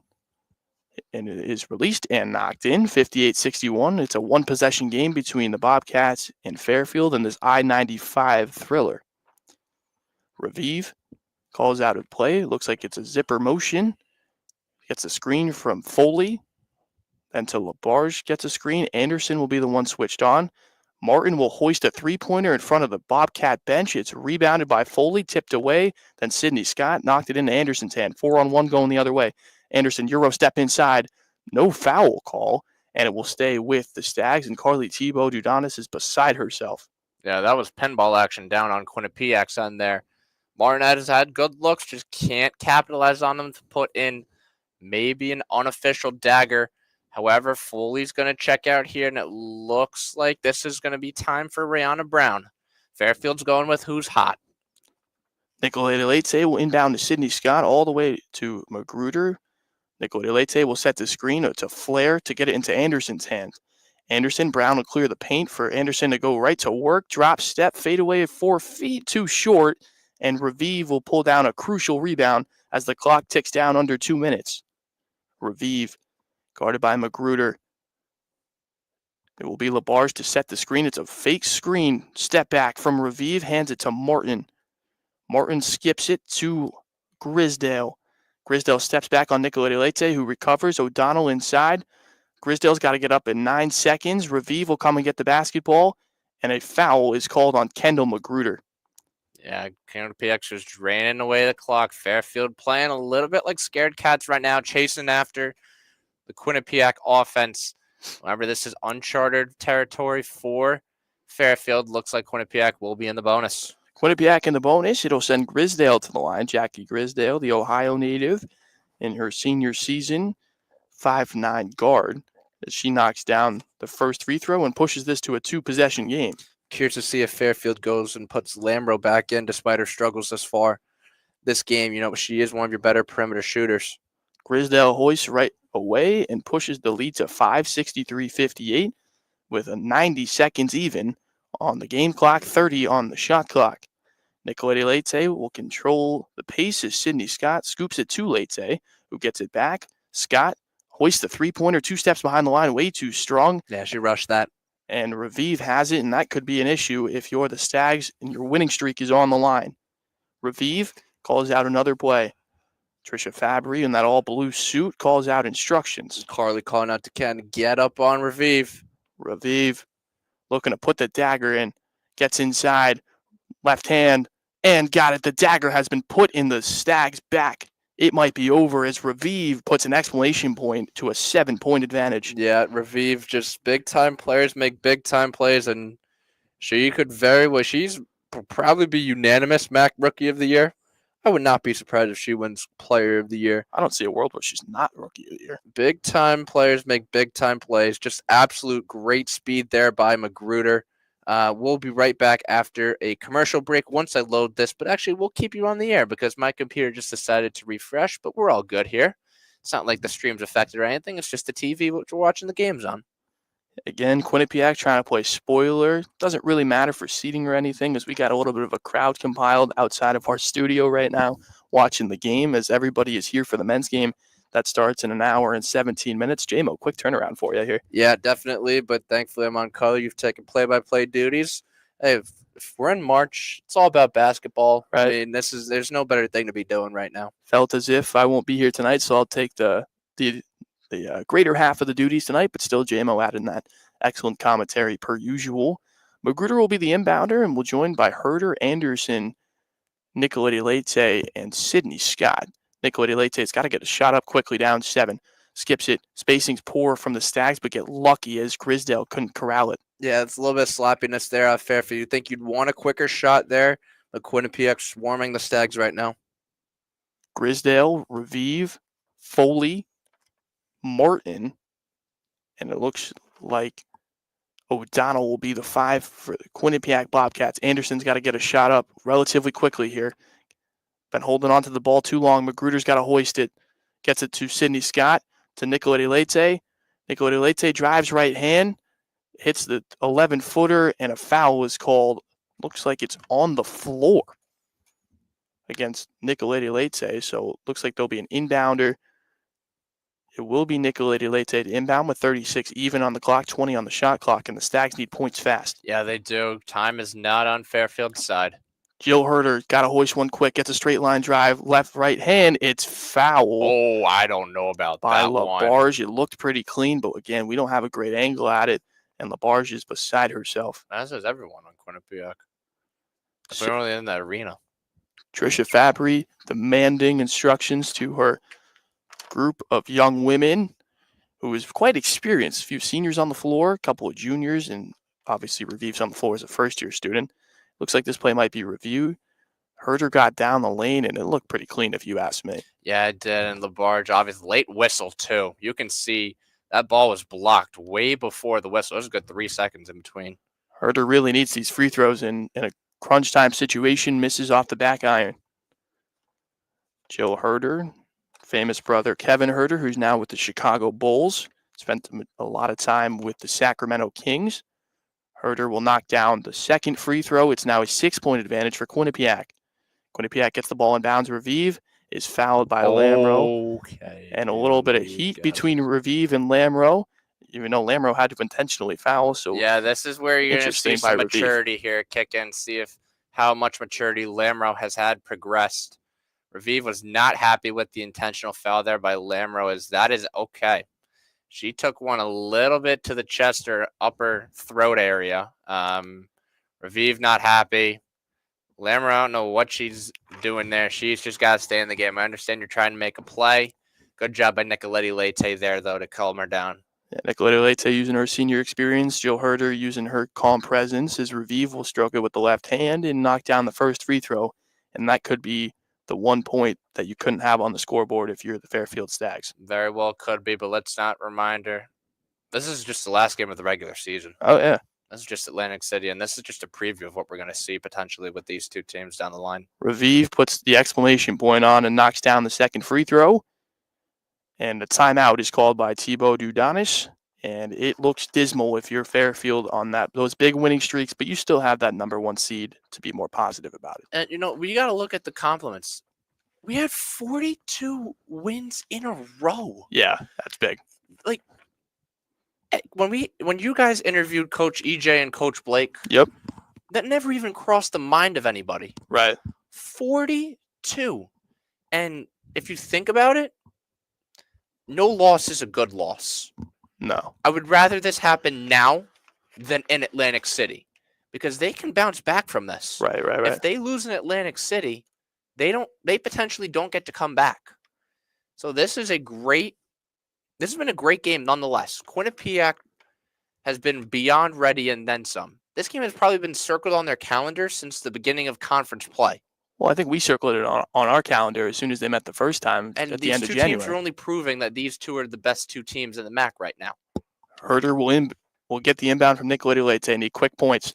Skips it. Anderson, who has to hoist. It's a 3-pointer, and it's good. Anderson cuts the lead to just 5 from Quinnipiac. As looks like Thibaut Dudanis will take one of her final timeouts. That's as good as you can get right there for Fairfield to cut into the lead. I think they're going to review this for a 2, though I don't know if Anderson's foot was on the line. They have not updated the score on ESPN+. Nonetheless, we've got a chaotic finish. Nonetheless, smart timeout by Fabry here just to get her team kind of composed and calm, cool, and collected a little bit. It is a 3-pointer officially, so 67-62. At 67-62, 23.8 on the game clock. The shot clock has been turned off for the rest of the way unless of overtime. Been a real thriller. I mean, we've called it a couple different things. We didn't even know if we wanted to call this game, but I'm glad we did. I'm glad we did, indeed. Texted JMO this morning, was like, why not? All of us are just kind of hanging around here. Fairfield University is on spring break this week. However, events are happening. The parking lot behind our studio is filling up before we know it and going around. Mount is out to an 11-point lead on Marist on the men's side. Sacred Heart and Ionis tied at 72. And it's a big day and the final day of MAAC competition. There are no Sunday games this week due to the competition. Next week, it's tipped away by Lauren Beach. And foul goes to Lamro on Grisdale. Camera angle didn't catch up with us here, but we're able to get the call right. And it looks like Quinnipiac will be shooting 1, if not 2.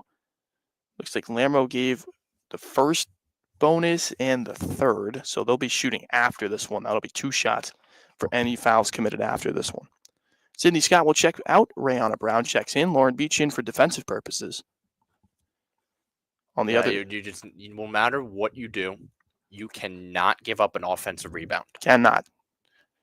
Coach Carly. This is what Klein does. It will be 2 shots, bonus plus here in the end of the fourth quarter here at M&T Bank Arena. As Grisdale knocks down the first, Jackie Grisdale's been excellent tonight. And back at the line and knocks down 2. So 2 key free throws, and Thibaut Dudanis will use her 4th and final timeout. And Tricia Fabry will only have 1 the rest of the way. So 20 and a half seconds remaining, but we could be here for the next 10 minutes, so stick with us. Yeah, give credit where credit is due to Quinnipiac from the line also. 13 of 15 from the free throw line. They don't make their free throws. This could very much be still a possession game. But Fabry had her team ready, and that's all you can ask for. Fairfield obviously had the target on their back, undefeated in conference play, 39-0 in their last, or I think it's now 42. Excuse me. It's a They challenge. haven't bought into the hype. They've played their game. Indeed, they have. It is technically a 2-possession game with the greatest scoring opportunity. If it's a 3 and an and 1, realistically, it's probably 3 possessions. In 20 and a half seconds, you probably will get 2 if you foul right away. So got to find a way to make the most out of the possession. And if you lose this game, find a way to get some momentum going into next Wednesday afternoon. Yeah, absolutely. And the turnaround from Saturday to Wednesday is a while, but you need to look at the positives here because Atlantic City, the basketball doesn't slow for anybody. No. It continuously changes. Nobody stops for you like life, and you just got to keep going. And you see Blake furious on the sideline, just adamant, hey, end this game positive. Nicola DeLete inbounds to Anderson, who's going to get a layup to go. No timeouts for Fairfield, only 1 for Quinnipiac if they get in trouble, and Raviv is fouled by Selimovic. And sending Raviv to the line is probably not your best choice. No, it is not, but they had to foul somebody.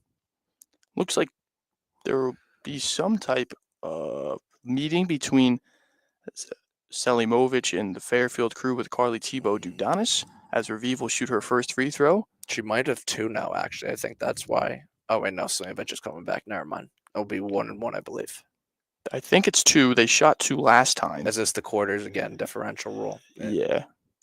There will be 2 shots for Raviv as Anderson and Selimovic, the only women inside the painted area. Remember, not give up an offensive rebound. Nicolette Leite and Sydney Scott will join for Fairfield as Raviv will shoot her second free throw. Raviv spins the ball once, bounces it one time, and releases that perfect spin with the left hand and knocks it in.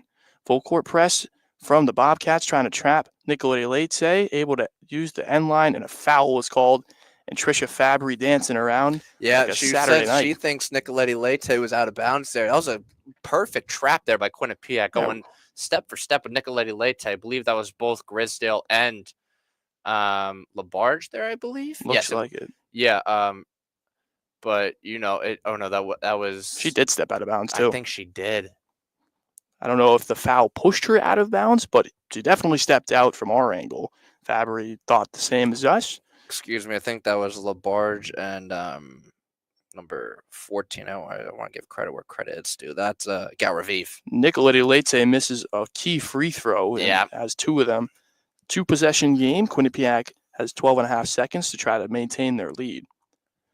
Nicolette Leite shoots the second and knocks it down. 5-point advantage for Quinnipiac, 65-70. And Trisha Fabry will lose her final timeout.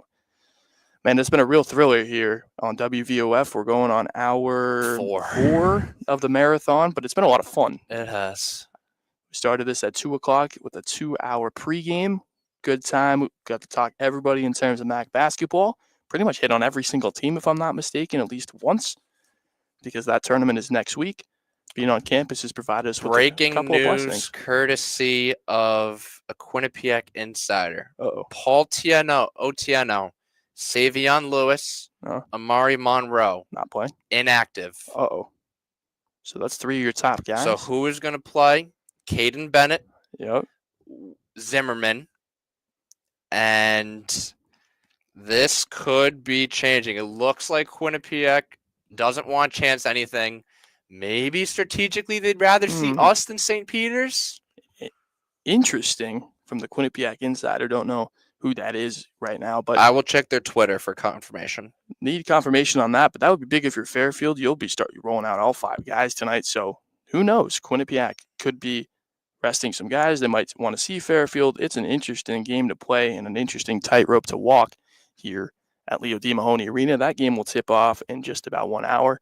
JMO will have about 55 minutes to get ready for that one before we get underway, as the ball was inbounded, and Lamro will pick up another foul. She's got to be close to fouling out of this one. Per Quinnipiac insider Beckett Calkins. I don't know who that is. Works for Q30 Sports and QBSN, 2 sports entities at Quinnipiac. Amari Monroe, Savion Lewis, Paul Otieno, all inactive, seen in jumpsuits. And jumpsuits tonight, that warm-up got underway just about half an hour ago as Crisdale knocks down the first free throw. Extends that lead back to 6, 10.3 remaining here at M&T Bank Arena in Hamden, Connecticut on the main campus of Quinnipiac University. And the second shot is good, and Stags' chances look dismal as Fabry's team comes out in a full-court press. Nicola DeLete will skip it. The three-pointer by Jillian Herder, too strong. O'Donnell the rebound, and the Stags will lose their 42-game win streak and drop in Hamden a 72-65 final here at M&T Bank Arena. And wow, was that a big one for Tricia Fabry's crew. And let's just give credit where credit's due for both teams. Both teams gave it their all today. Both teams could have easily rested all their players and say, hey, we're just going to prepare for Atlantic City. You can see Fairfield and Quinnipiac applauding one another there. Great show of sportsmanship. But Quinnipiac earned this victory. Yeah, absolutely. Quinnipiac from the jump got out to a 17-point advantage at one point, held the Stags to 2 points for the majority of the first quarter and never looked back. A couple of lead changes throughout, but again, kept their composure throughout the evening. It's been an absolute pleasure. Just under 4 hours, 3 hours and 57 minutes was on the log for us today. But again, WVOF will be live once again. I will see you. My name is Logan Rundy. I will see you next Wednesday calling the game against the Fairfield opponent, whether that be the 8 or the 9 seed. Our other member, Andrew Jameson, you'll see him later tonight. You'll hear that voice in just about an hour on WVOF 88.5. It's been an absolute pleasure here in this marathon. Don't miss any of our coverage next week. That will start either on Tuesday or Wednesday, depending on what happens this evening. Logan Rundy, Andrew Jameson signing off. Go check us out in 1 hour for Fairfield men's basketball against the Quinnipiac Bobcats. It's winning in if you're the Fairfield Stags. We'll see you then.